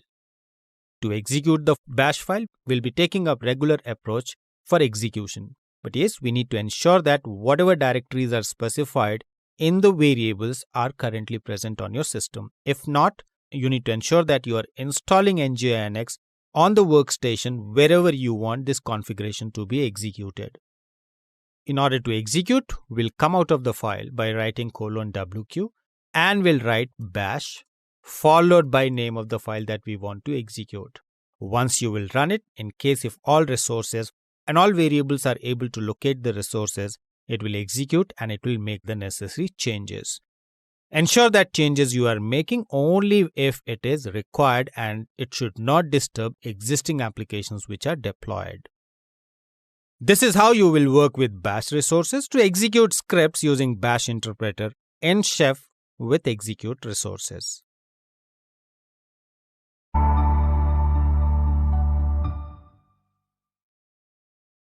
The objective of this video is to use chef recipes to run scripts and handle configuration changes in AWS. We need to ensure that once we will create Chef Automate server, it will provide us two important elements that we need to download. First is the sign-in credentials and second is the starter kit. Starter kit is something which you need to download in order to ensure that you are able to use cookbook development capabilities, which is pre-configured to connect to the Chef Automation server. You can use various different utilities in order to copy it to any remote server and extract the file which you will download as a result of download starter kit. After transferring the file to appropriate host which you want to be controlled by Chef Automate server for configuration management, we'll write ls to see whether we have done it or not. We can clearly see one folder called Chef Automate server minus followed by some literals which provides uniqueness. We'll move into the folder by writing cd Chef Automate server followed by minus and the literals which are used for uniquely identifying the resources of a particular Chef Automate server. We'll press enter. Once you'll press enter, you'll find that the current kit directory contains various different resources. We'll write ls and it will show us list of various different resources. After exploring resources, you would like to now create a launch configuration so that you can register EC2 instance on the boot. To do that, we'll move to AWS console. Once we are there in EC2 management console, before we launch, we need to collect certain information. To do that, we'll move to our command prompt. We'll move one level up in the directory to move to the root directory where we have the starter kit extracted. And we'll write ls. Once you'll write ls, you will get a file called as userdata.ps1 and userdata.sh.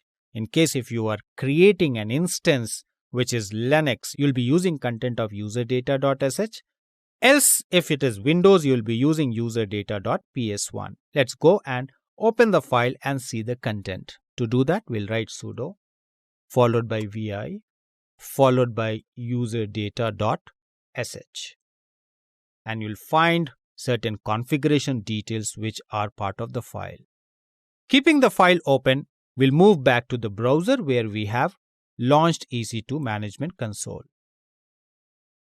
In order to ensure that we are able to launch configuration, we'll go to the left navigation pane and we'll locate launch configuration, which you will get under auto scaling. We'll click on it. Once we are there on the page of launch configurations, we'll get four important buttons. First is create launch configuration. Second is create auto scaling group. Third is copy to launch template. And fourth is actions. We'll click on actions, which will provide us a drop down. Under actions, we have copy launch configuration. We'll click on it. Once we'll click on it, it will open a page where it will facilitate us with capability of copying launch configuration from test 1, 2, 3. We'll click on select. We'll click on configure details, which is the second button at the bottom right. Now we'll get advanced details option. We'll click on advanced details. We'll move to user data and we'll get two options. First, copy as a text. Second, as a file. Once you'll click on as a file, we can click on browse. After clicking on browse, you will go to the folder where you have your userdata.sh present. We'll select it and we'll click on open. This will ensure that your configuration now is being used as per the policy that is specified in Chef. We can click on next add storage. Click on again next configuration security group, and all these buttons are present at bottom right of your current web page. And finally, you will come to a screen where it will ask you to copy launch configuration from test 1, 2, 3. Go to the review, add rules as per your need and click on a button called as review. It provides you capability of review. You can go through launch configuration details and you can edit if you wish to. Finally, you can click on create launch configuration. Specify your key that you wish to use for the current instance and click on create launch configuration. You'll find that it creates and you'll have a copy of AWS instance on which you can monitor and handle configuration using chef recipes because now your chef automate server is aware about the current instance.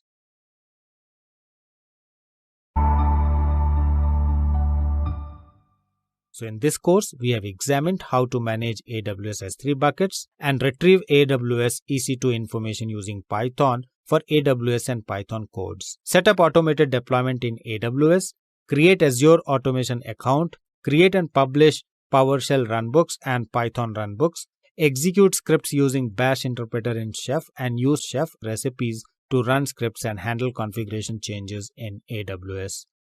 We did so by exploring the benefits of infrastructure as a code and configuration as a code in DevOps practice to support end-to-end DevOps-based configuration management, along with the role played by Python in configuring AWS resources to implement DevOps practices.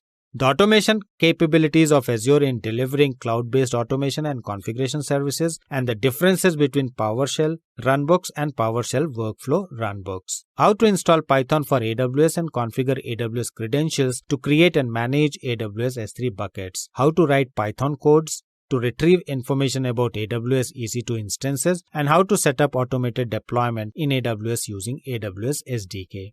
How to create Azure automation account to manage and support resources across all regions and subscriptions. How to create PowerShell runbooks and Python runbooks to facilitate task automation and start Azure virtual machines with runbook parameters. How to work with Bash resources to execute scripts using Bash interpreter in Chef, and how to use Chef recipes to run scripts and handle configuration changes in AWS.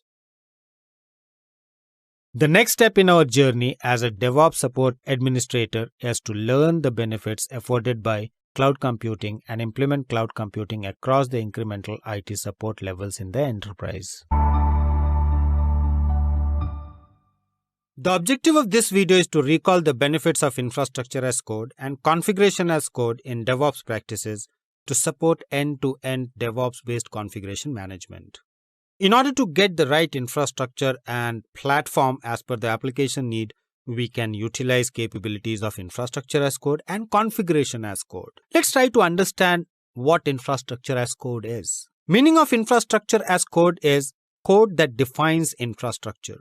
Most commonly, engineers would be writing script using various frameworks in order to automate infrastructure by writing small piece of code using various different domain-specific languages. Let's try to understand the cycle that is used in order to script to come up with infrastructure as code. There are various different activities that are required. In order to understand those activities, we'll be using an exhibit which is currently displayed on the screen. Our focus should be on adopting the right lifecycle in order to manage infrastructure as code. We'll start with writing the script or code, providing it the right version, doing proper code review, followed by integration, and finally deploy infrastructure as code in a tool that is capable of interpreting the script and executing the script to provision infrastructure and platform. Let's try to understand now what is role of infrastructure as code in end-to-end DevOps. Application packaging will be taken care by continuous integration tool. Responsibility of infrastructure as code tool is to manage infrastructure provisioning, do end-to-end configuration management, utilizing scripts in order to provision them. And finally, you can also go with operational configuration management, which is provided by various different tools like Chef, Puppet, and Ansible. Now, what is role that configuration as code plays? Let's try to understand by evaluating features of configuration as code. We need to understand that configuration as code enables better collaboration. It also includes a cycle to validate correct configuration, which is followed by continuous deployment, and configuration as code differs from infrastructure as code because it attempts to prevent all the configuration drift. Let's try to understand role of configuration as code using an exhibit which is currently displayed on the screen. We'll have application. Application will be composed of two important elements. First, the execution code. Second, the environment which will be managed using configuration as code. Now let's try to quickly compare infrastructure as code and configuration as code using a table which is currently displayed on the screen. When it comes to infrastructure as code, it requires storing the actual code to build virtual infrastructure in repositories. Configuration as code requires storing only the relevant settings in the repositories, not the actual code. Infrastructure as code also generates the actual binary of containers, whereas configuration as code stores only the configuration settings to pre-existent images. So let's try to discuss combined benefit of using infrastructure as code and configuration as code. When we use infrastructure as code and configuration as code, it provides automation and standardization. In other words, when you use code in order to configure, you will be using best development practices and standards to ensure that your automation script is apt and follows all the governance. Second benefit is it comes with facility of improved versioning of changes that are made in infrastructure. Whenever there is change, you can use versioning tool in order to version your infrastructure as code or configuration as code. Third, it helps you to control traceability of changes. In short, if source code is versioned and properly managed, we can track what changes have been applied to your existing server. It helps you to analyze differences in the script in order to identify what changes are implemented. Fourth important benefit is it provides streamlined promotion of changes, specifically from test environment to production environment. And finally, it ensures build environment is in sync with product which is deployed in production. The objective of this video is to recognize the role played by Python in configuring AWS resources that are used to implement DevOps practices, supplemented by automation mindset. Let's try to understand why is configuration management needed. And that we will do through an exhibit which is currently displayed on the screen. There are various reasons which drives us to automate configuration management. First is the requirement change. Second is change in organizational hierarchy. Third is change applied in rules and policies. And fourth is change in project schedule. All these factors will have impact or will affect the code, the project plan, various other documents, testing strategy, as well as data structure. We need to ensure that we automate configuration management to simplify configuration so that it can adapt to the changes. Now let's try to evaluate Python features which makes it one of the powerful tools that can be used for configuration management. First feature is it's a powerful scripting language, comes with objective of providing flexibility and simplicity to developers. It provides structure to write structured and readable automation scripts. It provides various different packages to read configuration, specifically from diversified or multiple sources. Apart from that, Python understands various different formats. And this is the reason why we say that one of the strong features of Python is to support different formats of configuration files. And finally, Python is utilized to write scripts to power tools like Ansible and SaltStack. Now let's focus on some of the Python modules which are frequently used to manage configuration. First module is Git API. We can set some useful functions or properties dynamically by writing a Python script using Git API module that interacts directly with version control system. Second is OS and sub-processes. Python provides modules like networking, operating system, environment-specific modules, sub-processes which can handle various different components by using right methods which are provided by OS and sub-process modules. Third is Boto and Google Cloud Storage. Using Boto and Google Cloud Storage, we can implement infrastructure-related automation script using Python, which comes with SDKs like Boto and Google Cloud Storage, which are used for AWS and GCP automation. Now let's try to understand Python to manage AWS resources. There are two important modules that can be used in Python to manage AWS resources. First is OpenStack module, where Python OpenStack module deals with all the operations in the public and private clouds powered by OpenStack. Second is deployment modules like Fabric, FabTools, and Cuisine.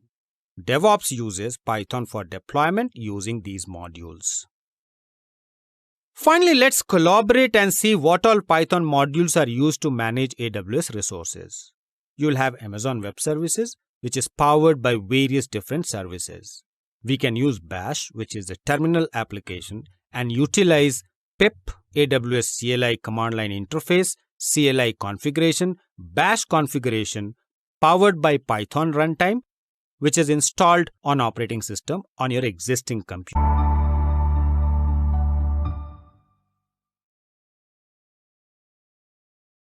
The objective of this video is to install Python for AWS and configure AWS credentials to create and manage AWS S3 buckets.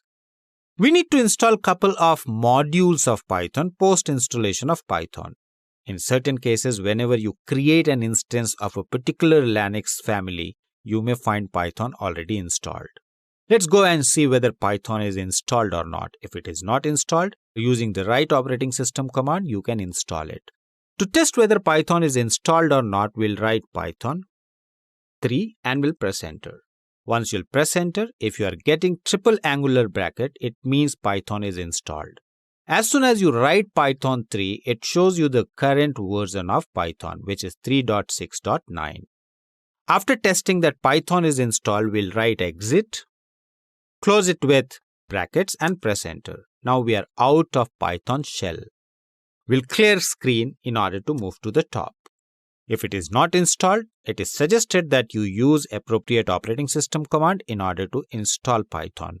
If you are using Ubuntu, you can use sudo followed by apt followed by install followed by Python 3 and press enter. It will ensure that it collects the library details and it installs Python 3. Once we have confirmed that Python is installed, we need to ensure that we install AWS CLI. Our objective is to use Python in order to configure AWS credentials. For that, we need to ensure that we install AWS CLI, which is compliant to Python. To do that, we'll write sudo followed by pip3 followed by install followed by AWS CLI. We need to install Boto 3 as well, which provides us capability in order to interact with AWS resources.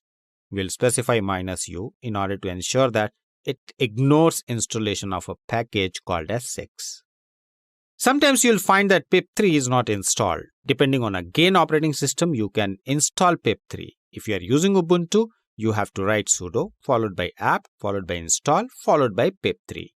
We are assuming that you have already installed pip3 as part of installation of Python package. We'll press enter. Once you'll press enter, it will ensure that it collects all the information and it installs all the required libraries that will help us to create and manage AWS S3 bucket.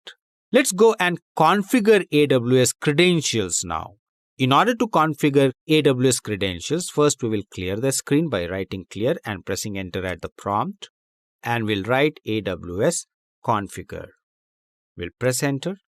Once you'll press enter, in case if you have already configured AWS, it will show you access key ID. If you feel that current access key ID is not correct, you need to paste your own AWS access key ID, which you can create using IAM service of AWS. We'll press enter after entering the right access key ID and we'll also enter AWS secret access key. After writing correct AWS secret access key, we'll press enter. It will ask you default region name. You can change the region as per your choice and press enter. You can also change default output format. We'll retain text which was pre-configured and we'll press enter. In case if you find that AWS access key ID is none, you can paste your AWS access key ID. And also paste your AWS secret access key which is provided to you by your administrator. This is how you will be able to configure credentials in AWS. As soon as you use AWS configure, it creates a folder and that folder is created in the home directory. Let's go to that folder and to go to that folder, we'll write cd followed by tiddle which indicates home directory followed by / followed by .aws/ and we'll press enter to move to .aws folder. After we are there in .aws folder, we'll write ls and it will provide you two files. First is config and second is credentials. Let's go ahead and open credentials file to see what is the current entries which are there in credentials. To do that, we'll write sudo followed by vi followed by credentials and we'll press enter. It will find that in line number 1 it gives default followed by AWS underscore access underscore key underscore ID, which is set to current AWS access key ID provided to us by administrator. We'll also enter AWS underscore secret underscore access underscore key and we'll enter the key in case if you want to change key.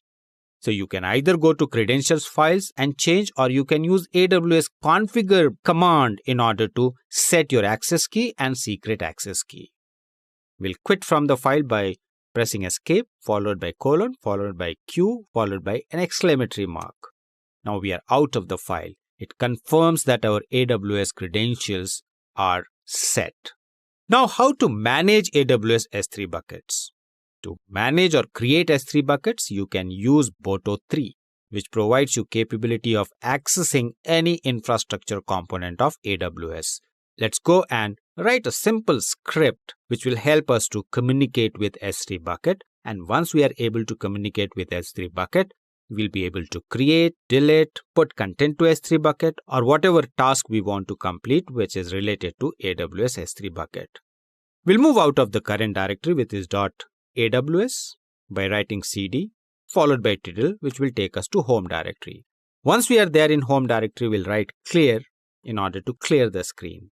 And we'll move to the folder where we have all the scripts written. Let's go and open a simple script that will help us to understand how we'll manage AWS S3 using Python. To do that, we'll open the file which we have already written by writing sudo followed by vi followed by s3 underscore manage.py and we'll press enter.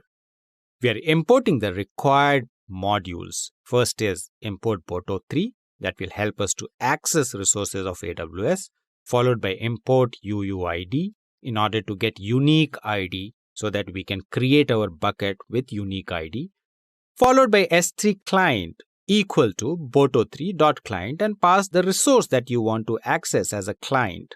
And current resource that we want to access is S3. Let's go ahead and list all the buckets. For that, we are taking up a variable called as list underscore buckets and we are writing equal to followed by S3 client making call to a function called .list underscore buckets. As a result of this function, list underscore buckets will be populated with all the buckets which are currently present in your AWS account using credentials which you have set using AWS configure command. Finally, we'll print existing buckets for which we are writing print, giving a message called existing buckets which we are passing as a parameter to print function. Finally, we are writing for followed by bucket, which is the object in list underscore buckets is the list of buckets which we have initialized in line number 4, followed by buckets, and then we are using print followed by f and we are specifying a variable that will get us name of the bucket.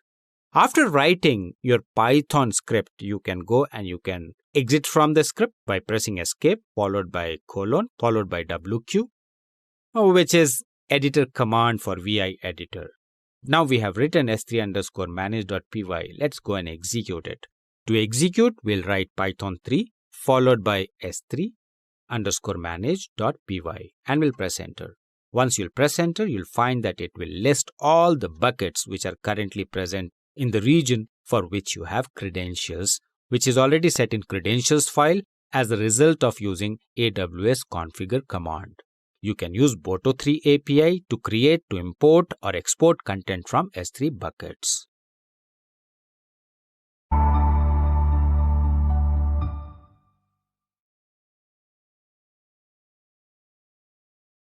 The objective of this video is to write Python code to retrieve information about AWS EC2 instances and control AWS instance lifecycle. In order to ensure that you are able to proceed with the lab, you need to ensure that you have completed lab titled Managing S3 with Python for AWS, where you will install Python for AWS and configure AWS credentials. Post that, you need to go and you need to write Python code to first retrieve information about AWS EC2 instances and also use certain commands that helps you to control lifecycle of instances. To do that, we need to launch the instance where we have configured AWS credentials.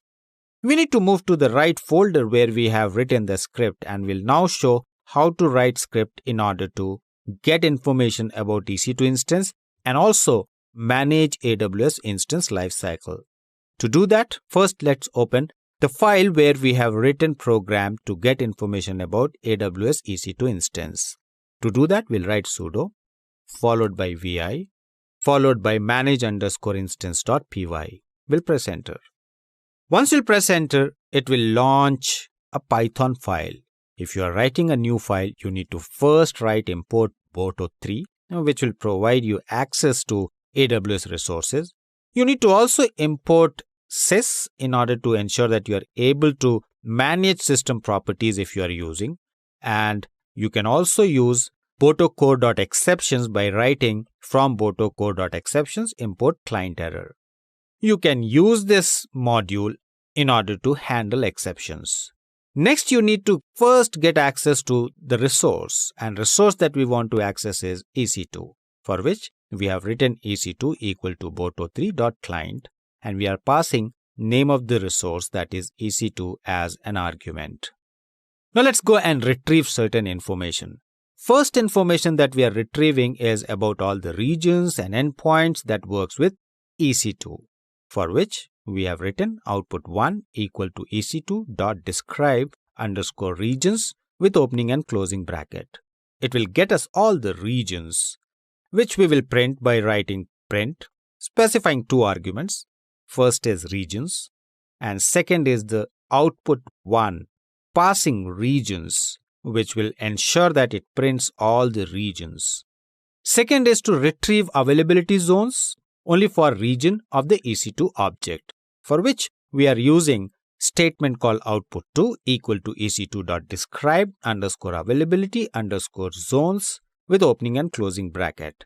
And then we are printing all the availability zones by passing first argument, which will be a string that will get printed, that is availability zones, followed by the actual availability zones by using output2 passing availability zones in square brackets. That will be the second argument.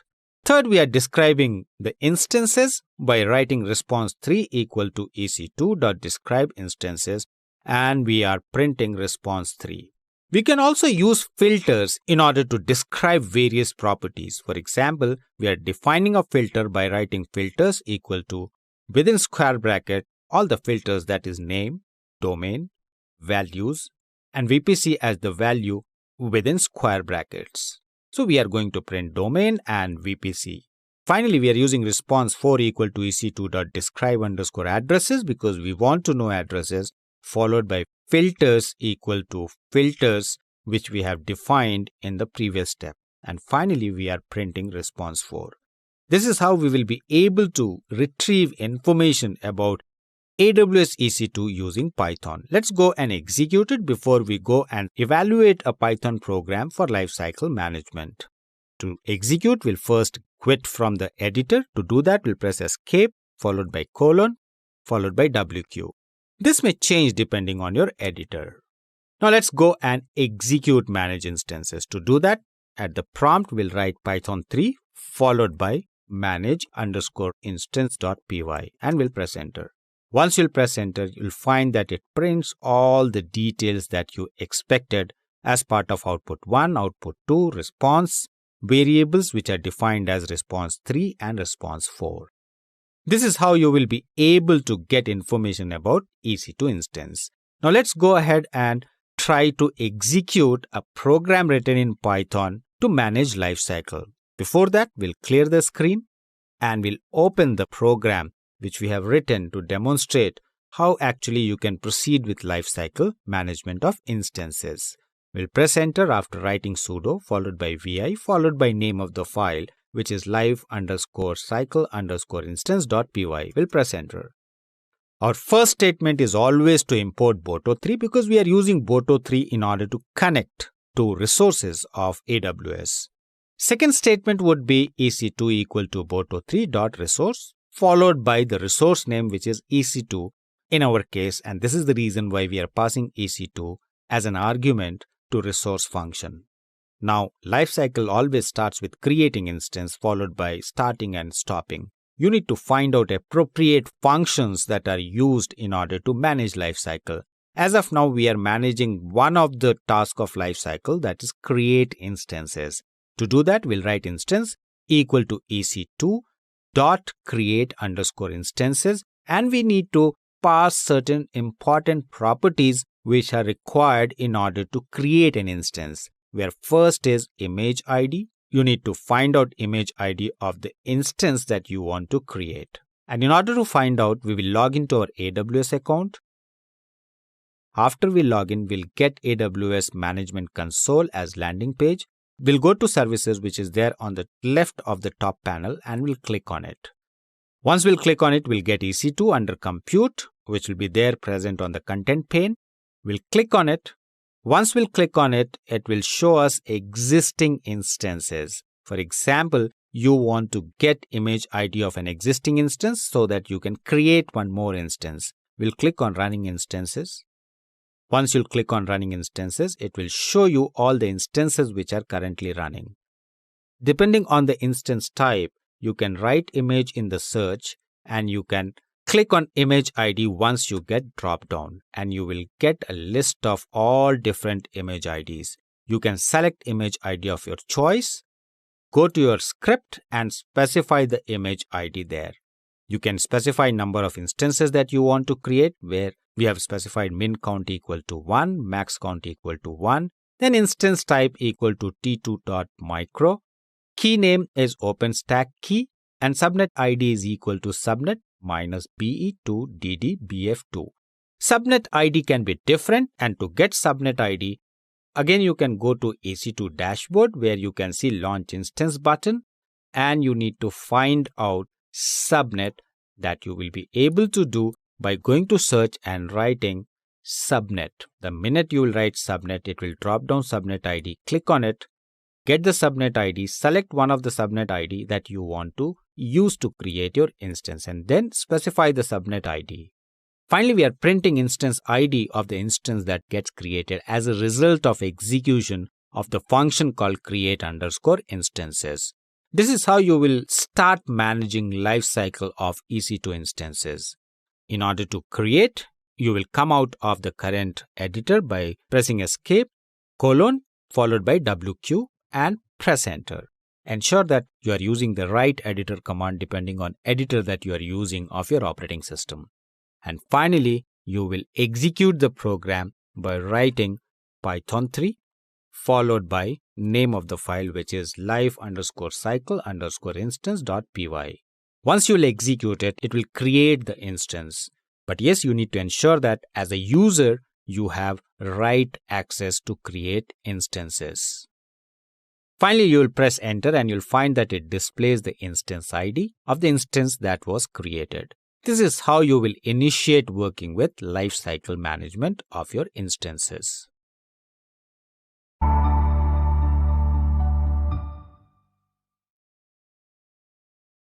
The objective of this video is to set up automated deployments in AWS using AWS SDK following Devops principles. In order to set up your automated deployment environment so that you can use AWS SDK, first you need to decide what is the scripting language that you want to use. Depending on the scripting language, you have to go and you have to configure environment so that you can set up automated deployments. Let's go ahead and set up automated deployment in AWS using AWS SDK, where we will be using Python as a language. For that, first we need to create a directory, and we need to change the current working directory to the directory that we have created. We have already created a directory called as pipelines. We'll move to the directory by writing cd followed by pipeline, and we'll press enter. Now our current working directory is pipeline. Now let's go ahead and create a new AWS CDK project, for which we have to invoke CDK init, and that we will do in an empty directory. Let's go and write ls to ensure that directory is empty. We'll clear the screen. To clear the screen, we'll write clear. We need to ensure that we have installed CDK. In order to ensure that you have installed CDK, you can use pip command of Python and you can use install in order to install various different elements that you are going to use in your automated deployment. Let's go ahead and install AWS construct libraries, which will be used by Python. To do that, we'll be writing a command which starts with sudo followed by pip install aws-cdk.aws-s3 and aws-cdk.aws-lambda. We are doing this in order to ensure that whatever is our automation deployment environment, we are able to get those modules so that we can use it while using Python SDK. We'll press enter. Once you'll press enter, you may get outcome as pip is not installed.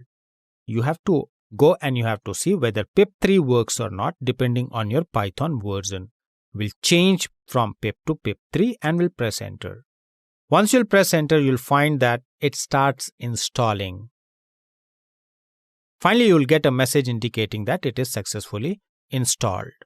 Now let's go ahead and use CDK. To use CDK, we'll write CDK and we'll press enter. Once you'll press enter, you'll find certain messages which indicates that there are different commands that has to be used for different build of Python or different build of operating system itself.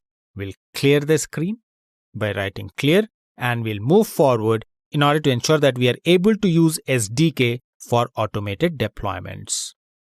Now we have AWS construct library modules installed as a result of previous step. Now our objective is to go and use AWS SDK provided by AWS CDK module in order to automate deployments, for which we need to write Python programs. Let's open a file which contains logic using AWS SDK. To do that, we'll move back to our folder and we'll launch the file.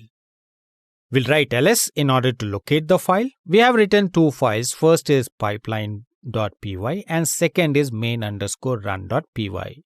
We'll launch pipeline.py. To do that, we'll write sudo followed by vi followed by pipeline.py and we'll press enter. Once you'll press enter, you'll find certain functions which are written using Python, and those functions are using modules which are provided by CDK. Our first function is self.lambda_code equal to lambda_code.from_cfn_parameters. Next, we are specifying a function called lambda_dot_function and we are passing arguments where first argument is self followed by lambda followed by code equal to self.lambda_code followed by handler equal to index.handler, and we are also specifying the runtime which is equal to lambda_runtime.node.js_10_x. This will ensure that our lambda is using Node.js environment and handler will point to index.handler. Whenever call will be made for the function, it will be responsibility of index.handler to handle the request. Moving forward, we are specifying version equal to func.latest_version, where func is nothing but the function which we have defined in the previous step. We are providing an alias which is equal to lambda_dot_alias. We are passing self, passing lambda alias, and we are giving name of the alias as prod, specifying the version which is equal to version that is initialized in the previous step. So now we have func as a function, we have alias as a function that will help us to build a pipeline. We are using code deploy.lambda deployment group in order to ensure that we are able to provide an automated deployment group. We are passing self followed by deployment group. We are using alias equal to alias, and then we are providing deployment configuration by using deployment_config, which is equal to code deploy.lambda deployment config dot linear_10_percent_every_1_minute. Using this, we are able to set up the automation requirement of our frequent deployments. After writing the required functions and configuring lambda deployment group, specifying the duration and the frequency of deployment, we will have to write the main file which will invoke the automation. To do that, first we will exit from the file and we'll open main_run.py. To do that, we'll write sudo followed by vi followed by main_run.py, and you'll find that now we are using from AWS_CDK import core. We are using core package from AWS CDK. From pipeline.pipe_stack import pipe stack. This is a stack that we created in the previous file. We are using app equal to core.app, and finally we are using lambda_stack equal to pipe stack, passing app, which is initialized with core.app in the previous step, and passing pipe stack, which is name of our stack that we have created in the previous step. You need to run this. Once you will run this, frequency of automated deployment will be set for Lambda functions. You can use AWS CDK in order to manage deployments of various different resources which are provided by AWS. You can also apply automation depending on what is the resource which is under use and what all automated deployments are supported by those resources.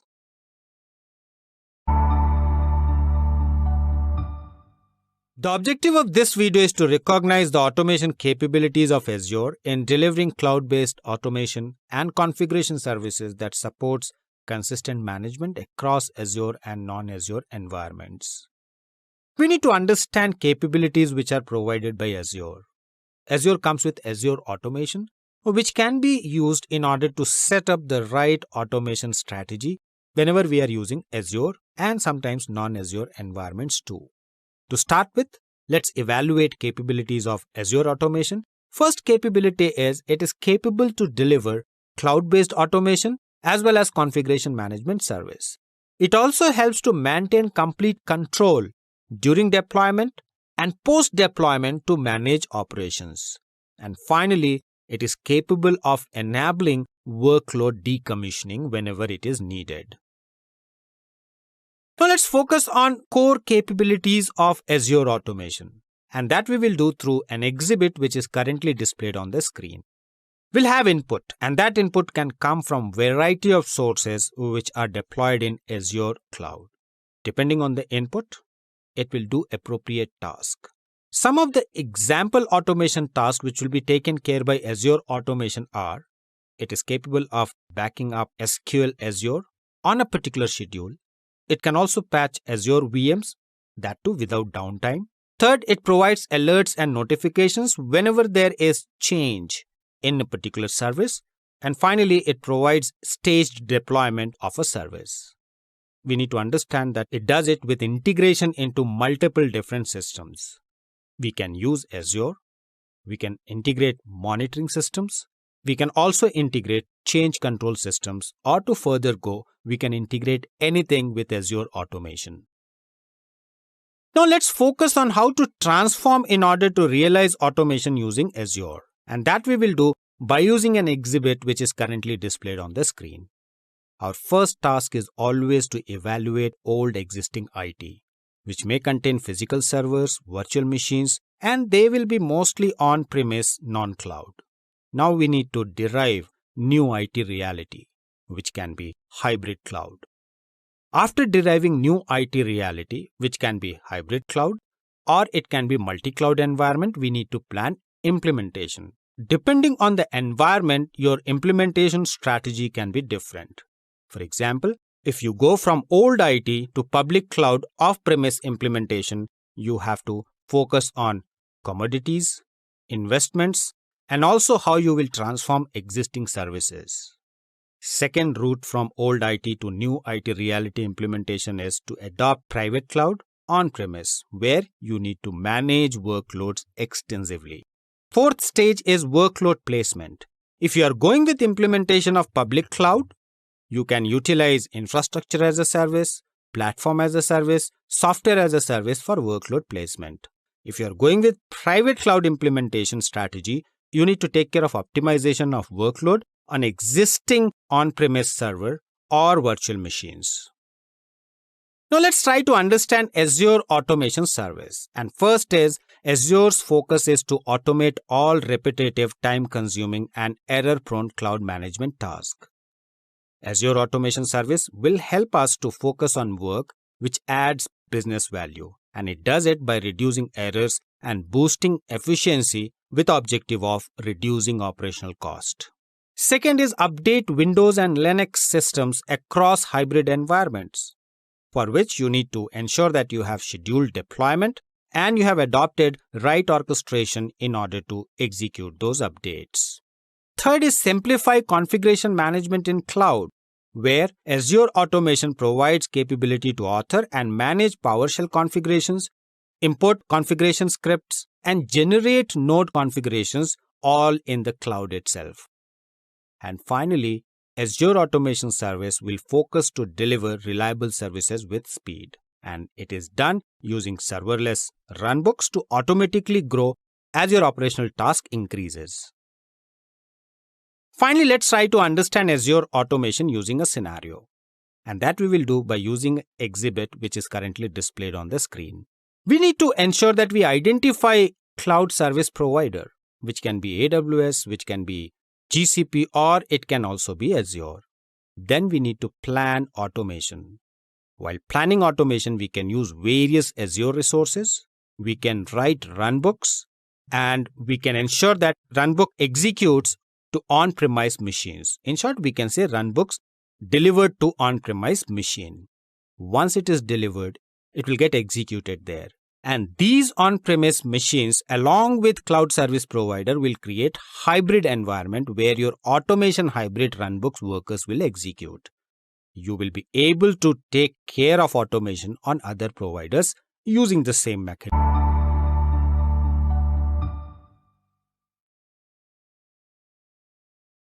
The objective of this video is to create Azure Automation account to manage and support resources across all regions and subscriptions. We can create Azure Automation account using Azure Portal, which is a browser-based user interface that allows access to number of resources. We need to also understand that one automation account can help us to manage resources across all regions and subscriptions for a given tenant. Let's go and create an automation account. To do that, first you need to sign in to your Azure portal by using your credentials. Once you will sign in, it will take you to landing page. Once you are there at landing page, you need to go to extreme right on the top panel and click on portal so that you are able to launch the portal from where you can manage various different resources. Now we have Microsoft Azure portal launched. Our objective is to create an automation account. To do that, we'll click on create a resource, which is there present on the left panel as the first blade. Once you click on create a resource, it will list various different components that can be created. You need to locate IT and management tools in the list of various different categories which is being displayed on the content pane. Once you locate, we'll select and we'll click to launch. Once you'll select, you'll find various different IT and management tools prompted at the right-hand side just beside the list of resource types. You need to go and you need to select automation. After selecting automation, we'll click on it. Once you'll click on it, it will ask you a name that you want to specify for your automation account. We'll specify Azure Automation ACC. Name can be of your choice. You have to next select the subscription. We'll select pay as you go. And then we have to go and we have to select resource group. Let's go and select resource group. We'll be selecting one of the resource group that we have created earlier, that is LX-apps. If you haven't created any resource group, you can click on create new hyperlink, which is present just below resource group drop down. You can also select the location and you can decide whether you want to create Azure Run As account or you don't want to create Run As account. By default, it has selected yes, which means that it will create Azure Run As account in the automation account, which is useful for authenticating with Azure to manage various different Azure resources by using automation runbooks. Finally, after deciding whether we want to create Azure Run As account or not, we'll click on a button which is present at the left bottom of the content pane. Let's go and click on create. Once you click on create, it will start creating your automation account. We'll wait for some time, let it get validated, and finally we'll click on notification, which is displayed on the top panel as one of the icons in form of a bell. We'll click on it. Once you click on it, it will show you the progress of automation account. Finally, once it is created, you will get a message in the notification segment called as New Azure Runners Account Created. This is how you will be able to create an automation account in Azure.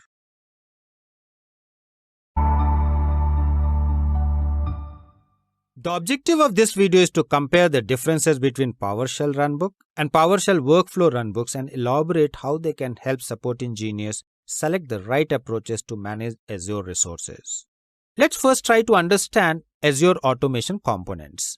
Azure automation is made up of various components. To start with, services, which is software as a service. Second is Runbook Editor, which helps us to test and publish workbooks, schedule jobs, and also it is powered by Runbook Gallery. Third is resources, which includes Runbook, job, schedules and webhooks, and shared assets. And finally, target, which can be Azure, or it can be other cloud services, it can be on-premise, it can be standalone Windows or Linux box. Now we need to focus on identifying types of Azure Automation Runbook. We can classify Azure Automation Runbook into 5 types. First is graphical, which is based on Windows PowerShell, and it is created and edited completely using graphical editor provided by Azure Portal. Second is graphical PowerShell workflow. It represents graphical runbooks which are based on Windows PowerShell workflow, and they are created and edited again completely in graphics editor provided by Azure Portal. Third is PowerShell, which is a text runbook based on Windows PowerShell scripting. Fourth is PowerShell workflow, which is again based on text written using capabilities of Windows PowerShell, but yes, it's an end-to-end workflow. And finally, Python, which helps us to write script and create runbook based on Python scripting. Now, how do runbook job works? To do that, we need to understand lifecycle of a runbook job. We know that automation executes runbook based on logic which is defined inside them. Now, if a runbook is interrupted, it restarts again from the beginning. Let's try to understand lifecycle of a runbook job using an exhibit which is currently displayed on the screen. Our first step is start the request, which is to start execution of the runbook. It gets queued after job is created.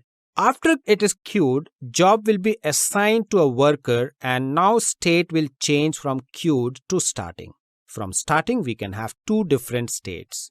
First is failed, in case if runbook fails to compile. Second is executing. It means worker has started the runbook. Once it is in executing state, there are 2 other states to which it can have transition from executing. One is running, waiting for resources. Second is suspended. Suspended means an exception is generated or a user has suspended the runbook. If it is suspended, user can resume runbook. Finally, from executing, it can also have transition to completed, which indicates that runbook has completed without any exception. Or final state can be ended, which means that user has stopped runbook before completion. Now let's try to understand approach of invoking PowerShell from web app, and that we will do with combination of webhook and runbook. Let's try to understand using an exhibit which is currently displayed on the screen. We'll have external application. External application will place an HTTP post request, which will be managed by webhook, which takes responsibility of automation. Webhooks will initiate execution of runbook, or it will make call to start runbook that will start runbook, and as a result of which runbook will get executed in form of a job taking care of automation need. And we need to understand that entire automation is present in Azure Cloud. One of the essential tasks is to manage automation. From perspective of Azure automation, we can call it as service management automation. Basically, its focus is on process automation. Now let's try to understand service management automation using an exhibit which is currently displayed on the screen. We have two different approaches. First approach is to use PowerShell for authoring runbook, which is submitted to PowerShell workflow engine, and that takes responsibility of process automation. Second approach is to use graphical authoring approach by using graphical editor provided by Azure portal, which is submitted to UI runbook engine, which takes responsibility of automating the process. We need to understand that PowerShell authoring and graphical authoring are interoperable, or it provides interoperability. Finally, we need to discuss on benefits of using PowerShell workflow. First benefit is it follows Windows PowerShell scripting syntax. Second, it can be used to manage end-to-end processes just by defining a single task. Third, it comes with pre-bundled support for connections and activity retries. Fourth, it supports multi-device management. Apart from that, it is also capable of automated failure recovery. And finally, it is simplified and provides efficient task scheduling using PowerShell work.